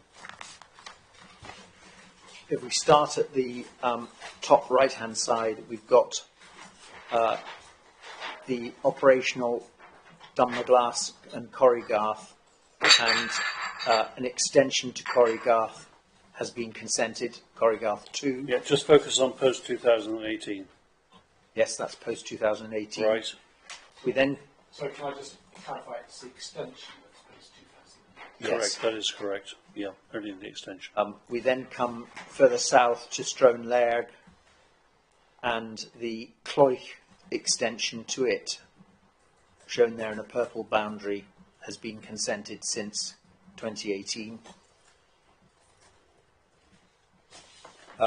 Crossing the Great Glen to the other side, Bunloin was consented either this year or last year. And Tom Kraske has also been consented. And heading further north, Blowery extension, shown there towards the top of the page, has also been consented. That's helpful. That's about your position. You were taken to JW4. Let's just get that out to remind me where it says. Which are the comparison of the layouts, and you were taken to the turbines at the northern end of JW4. I don't think you need to go there, so it's the northern end of JW4. And one of the topics that came up were views of those turbines in comparison with the Culachy 1 from the north, and in particular from the area of Fort Augustus. Do you remember those questions? Yes. Where you weren't taken, and it might be helpful to go there just to look at this, are the cumulative wirelines, the comparative wirelines in the area of Fort Augustus, just so we can fully inform the reporter. If you go to viewpoints, well, first of all, go to JW1 to locate the viewpoints, and you see viewpoint 6, Fort Augustus, at viewpoint 7, and further north, viewpoint 9. Would those be the correct viewpoints to go to for this exercise? Yes. So go to viewpoint 6, please. And we can see Culachy 1 on top and Culachy 2 down below in that viewpoint. What do you want to say about what Culachy 2 projects that Culachy 1 doesn't? The software identifies any part of a turbine that is visible in these wire lines. So we can see that from viewpoint 6 there was one tip visible of Culachy 1. There would now be 3 tips visible of Culachy 2, with one of them just appearing almost as a pixel above the horizon. And that's bare landscape. If you were to look at the screen to ZTV, would that further inform you as to what might be visible from viewpoint 6? Not in terms. Yes, well, yes, it would. It would show you if there was likely actual visibility from there. Go to viewpoint 7. Same exercise, please. There were parts of 4 turbines in Culachy 1 visible. Again, some of those were just tips, really minor parts of tips. We now have up to parts of 5 turbines theoretically visible on the skyline. Would screening make any difference from this viewpoint? Yes, it would. There is quite a bit of screening in the area. Okay. Won't take that any further, but go to lastly to viewpoint 9. Same exercise.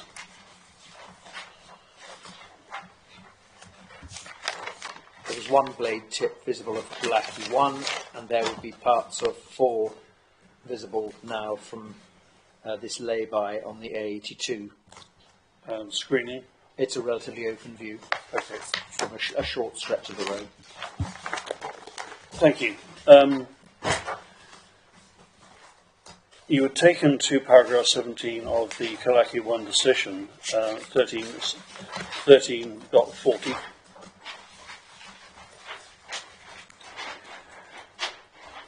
And here,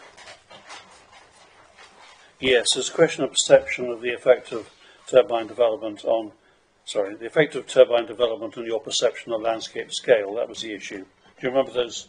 Yes. That discussion? And you were asked to accept that the Culachy 2 turbines would have a greater effect on the perception of scale difference than Culachy 1. I haven't put that very well. You know what I mean? Is this in relation to a particular paragraph? Paragraph 17. And you were asked by Mr. Finlay, well, Mr. Stevens said that about Culachy 1.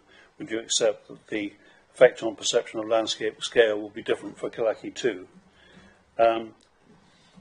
You gave the reply you gave, and I'm not interested in so much that reply, but was your reply directed to Culachy or to commercial wind turbines generally? No, I believe what I said in relation to Culachy, that the larger turbines would likely have a slightly more pronounced scale comparison with the Biodiversity line. I see. If that's what I understood we were talking about. Okay, well, I missed the point in that case, my apologies.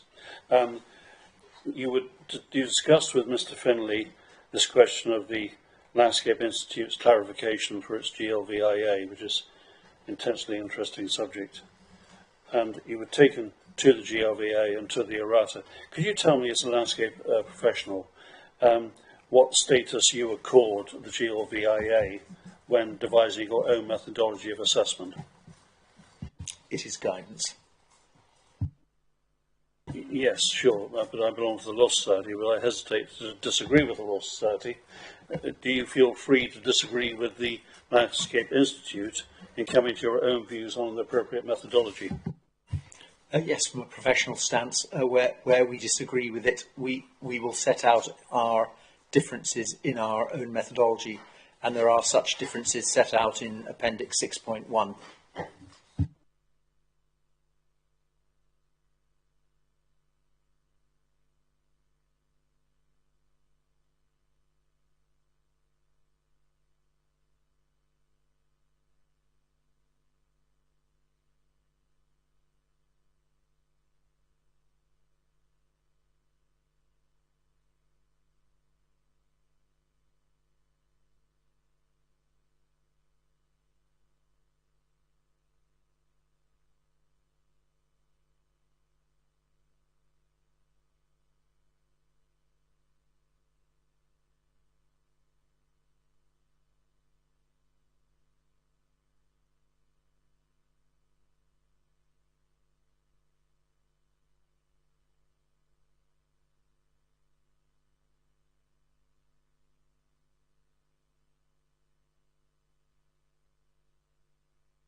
Paragraph 631 suggests should be assessed in terms of susceptibility to change in views and visual amenity, but not in relation to.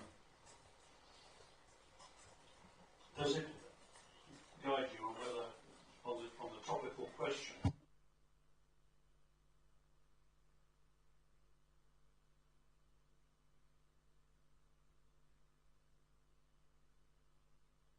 No.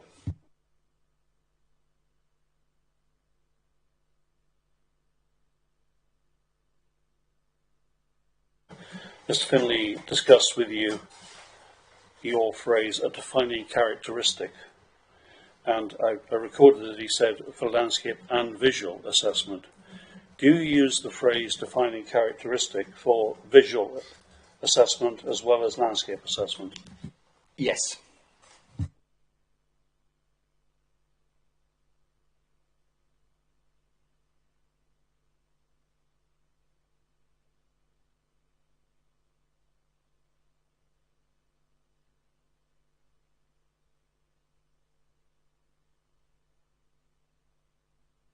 I think he said there was a difference between you on magnitude as well as sensitivity, but I think I see that you both record medium-low magnitude of effect, in fact, for that viewpoint. I think I initially suggested that. That's good. Well, I'll leave that point. Sorry about that. That's my re-examination, so thank you very much indeed.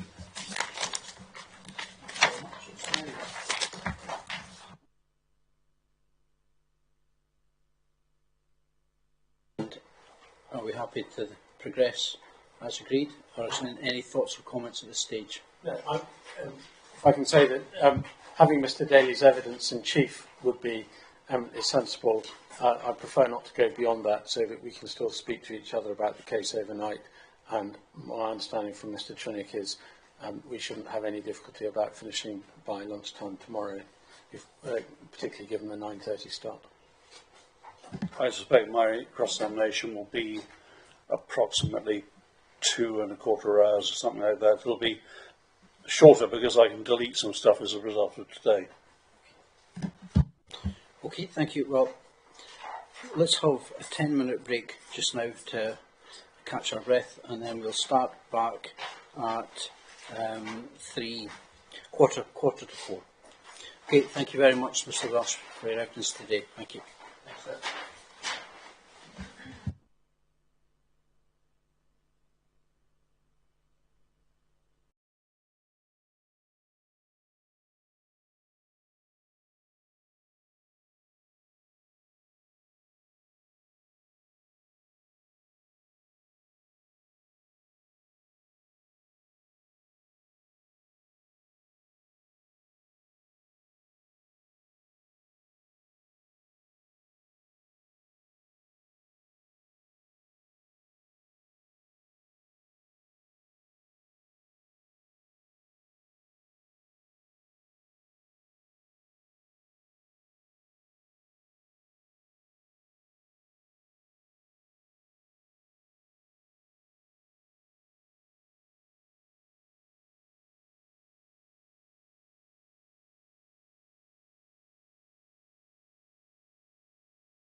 I will hand over to Mr Finlay to lead his evidence in chief. Mr Finlay. Thank you, sir. My witness is Andrew Daly, who have a report and recognition from.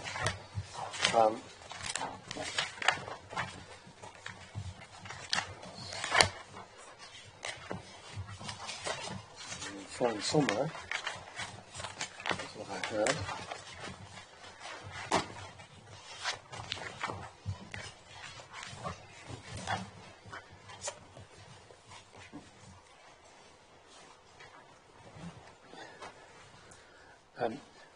There were three matters I was going to ask Mr Daly to deal with. The first was to try and draw out by reference to views from the west the main points of difference between him and Mr Welsh, which I've partly done this afternoon. Mr Daly, over to you,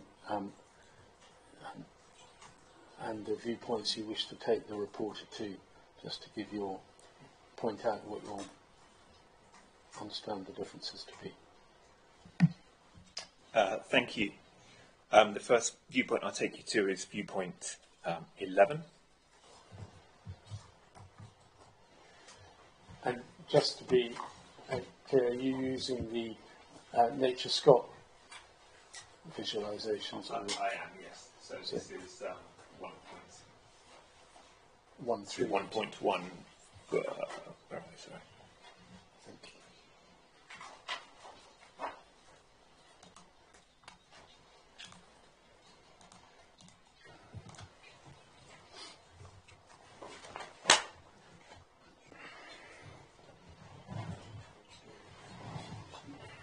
So from this viewpoint, I'd like to point out that, in my opinion, I don't consider that the turbines appear particularly set back in the upland landscape of the monoliths. In my view, they form, or they're situated in a landscape which is more part of the immediate setting to the Great Glen. Can I just interrupt you at the moment? Is there a particular figure you would like the reporter to have before him?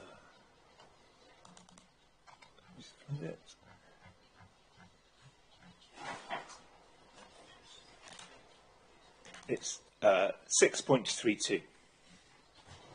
That's very much. Thank you. Yeah. I think you need a letter at the end of it. Yes, that's Right. right. Well, I think, yes, I beg your pardon. I think F will probably do it. Yeah.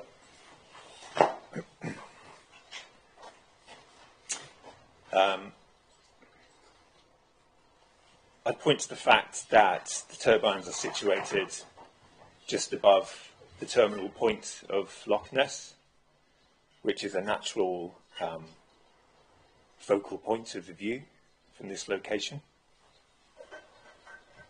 I would also point out that from this location there are very few wind turbines visible, which is shown on the cumulative Y line for this viewpoint.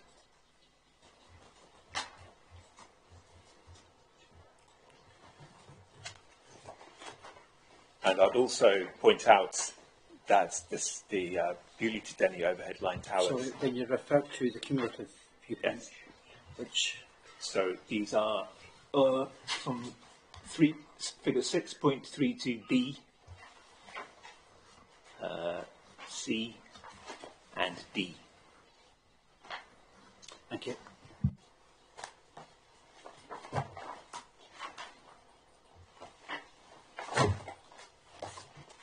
I also make the point that in figure 6.32F, so the photo montage, the Bewley to Denny overhead line has a very limited visual impact from this viewpoint.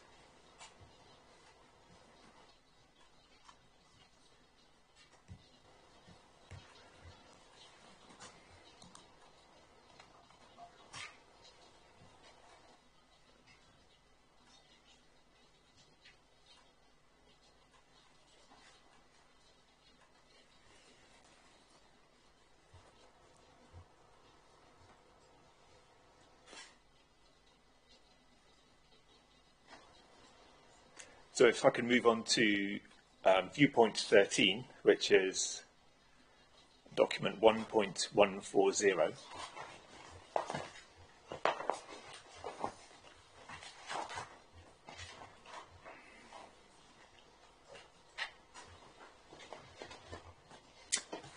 And again, referring to the photo montage, which is 6.34G.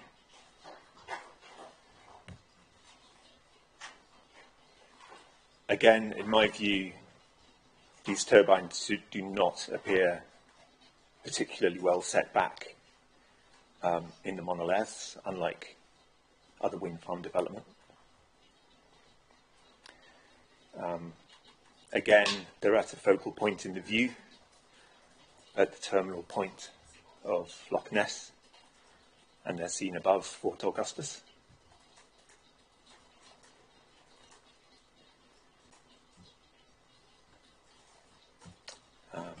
They're seen to their full height, which tends to accentuate their visual impact.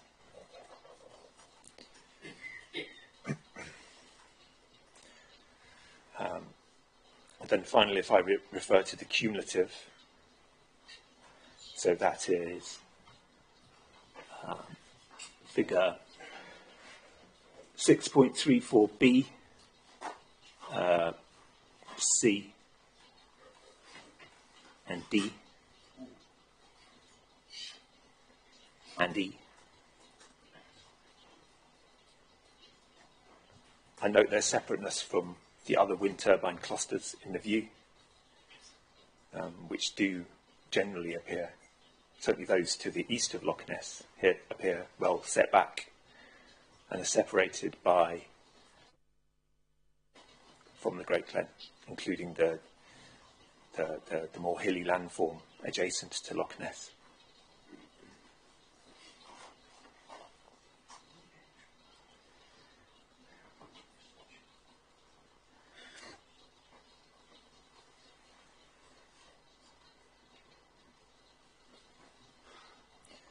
And I think, again, just to make this point about viewpoints to the west of Loch Ness, it's useful to go to viewpoint 17.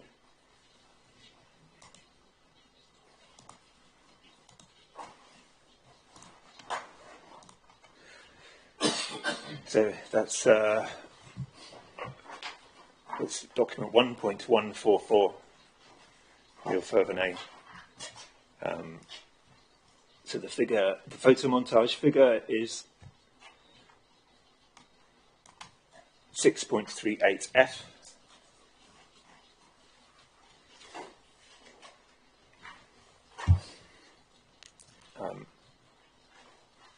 So from this viewpoint, I would highlight the natural direction of view along the Great Glen,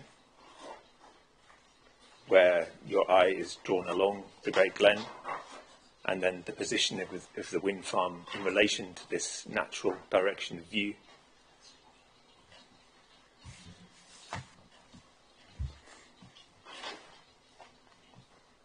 And the fact that you can see the turbines in the same part of the view as the Nevis Range.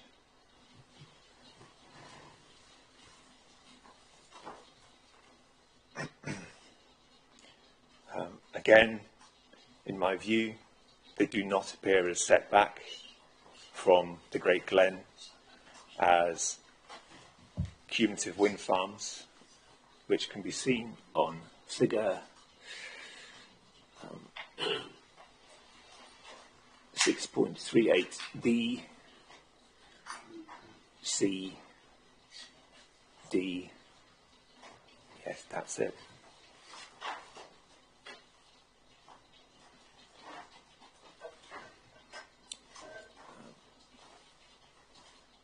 I would also point out that the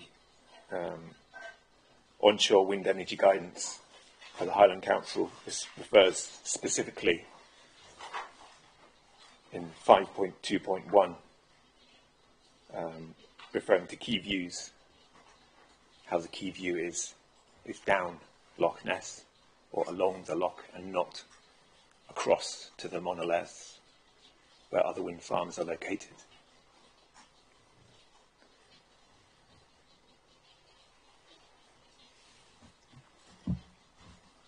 Can I say that was 5.2.1? Yes, in the onshore wind energy supplementary guidance. Thank you.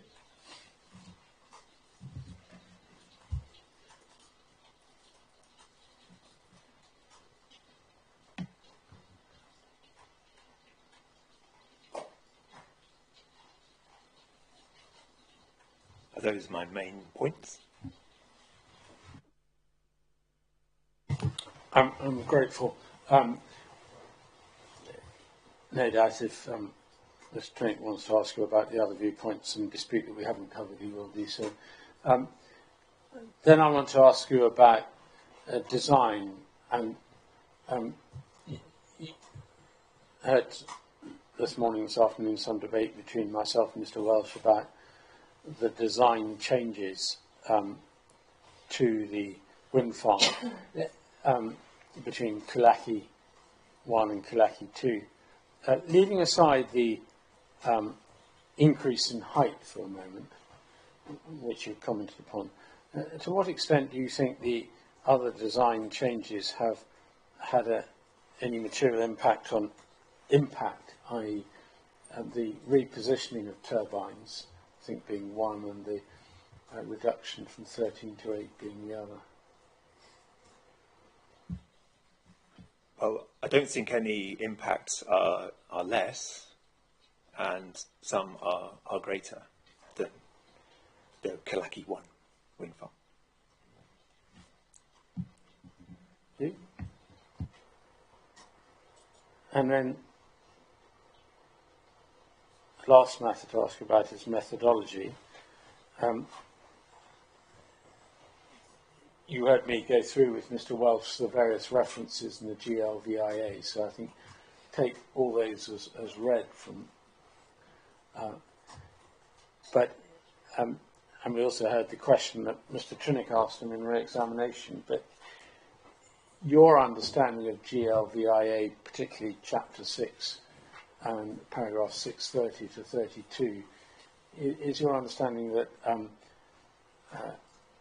visual receptor susceptibility should ever have been influenced by the particular nature of the proposed development? No. And to what extent do you consider that the difference in methodological approach between you and Mr. Welsh has given rise to differences of assessment of significance? I think for some viewpoints, the presence of wind farm development in baseline views has been included to reduce the susceptibility of the visual receptor to the visual effects of the proposed development. So, and it has also been taken into account in the assessment of magnitude. So potentially there has been some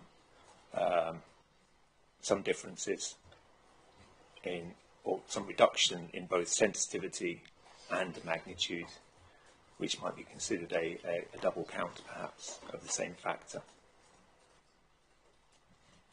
You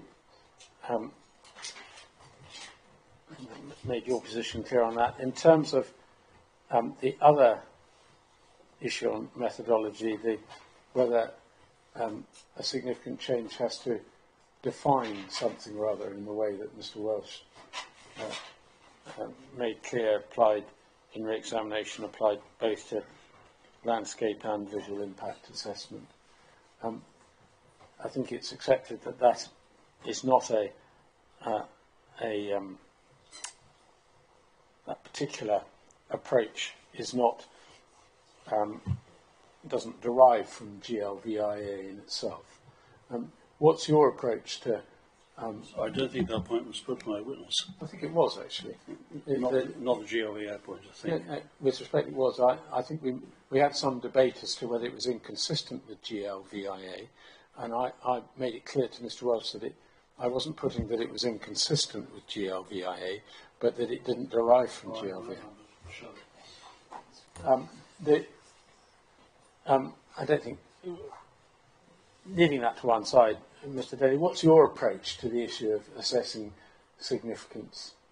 Do you have a defining approach, or is it more nuanced than that? I don't think changes have to be defining. I think they would tend to be either landscape or visual effects which are material and change the baseline, and those which are important to the overall acceptability or otherwise of a proposed development. And by use of the word defining, what do you think that does to the bar as to whether a particular impact is significant or not? I think it possibly raises it somewhat. And then, just to keep you on the toes, I thought of a fourth subject which really derives from Mr. Welsh's re-examination. He was being asked about the previous reporters' views on the layout of wind turbine clusters, or the pattern of wind turbine development. My apologies, pattern. And he went using JW1. He pointed to various new approved or indeed constructed wind turbines, wind farms. Do you think that the pattern, that they have had any significant impact on the actual pattern of development, wind farm development?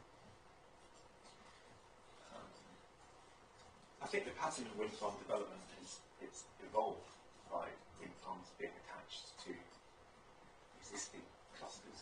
There's been some expansion of existing clusters, but so Mr. Daly, could you thank you. But broadly, the pattern is not that greatly different, I don't think. Sorry, I didn't hear the first part of the answer. Would you mind just sort of going over that, just so I can be clear? I just want to make sure I'm taking down accurately what you've actually said. I think subsequent wind farm consents have tended to build on the pre-existing pattern of wind farm development. So I'd say that the pattern has remained broadly similar.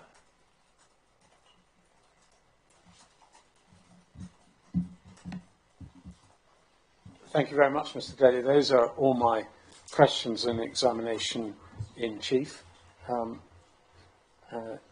it would be a slightly early drawing of stumps this afternoon, can I suggest that would be a reasonable moment to do so? Are you content with picking this up tomorrow morning, Mr. Trinick? Yes, perfectly. Yes. Mr. Kelly, are you okay? Yes. Yes, okay. Well, on that basis, we will close today's proceedings a bit earlier. And thank you all for your attendance today. Thank you, Mr. Welsh, for your evidence, and Mr. Daly for your evidence so far. And we will reconvene tomorrow at 9:30 a.m. If there's no other questions, but Mr. Finley's about to press the button, so I think there might be.